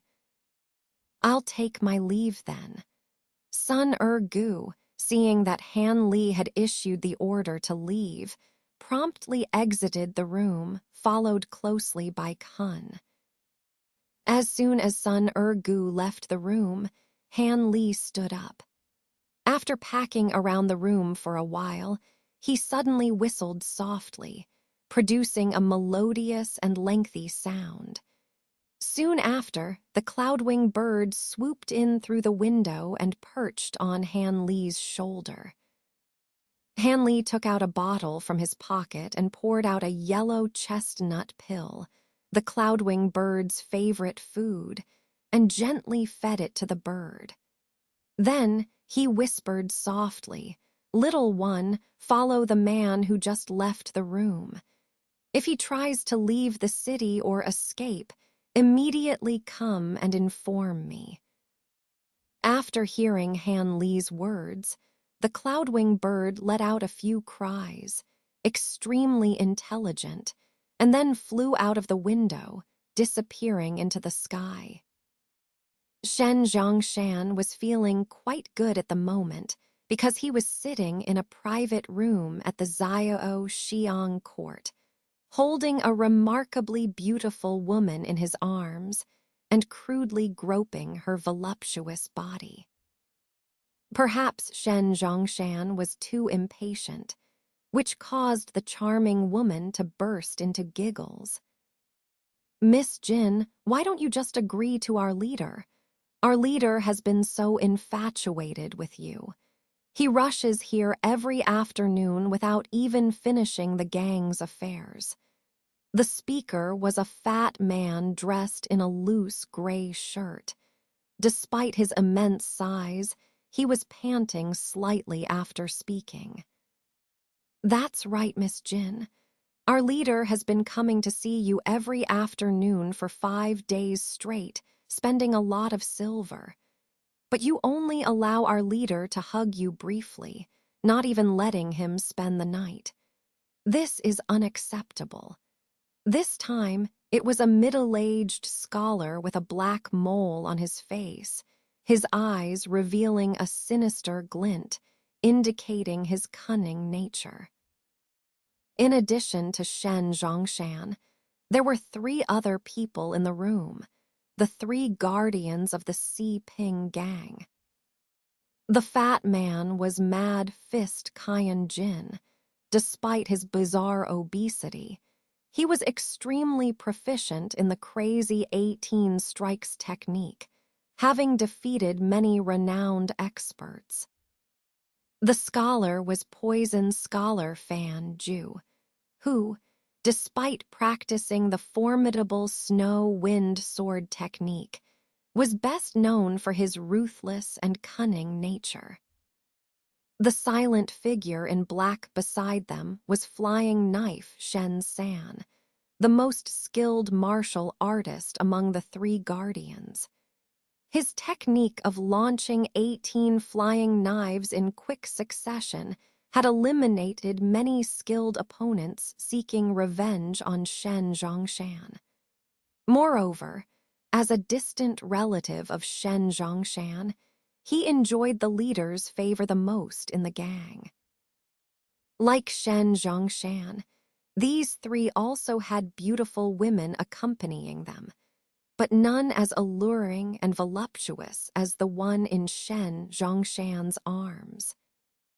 At this moment, the giggling little Jinjai heard the words of Mad Fist Kaiyan Jin and Poison Scholar Fan Ju. Tears seemed to well up in her eyes, as if she might burst into tears at any moment.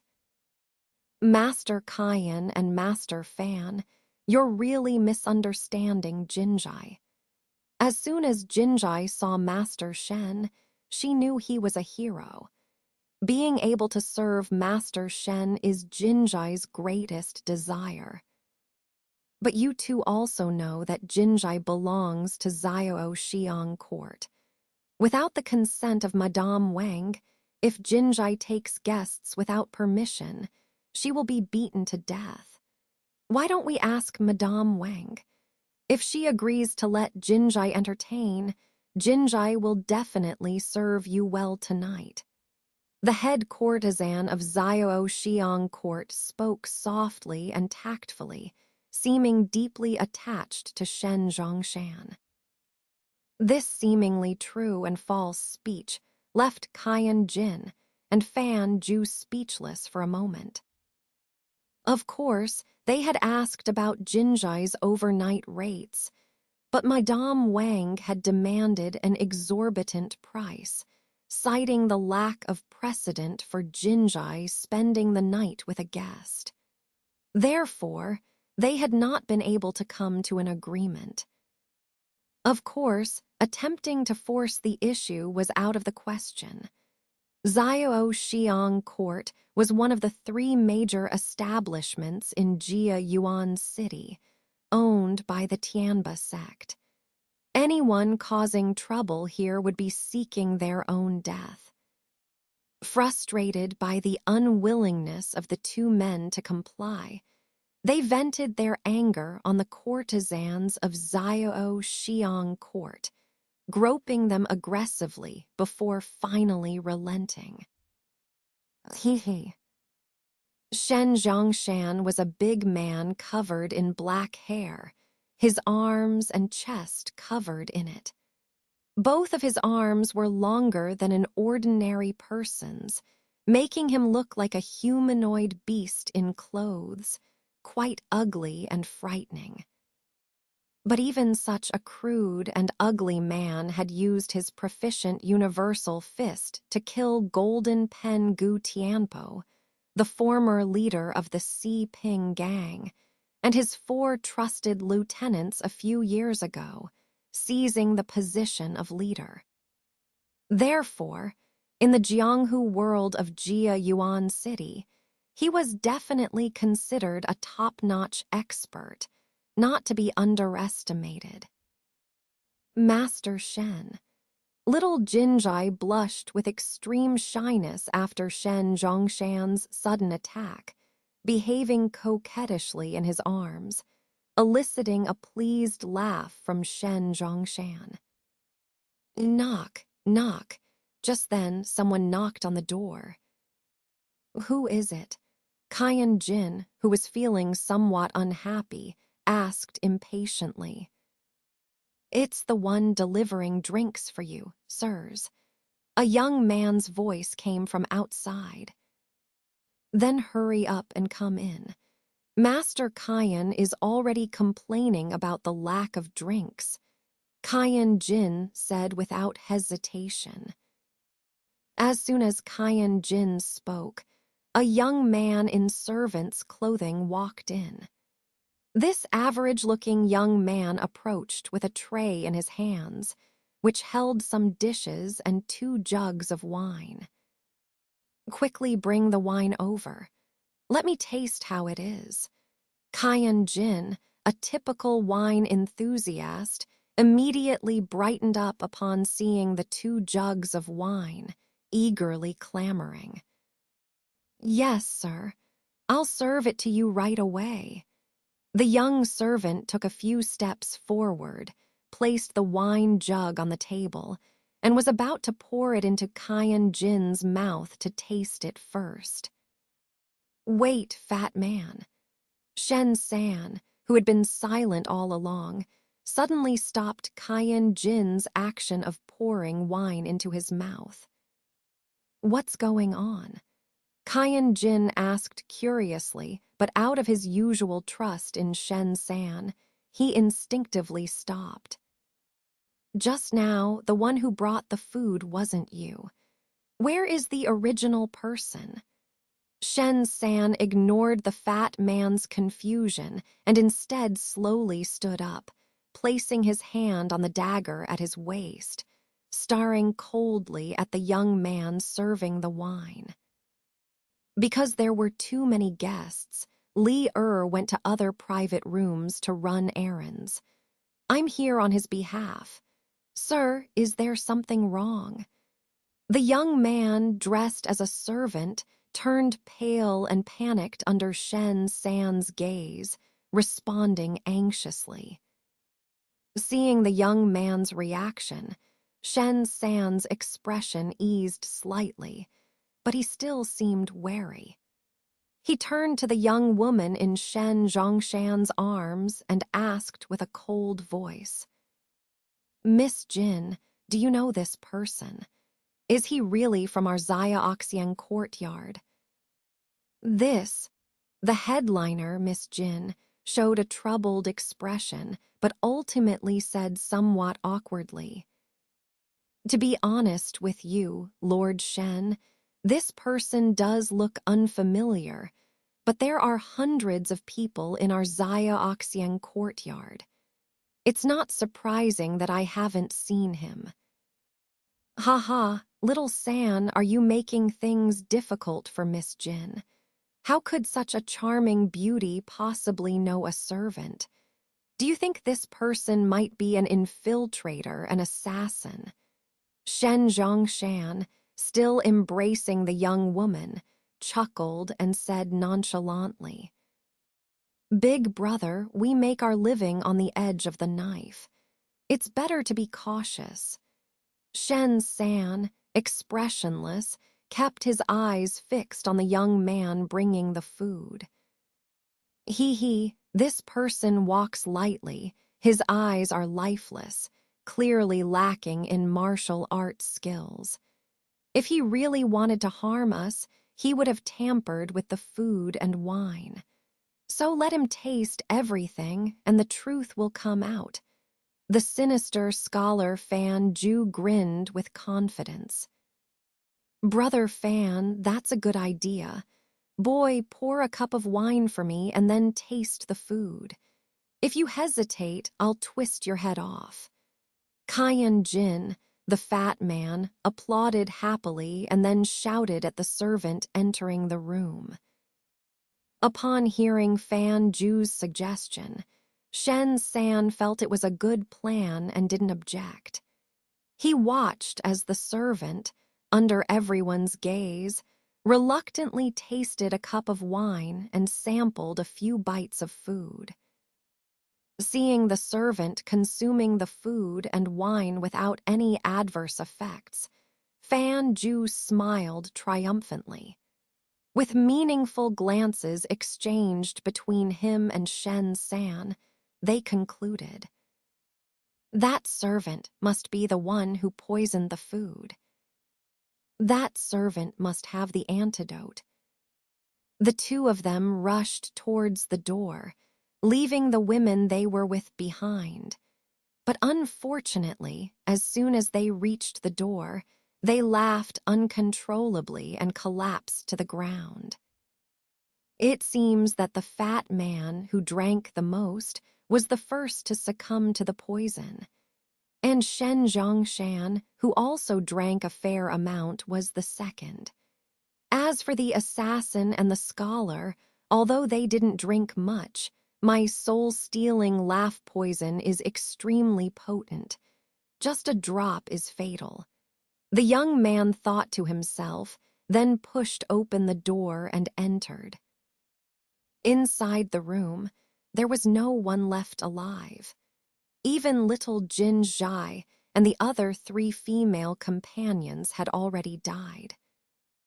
Since Shen Zhongshan's death will be perceived as a vendetta, it shouldn't cause much trouble. The clear soul powder is really useful. Taking one beforehand not only prevents all poisons, but also neutralizes drugs like aphrodisiacs. Last time, it helped me trick the Yan clan and the others. He chuckled strangely and couldn't help but pat the bottle of clear soul powder in his pocket. It had become a habit for Han Li to sleep soundly after completing a major task. allowing him to relax his tired body and mind in his sleep. When Han Li woke up from his deep sleep, the news of Shen Zhongshan and his 3 guardians' deaths had been discovered by the people of the Xia Oxiang courtyard. As a result, when the news reached the 4 Square gang, it immediately caused a commotion among the ambitious individuals within the gang. No one wanted to investigate the cause of Shen Zhongshan's death because in Jiayuan City, the law of the jungle prevailed. Shen Zhongshan had also killed the former leader of the 4 Square gang to gain his position. Therefore, the remaining leaders of the 4 Square gang were only concerned about who would succeed to the vacant position of leader. Thus, in a situation where there were no competent candidates, and no one dared to oppose anyone else, a fierce battle for the position of leader erupted within the 4 Square gang that very night. As a result, the next morning, when the ordinary gang members who hadn't participated in the fight woke up, they were surprised to find that the entire 4 Square gang had fallen into the hands of a previously inconspicuous minor leader named Sun Ergu. This Sun Ergu had managed to eliminate all the other high-level figures who opposed him in one night. In the absence of anyone daring to stand up against him, he smoothly ascended to the position of leader of the 4 Square gang. The next day, he sent letters to the other gangs in Zhuchang, confirming his inheritance of the gang. Meanwhile, the mastermind behind the entire incident, Han Li, after a good night's sleep, appeared in the Mo residence, the same quaint little building where he had met with the members of the Mo family before. Standing behind the 3 ladies of the Mo family was a trio of renowned beauties in Jiayuan City, Mo's 3 beauties. Han Li had already met Mo Yuzhu and Mo Keihuan, so his gaze focused on Mo Fengwu, Mo Deifu's daughter. Mo Fengwu was a beautiful young woman with an oval face and a delicate appearance. She appeared to be about 16 or 17 years old, and her overall demeanor gave Han Li the impression of a delicate and charming maiden. At this moment, Mo Fengwu, who had been stared at by Han Li, blushed shyly and lowered her head, revealing her snow-white, slender neck, causing Han Li to swallow involuntarily. "Mr. Han, please stop staring at our Fengwu with those lustful eyes. Our Fengwu is very shy. Shouldn't we continue yesterday's discussion?" The 3rd lady smiled coquettishly and said in a sweet voice to Han Li, "Topic? What topic? I'm here to ask about your final decision. Will you leave here and retire, or let me take care of your greatest adversaries?" Han Li withdrew his gaze from the woman in the yellow dress and spoke bluntly, with no trace of courtesy. Upon hearing Han Li's words, Yanshi furrowed her brows slightly and said slowly to Han Li, "Master Han, please don't be hasty. After much consideration yesterday, my sisters and I have decided to choose the second option. However, there is a slight modification we hope for. I believe I've already stated that I don't wish for any bargaining from you ladies. This matter is non-negotiable. Either fully agree to my conditions or choose the second option." Han Li's expression turned stern as he interrupted. "Master, how do you find the appearance of our 3 young ladies?" Yanshi ignored Han Li's displeasure and suddenly shifted the conversation to the Mo sisters. With complexions like yours, it's not an exaggeration to describe the three young ladies as stunning beauties. Han Li was momentarily stunned, but then chuckled lightly, vaguely understanding Yan Shi's intentions. Our request is not unreasonable. As long as you can eliminate the leaders of the five-color sect and the dominating villa, we will not only provide you with the warm sun jade, but also offer the three of us sisters to you as wives. You've been eyeing Fengwu, haven't you? As long as you agree, she'll be yours. Yan Shi pointed to the women behind her, including Mo Yuju, and said earnestly, "Fourth sister." "Mother." Mo Yuju and Mo Keihyuan's faces changed drastically, unable to contain their surprise. Obviously, they hadn't received any prior information about this arrangement, and Yan Shi's easy promise had shocked them. However, Mo Fengwu, apart from her slightly pale complexion, managed to remain composed. No wonder they were so panicked. Han Li was really unremarkable in appearance, and compared to the ideal husband in their hearts, he was vastly different, with no resemblance whatsoever.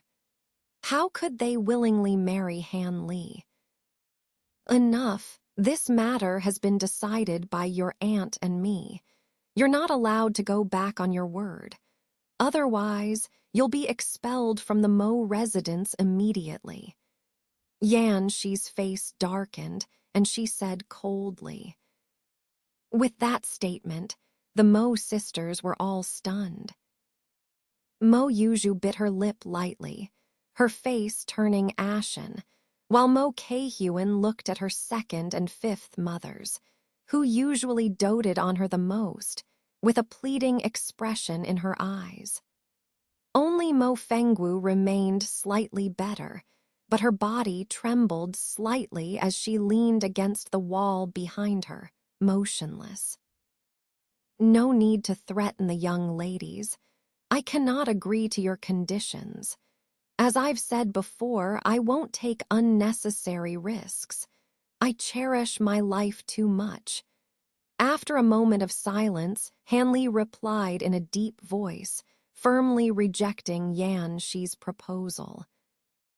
Though Han Li was not indifferent to the stunning beauty of the Mo sisters, he had carefully considered the consequences. If he truly exterminated the leaders of the five-color sect and the dominating villa, it would surely attract the attention of those in power and potentially bring disaster upon himself.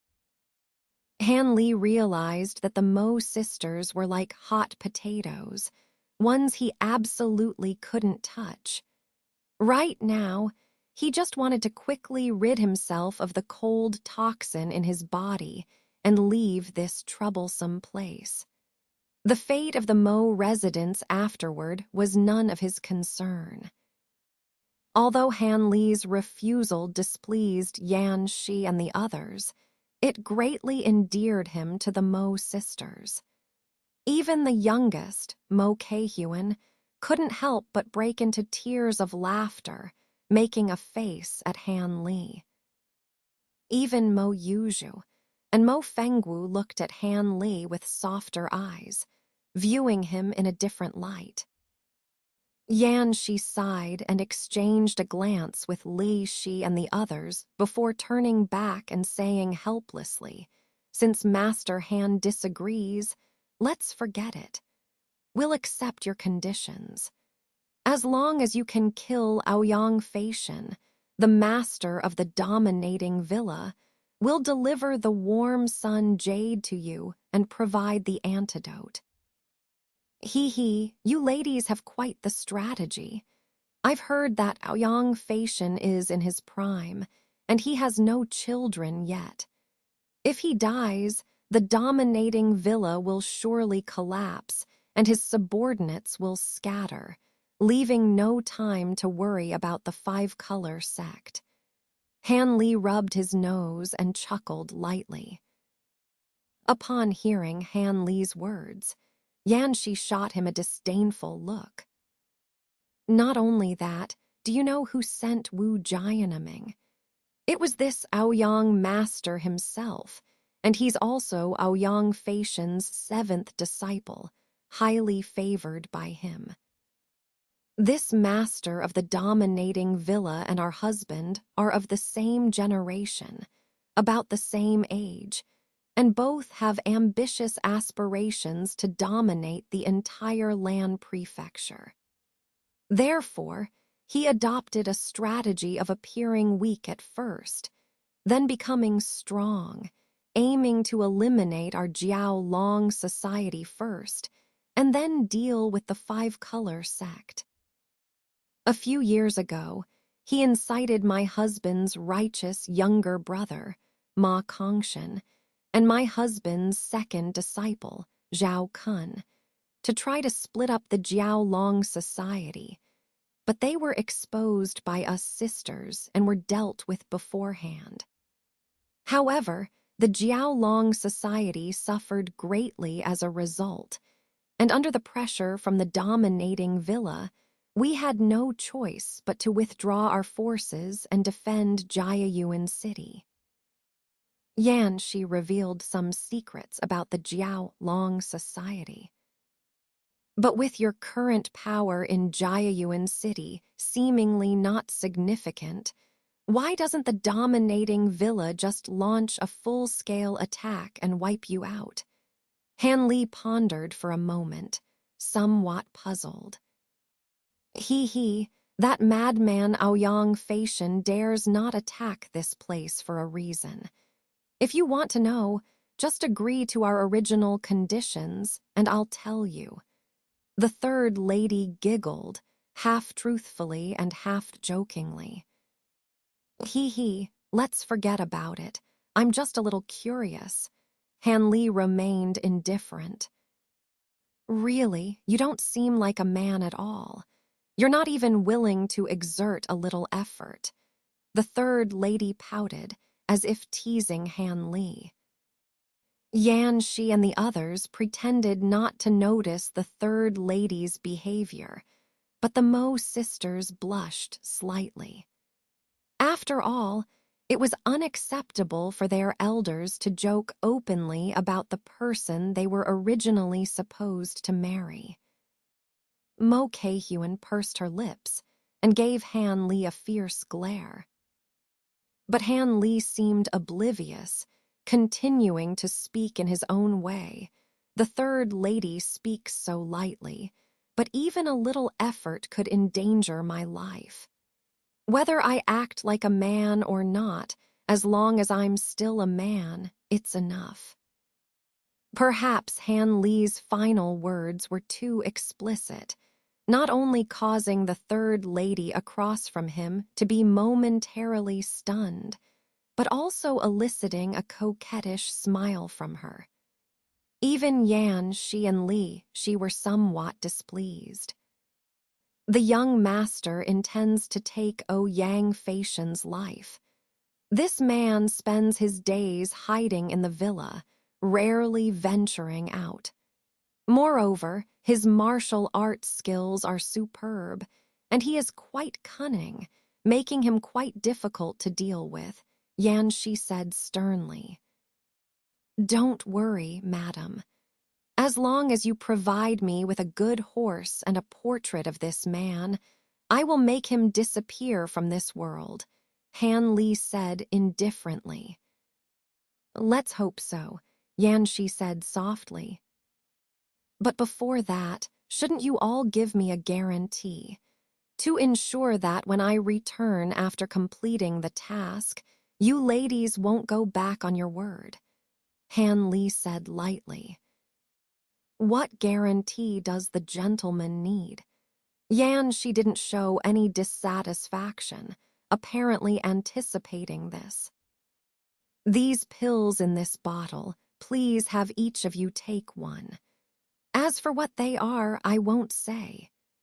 Anyway, when I come back after killing Yang Lionshin, I'll exchange the antidote for the gemstone you hold." Han Li took out a porcelain bottle, placed it on the table, and then looked coldly at Yan Shi and the others. Without a second word, Yan Shi reached out her delicate jade hand, grabbed the bottle, poured out a green pill, glanced at Li Shi and the others, and then swallowed it. Brave and decisive, truly worthy of being the leader of the Jiao society, Han Li couldn't help but applaud. Then his gaze shifted to the others.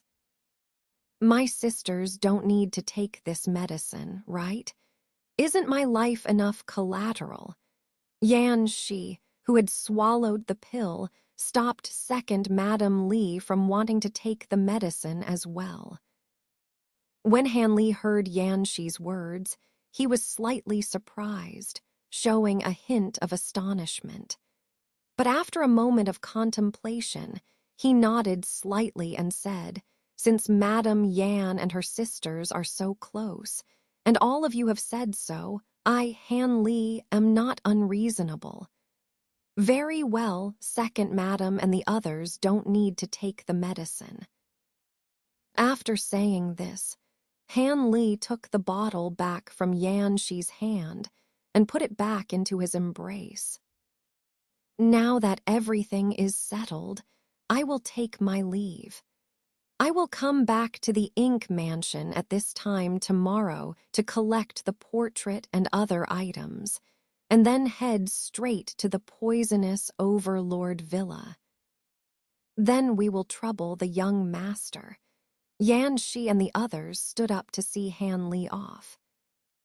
Han Li smiled faintly, turned around gracefully, and left the room. Just as Han Li was descending the stairs, hurried footsteps came from behind. Han's senior brother, wait, my second sister has something to tell you. Mo Kei-Huen's voice came shouting, and when Han Li heard this, he sighed and turned around helplessly. He saw the little vixen rushing ahead, followed by Mo Fengwu and Mo Yuzhu, walking towards him. Mo Kei-Huen caught up with Han Li in a few steps, then widened her eyes, circled around him, and kept making noises as if she were looking at something rare. Not bad. Han's senior brother deceiving me was so hard. I didn't expect you to be a fake too, actually using some little trinkets to charm someone. Han Li rolled his eyes at the girl. What does she mean by little trinkets? Clearly, you forced me to give you those gifts. Third sister, don't be rude. Don't make trouble for Han's senior brother. Mo Fengwu's voice was heard for the first time, soft and gentle, very pleasant to listen to. What? I'm just helping our mother take revenge. Who made this guy act so arrogantly in front of my mother? Mo Kei-Huen said petulantly. Seeing the interaction between Han Li and Mo Kei-Huen, Mo Fengwu quickly reprimanded her younger sister. Then she pulled her away, and after a graceful courtesy to Han Li, bid farewell and left. Throughout the whole interaction, Mo Yuzhu, the eldest miss of the Mo mansion, did not utter a word. After seeing Mo Fengwu and Mo Kei-Huen leave, she glanced deeply at Han Li and then followed suit. What does it mean when Miss Mo looked at me like that? Gratitude, resentment, or both? Han Li was puzzled by Mo Yuzhu's farewell glance. But after shrugging, he stopped thinking about it and left the Mo mansion. When Han Li returned to the inn, Sun Ergu, the new leader of the sipping gang, and another person were already waiting outside his room, of course. Kun was there too. Seeing Sun Urgu, Han Li nodded to him, pushed open the door, entered the room, and Sun Urgu and the others followed in, standing respectfully on both sides. After sitting down, Han Li carefully looked at the unfamiliar person who came with Sun Urgu, a burly man in his 30s with a fierce face full of muscles. "You look so radiant. You must have taken the position of the leader of the sipping gang, haven't you?" Han Li said lightly to Sun Urgu. I have, all thanks to the support of the young master. Otherwise, how could I, a humble person, have today's status?" Sun Urgu hurriedly replied with a smile. "As long as you know, I won't intervene in the day-to-day affairs of the sipping gang, but you must use the power of the gang to handle the tasks I assigned properly. Otherwise, I won't mind replacing the gang leader again," Han Li said coldly. These words made Sun Urgu, who was originally a bit complacent, immediately shiver and sober up.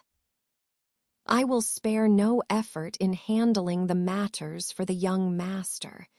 Even if I have to risk my life, I will get it done." Sun Urgu quickly put on a loyal appearance. Han Li nodded slightly, and then turned to look at the other person. "You're the one who overheard the conversation between the immortals, right?"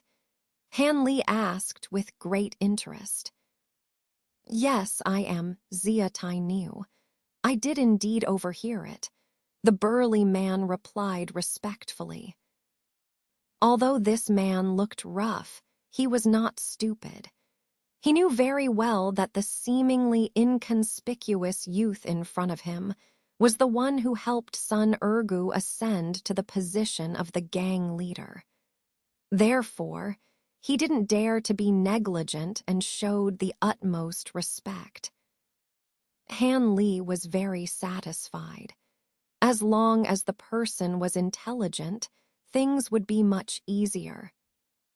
"Tell me the whole story of hearing the immortal conversation again from start to finish. If I am satisfied, I will make you Sun Urgu's deputy and appoint you as the vice leader of the sipping gang." Han Li knew that only by offering great rewards could he motivate others to act for him, so he promised without hesitation. Zia Tai Niu was overjoyed when he heard this, excitedly promising to satisfy Han Li. Sun Urgu, who was standing aside, felt a little unwilling, but he didn't dare to show any expression on his face. So, after Zia Tai Niu calmed down a bit, he recounted the incident of encountering the immortals in detail.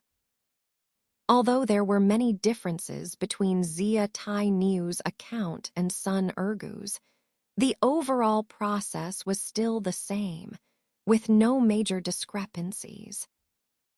Did the immortals mention any time or place? After listening to the other party's statement, Han Li asked the question he was most concerned about.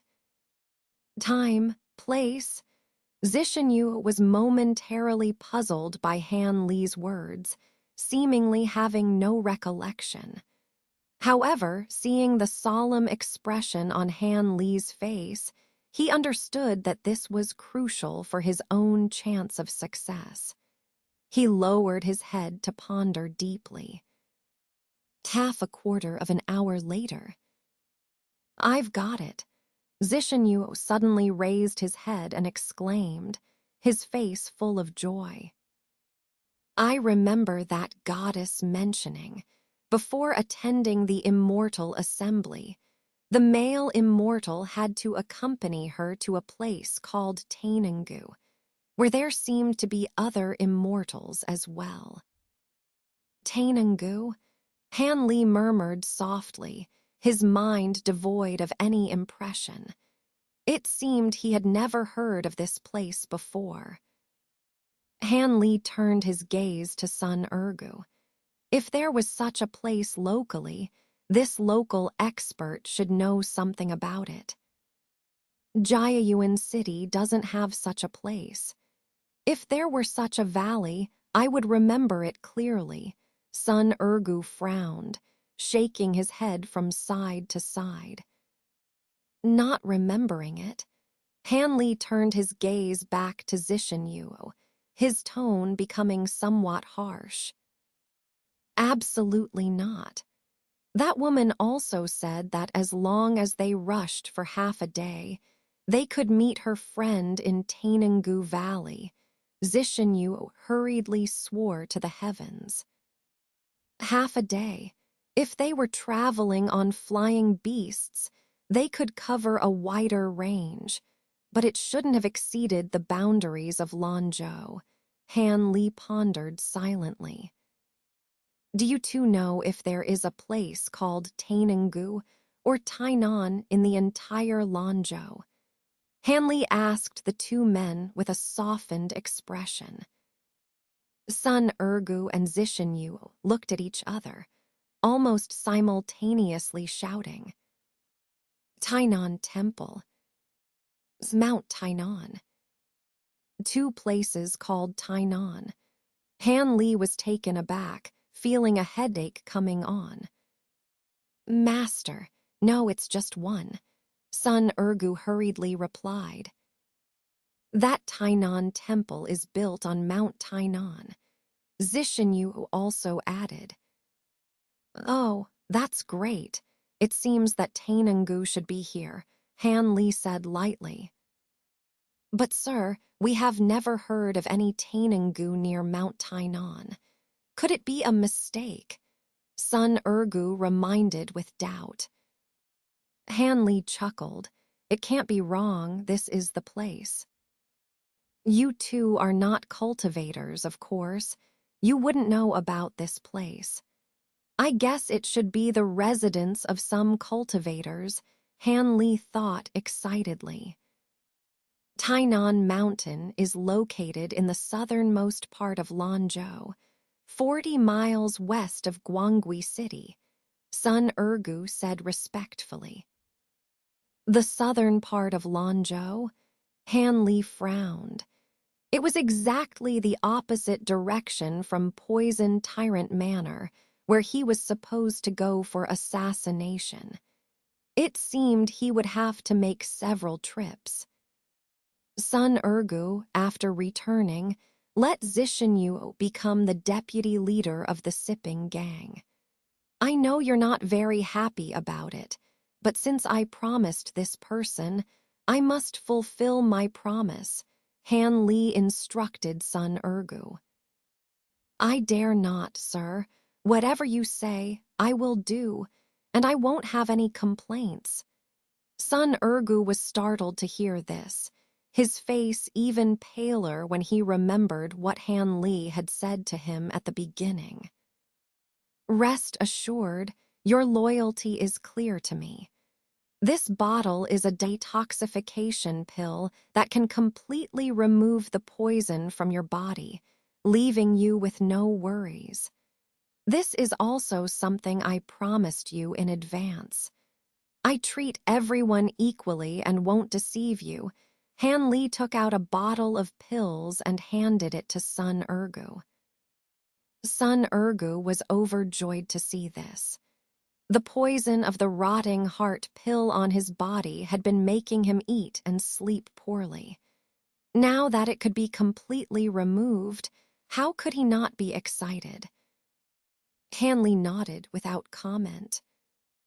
The reason why he was so generous in detoxifying Sun Ergu was mainly because it was troublesome to give Sun Ergu a detoxification pill every month. And he was going to be away from Jiayuan City for a while. So if it was so troublesome, it would be better to completely detoxify him.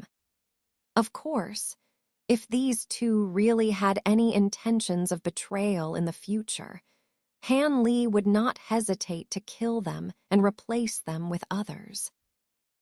Moreover, Han Li didn't need the sipping gang for the time being, and he was ready to treat the sipping gang as one of his retreats.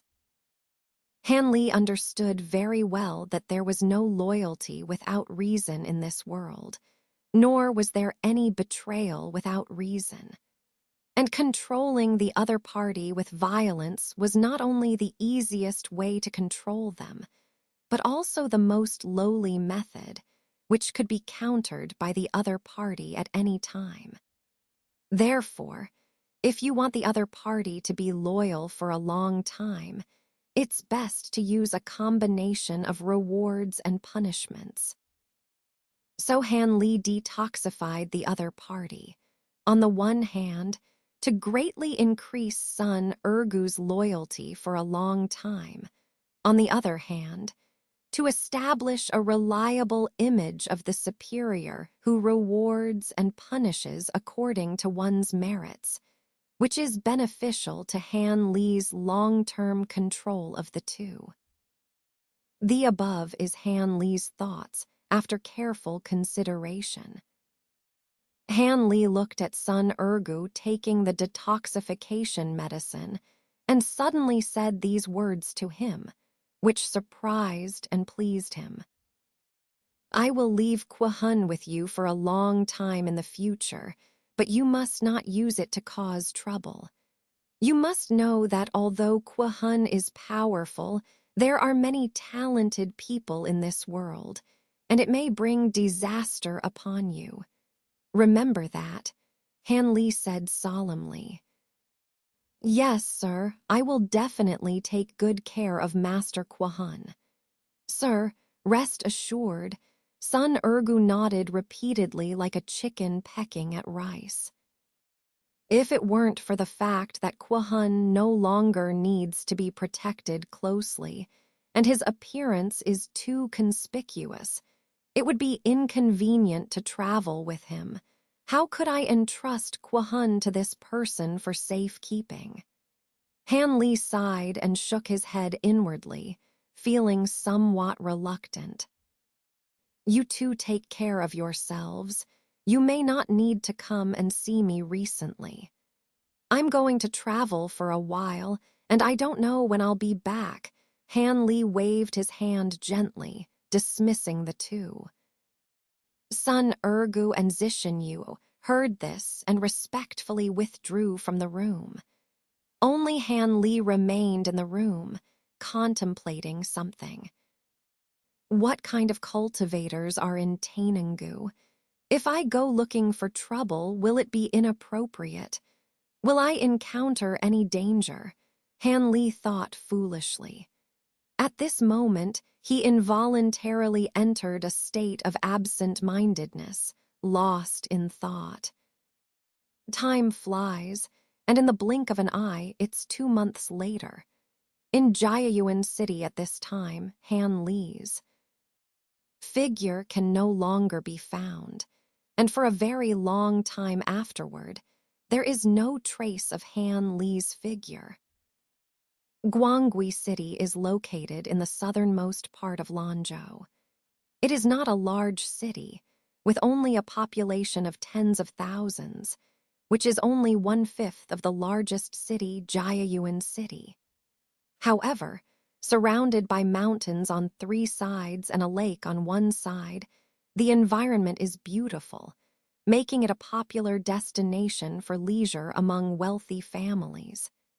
In addition, this place produces several rare fruits that cannot be found elsewhere, giving the small city some reputation. Mount Tainan is located not far to the west of Guangui City. The entire mountain is over 3,000 meters high and is shrouded in mist all year round. It is the 4th highest mountain in Lanzhou. At the top of the mountain, there is a small temple called Tainan Temple. Because the divination and fortune-telling in this temple are extremely accurate, every year, some dignitaries come here to burn incense, make wishes, and donate large amounts of money to the temple, ensuring that the temple's reputation remains prominent. At this moment, in a grove at the foot of Mount Tainan, a person is sitting cross-legged under a dense giant tree, holding a shiny red object in his hands, which is constantly rolling against his lower abdomen. Suddenly, this person trembled and groaned, and then the red light in his hand greatly diminished, revealing its true appearance, which turned out to be a piece of high-quality green jade. This jade is not only pure and flawless, but also has a faint red light emanating from its depths, indicating its extraordinary value. The man slowly put the green jade away from his abdomen, then raised his head to look at the sky, revealing the ordinary face of a young man who was none other than Han Li, who had disappeared from Jiayuan City. Han Li lowered his head and looked at the object in his hand, a hint of joy appearing on his face. Since obtaining this warm sun jade, he had been continuously removing the cold poison from his body. It was not until today, after half a month, that he had completely eradicated it. It was truly not easy. Moreover, the tingling sensation during the detoxification process was bone-chilling, making Han Li suffer a lot. Now that he looked back on it, he still felt lingering fear. However, this warm sun jade was indeed an extraordinary treasure. It could absorb his spiritual energy and greatly enhance the efficacy of detoxification, making it much easier. Without this discovery, he might have needed another 10 days to completely remove the poison from his body. Thinking of this, Han Li put the jade into a wooden box beside him and carefully concealed it. Then Han Li stood up, stretched his stiff limbs, and recalled his experiences over the past 2 months. After arranging everything on that day, Han Li went to the Mo family the next day and obtained information about the Dabao Mountain Villa and Aoyang Fictional from Yanxi. Then, riding a horse provided by the Mo family, he traveled day and night, finally arriving at the Dabao Mountain Villa within 10 days. After several days of reconnaissance and infiltration, Han Li seized the opportunity when Aoyang Fictional was alone admiring the moon, caught him off guard, and used all his magic treasures to decapitate him, ending his life. The whole process went surprisingly smoothly and easily, without any waves. It almost made Han Li wonder if the person he killed was a fake. Later, after examining several unique scars and birthmarks on the body, Yanxi confirmed that there was no mistake. Han Li then sighed and took his head back to Jiayuan City. Back at the Mo family, after handing over Aoyang Fiction's head to Yanxi for inspection, Han Li learned from him that Aoyang Fictional had cultivated the top-notch body-refining technique tyrant's armor in the martial world. He had already trained his whole body to be impenetrable. Even sharp weapons like iron-cutting blades could hardly harm him. However, he never expected to be killed so easily by Han Li. Only one thing remained simple. After confirming the head, Yanxi immediately took out the warm sun jade and exchanged it with Han Li for the antidote.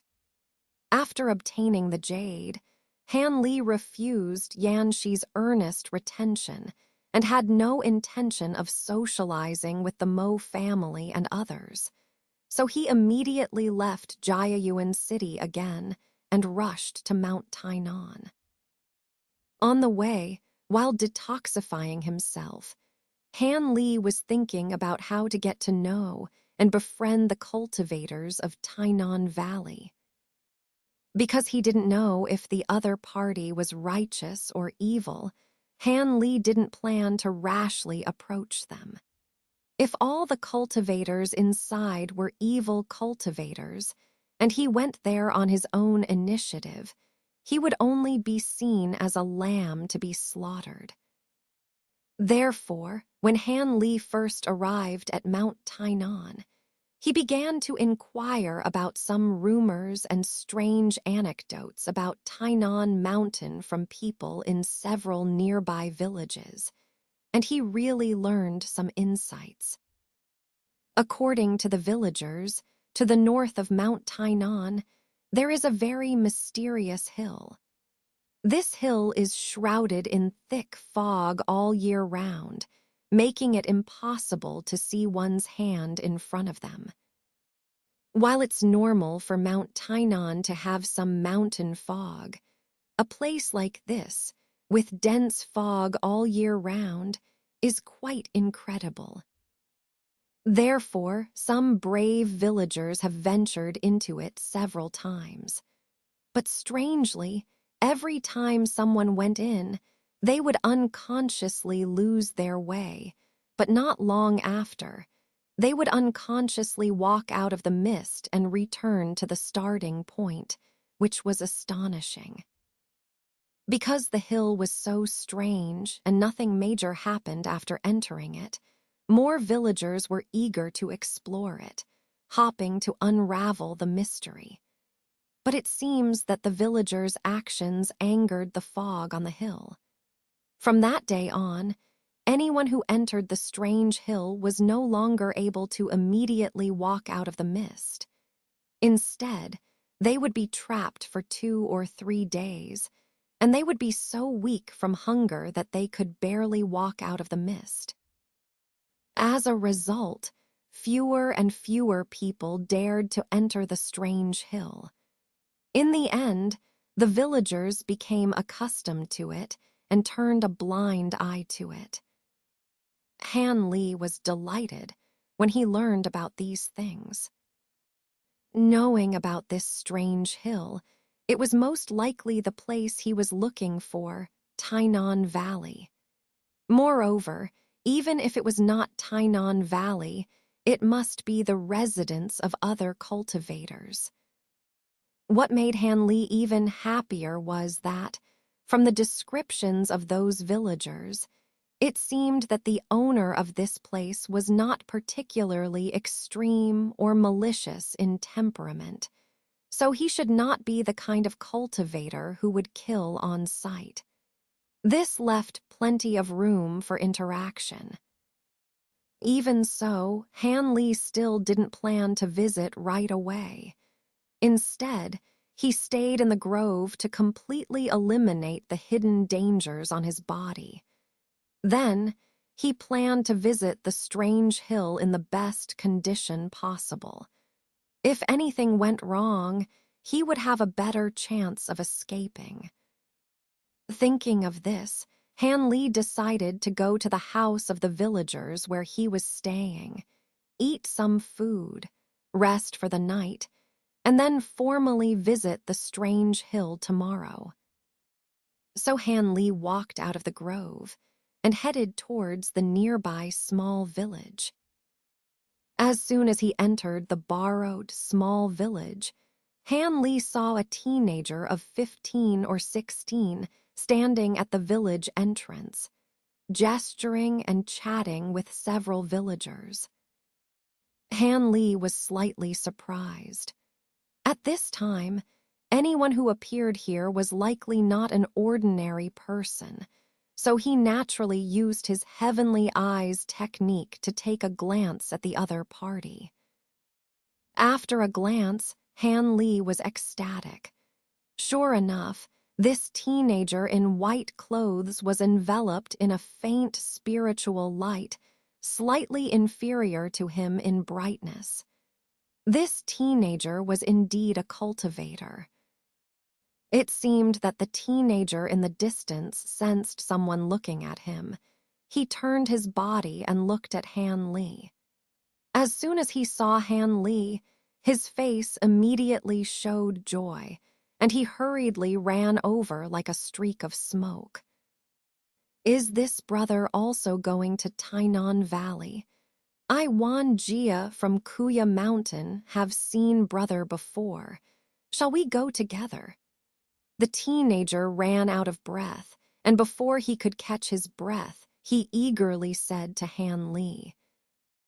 Han Li, seeing the teenager's appearance clearly, saw that he had clear eyebrows and bright eyes, with fair and delicate skin, resembling the appearance of a noble family's young master.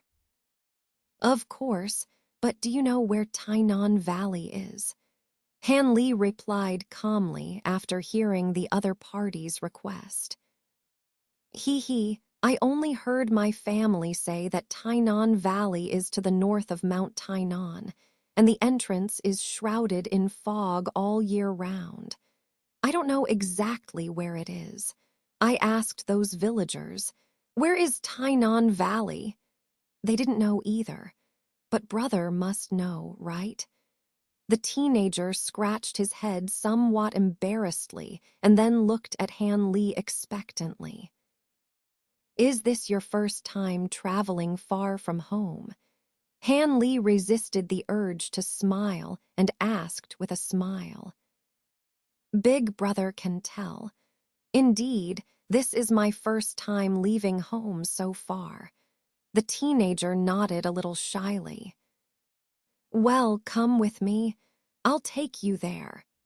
Han Li wasn't very sure at first if the strange hill was the Tainan Valley he was looking for, but now, after hearing what the teenager said, he was completely confident. That's great. I can finally see it for myself. The teenager cheered excitedly when he heard Han Li's words. Han Li gave the teenager a faint smile.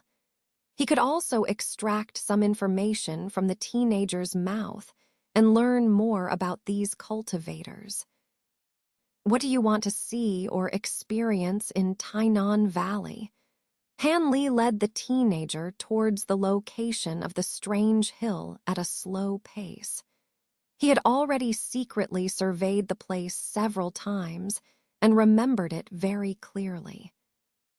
As they walked and conversed, Han Li subtly extracted information about the cultivation world from the young man. He learned quite a bit of common knowledge that cultivators should know. For example, cultivators are divided into 3 major stages based on their realm: the lower realm, the middle realm, and the upper realm. The lower realm includes 5 levels: chi condensation, foundation establishment, core formation, nascent soul, and soul transformation. The middle realm consists of 3 levels: core formation, soul fusion, and Mahayana. As for the upper realm, there's only the hurdle of tribulation crossing left. Once this hurdle is crossed, one can ascend to the immortal realm and live as long as the heavens and earth. However, while it sounds easy, actual cultivation is a distant dream. Not to mention advancing through the 3 major realms, even reaching the pinnacle of the lower realm, the soul transformation stage, according to the young man, has never been achieved by anyone in the entire Yue kingdom. Even lingering at the nascent soul stage is rare, with only a few lucky old monsters having such fortune. According to the young man, a cultivator's lifespan is closely related to their cultivation realm. Each advancement in realm represents a multiple increase in lifespan. For ordinary mortals, living over 100 years is rare. Successfully cultivating to foundation establishment can extend one's lifespan to over 200 years, which is quite normal. If someone manages to form a golden core, they could live to 400 or 500 years, with even the possibility of reaching 1,000 years if they miraculously attain the nascent soul stage. Listening to this, Han Li was astonished. While he vaguely guessed that cultivators had longer lifespans than ordinary people, he never imagined it would be to such an extent. It seemed like living for over 1,000 years would turn one into a veritable old turtle. However, if nascent soul cultivators could live so long, what about those in the core formation stage and other realms, even the upper realm? Wouldn't they be even more long-lived? Unable to contain his curiosity any longer, Han Li indirectly broached the subject. The young man nonchalantly replied, "Who knows? Perhaps they live even longer, or maybe they simply become immortal." According to legend, if a cultivator truly reaches the soul transformation stage and perfects it, they must leave this world and go to another, higher dimension. What this dimension is, and whether anyone has returned from it, nobody knows. No one has returned, then how are the realms above soul transformation delineated? Han Li felt a bit vexed, but he restrained himself from asking the young master before him, knowing he probably couldn't explain it either. So he held back and refrained from asking. Aside from the classification of cultivator realms, Han Li also gained a rough understanding of the cultivation sects and clans in the Yue Kingdom. While the young man didn't know much about other places, he was quite knowledgeable about the cultivation sects in the Yue Kingdom. From him, Han Li learned that there were 7 major cultivation sects in the Yue Kingdom, including the Concealed Moon Sect, the Yellow Maple Valley, the Spirit Beast Mountain, the Clear Void Sect, the Alchemy Blade Sect, the Heavenly Summit Bastion, and the Giant Sword Sect. Among these, the Concealed Moon Sect was the strongest, followed closely by the Spirit Beast Mountain. The other sects were more or less evenly matched in strength, with no significant disparity. If these cultivation sects were towering trees supporting the entire cultivation world of the Yue Kingdom, then the cultivation clans were various branches and vines entwined with them, relying on these sects to survive in the cultivation world. According to the young man's mysterious words, almost all the ancestors of long-standing cultivation clans in the Yue Kingdom were disciples of these sects, with their bloodlines continuing through these disciples.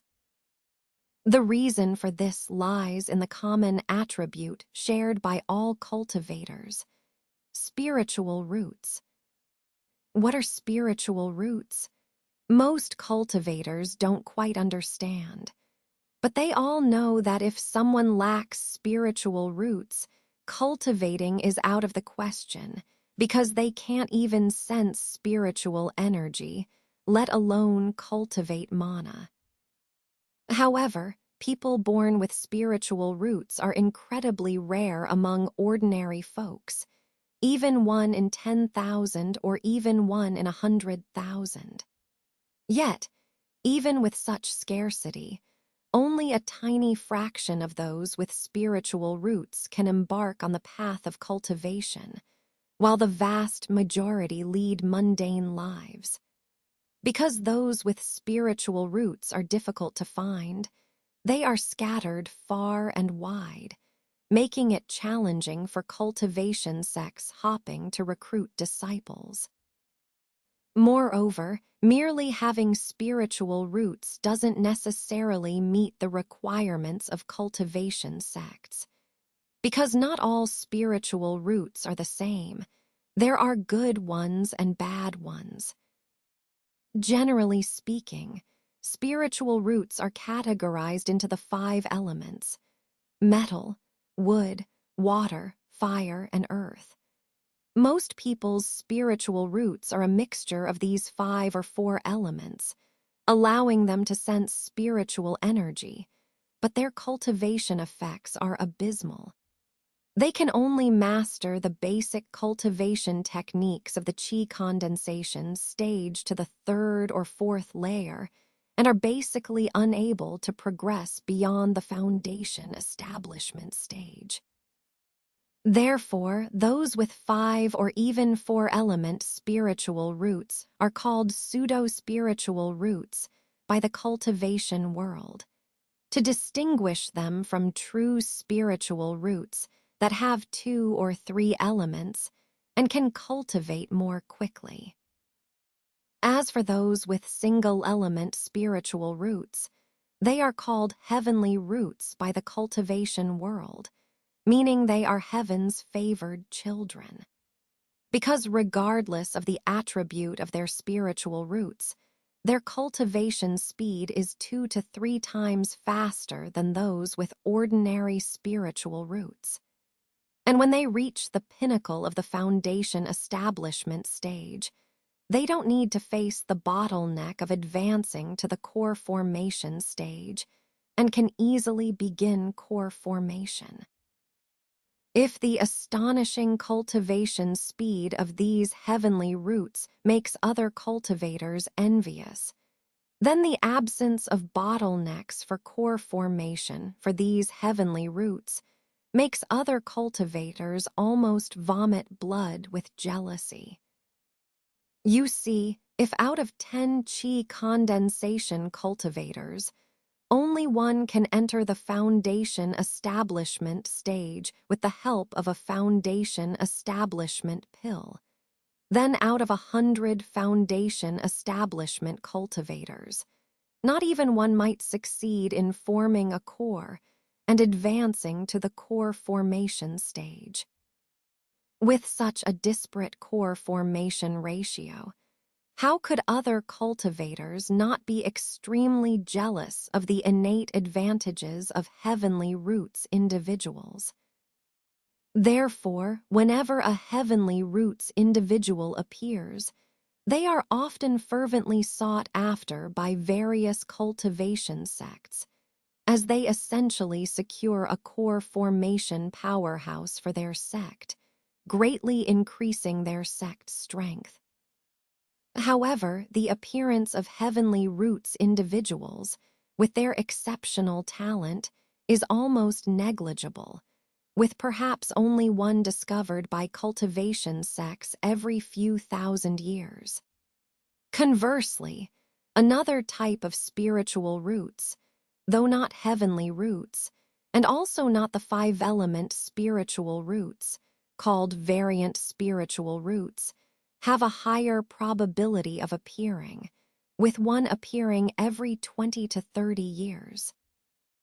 The so-called variant spiritual roots refer to spiritual roots where 2 or 3 elements of the 5 elements are mixed together, undergoing mutation and refinement. Examples include thunder spiritual roots, formed by the mutation of earth spiritual roots and water spiritual roots, and ice spiritual roots formed by the mutation of metal spiritual roots and water spiritual roots. Of course, there are also dark spiritual roots, wind spiritual roots, and other variant spiritual roots. Cultivators with variant spiritual roots, while not blessed with the bottleneck-free talent of heavenly roots individuals, have cultivation speeds no less than those of heavenly roots individuals. Moreover, if they can find cultivation techniques that match their attributes, these individuals are often remarkable experts, usually able to rival 3 or 4 cultivators of similar strength. So cultivators with variant spiritual roots are also highly welcomed by major cultivation sects. But in the past, not to mention talents like heavenly roots and variant spiritual roots, which cultivation sects could hardly find, even ordinary true spiritual roots individuals were difficult to find for various sects. Because among cultivators, one couldn't simply test every child of every household in the mundane world. It's known that among 10,000 people, perhaps only one will have spiritual roots, and out of 5 or 6 with spiritual roots, only one might have true spiritual roots. Thus, faced with such harsh search conditions, there have even been instances in the history of the cultivation world where certain small sects were left with only a few disciples, almost leading to the discontinuation of their heritage. Facing this awkward situation, some people diligently researched and eventually discovered that spiritual roots were extremely likely to appear in people of the same bloodline. For example, if a man and a woman both have spiritual roots, then their children have a 1 in 4 chance of having spiritual roots as well. Of course, if both parents have spiritual roots, the probability of spiritual roots appearing in their descendants is even higher, and it's not uncommon for all their children to have spiritual roots. The discovery of this fact greatly excited those who were aware of it. Under their push, many young disciples of various sects were dispatched to start families and careers in the mundane world. After they had children, they returned to their sects to continue cultivation.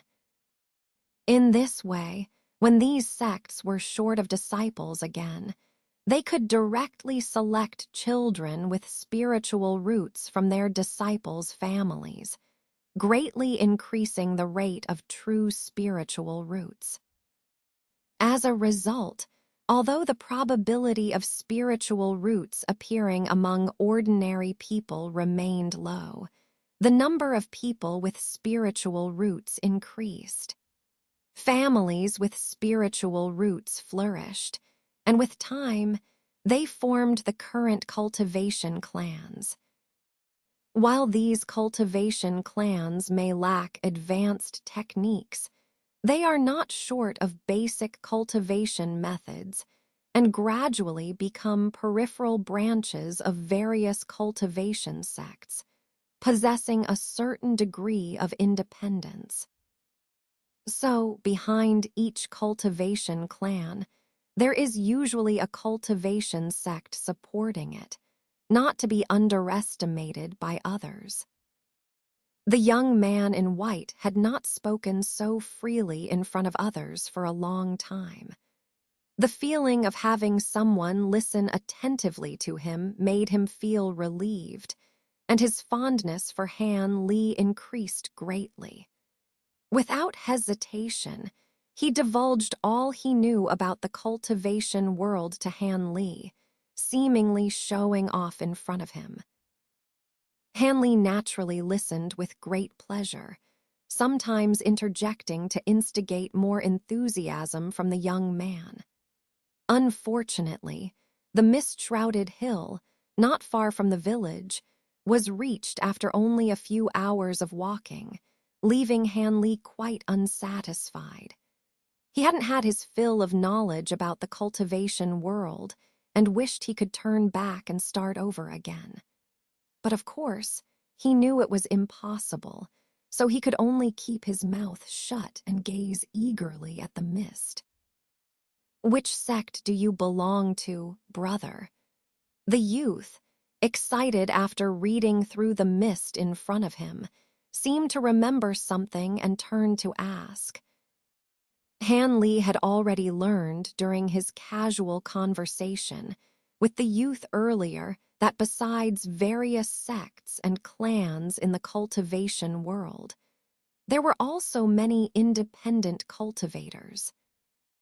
Independent cultivators, Han Li knew, were mostly descendants of declining cultivation clans, ordinary people who accidentally obtained some cultivation techniques like himself, or individuals from small sects on the verge of extinction.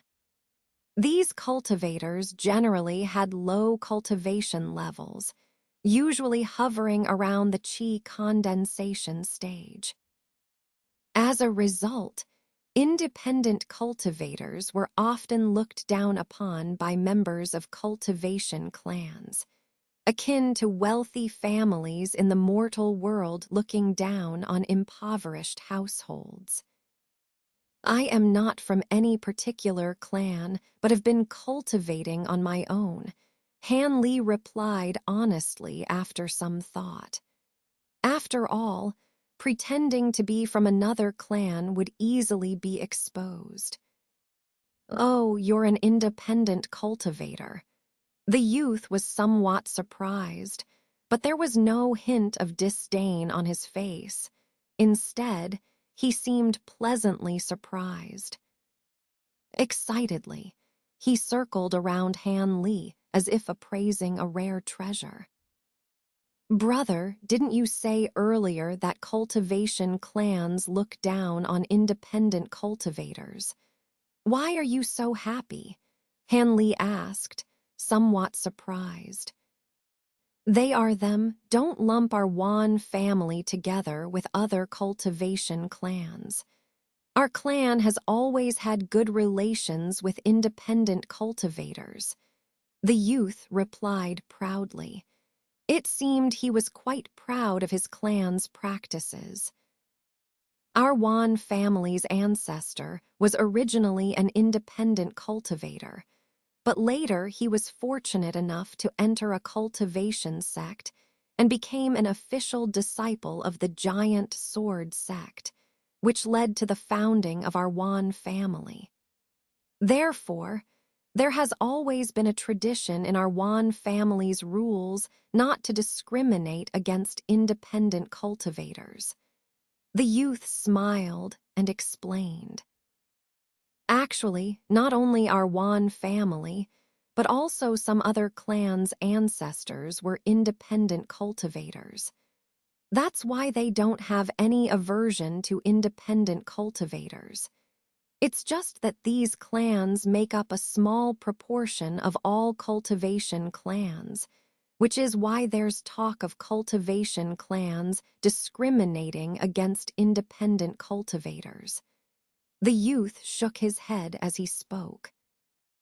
"I see. It seems I'm quite lucky to encounter someone from the Wan family like you on my first visit." Han Li's wariness towards the youth diminished after understanding his background. "But brother, you've been asking about common knowledge in the cultivation world. Are you also a newcomer who just started out?"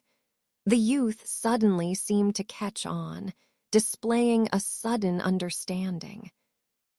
Han Li smiled faintly and with a hint of apology patted the youth's shoulder. "I didn't mean to deceive you, but I've just entered the cultivation world recently and had some concerns." "It's okay, I don't mind.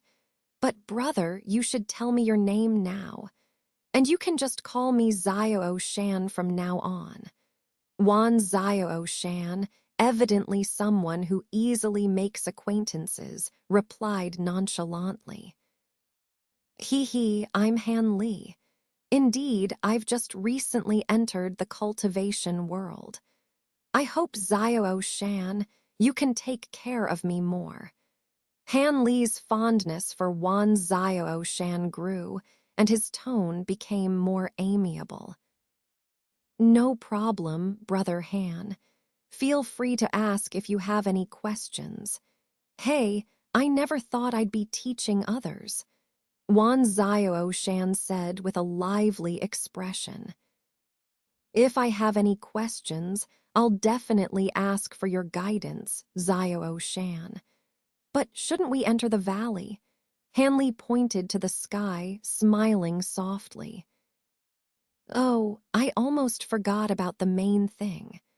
Wan Xiao Shan looked up at the sky, then hurriedly rummaged through his belongings and pulled out a piece of talisman paper from his pocket. After gesturing and murmuring a few words, he tossed the talisman paper into the air, and it turned into a flame, rushing into the mist and disappearing. Brother Han, please wait a moment. My communication talisman will transmit to the valley, and the people in the valley will release the formation to welcome us. Wan Xiao Shan explained when he saw Han Li staring at the direction where the flame disappeared, appearing somewhat absent-minded. Ah, Han Li nodded, indicating his understanding. Brother Han, did you bring many exchange items with you this time to Tainan Valley? Can you tell me about them? Let me listen. Don't be shy.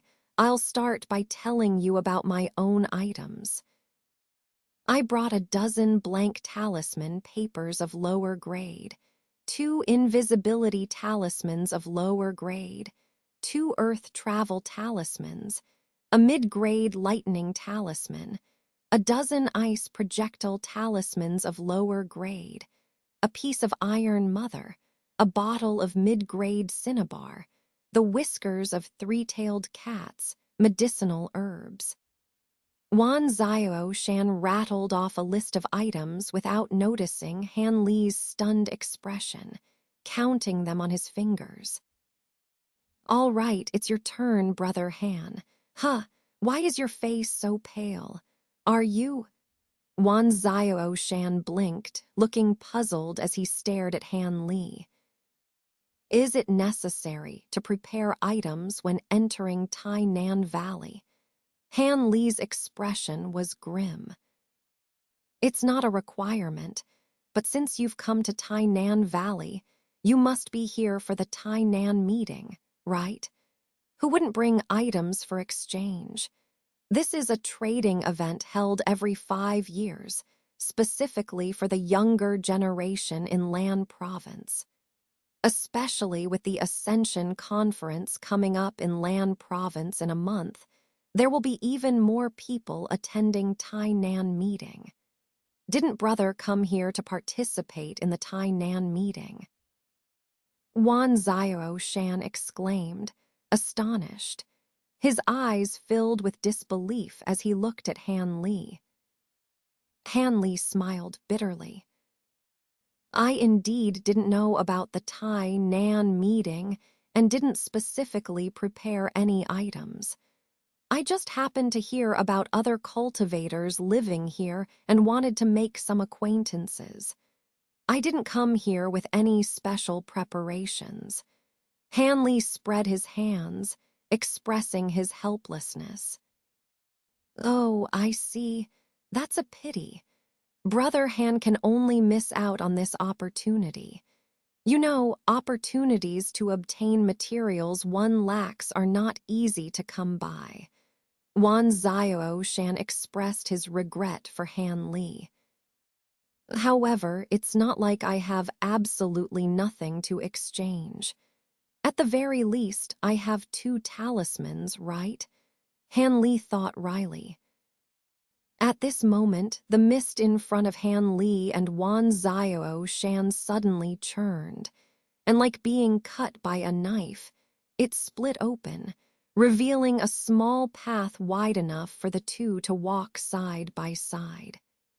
At the other end of the path, It seemed to stretch into the distance, appearing quite far away. "All right, let's go." Wan Xiao Shan, excited, made a face at Han Li and dashed ahead, disappearing into the path. Han Li, on the other hand, calmly observed the path for a moment before stepping forward steadily. This path seemed quite long, but after walking for a short while, they reached its end. As Han Li walked out of the path, he felt a sudden brightness before him, and a valley filled with exotic flowers and plants appeared in front of him. The valley was surrounded by mountains on 3 sides, with the only exit being the slope Han Li entered from, which was now blocked by mist. The place was quite large, covering over 100 acres, with a grand palace-like building in the center, where people dressed in unusual attire were coming and going. In front of the building, there was a spacious square paved with blue bricks. Many people were setting up small stalls around the square like merchants. Occasionally, 1 or 2 people would approach and inquire or haggle quietly, but Han Li didn't see many immediate transactions taking place. Seeing this scene, Han Li couldn't help but take a deep breath. This was the cultivation world. Everyone here was a cultivator. Being able to see so many cultivators at once made Han Li feel somewhat dreamy. Shaking his head slightly to clear his mind, Han Li reminded himself that he was entering a world he had never imagined before. Here, anyone could easily overpower him, so he must be cautious and low-key. With that in mind, Han Li turned to look back at the path that had now completely disappeared and stepped into the light-filled area.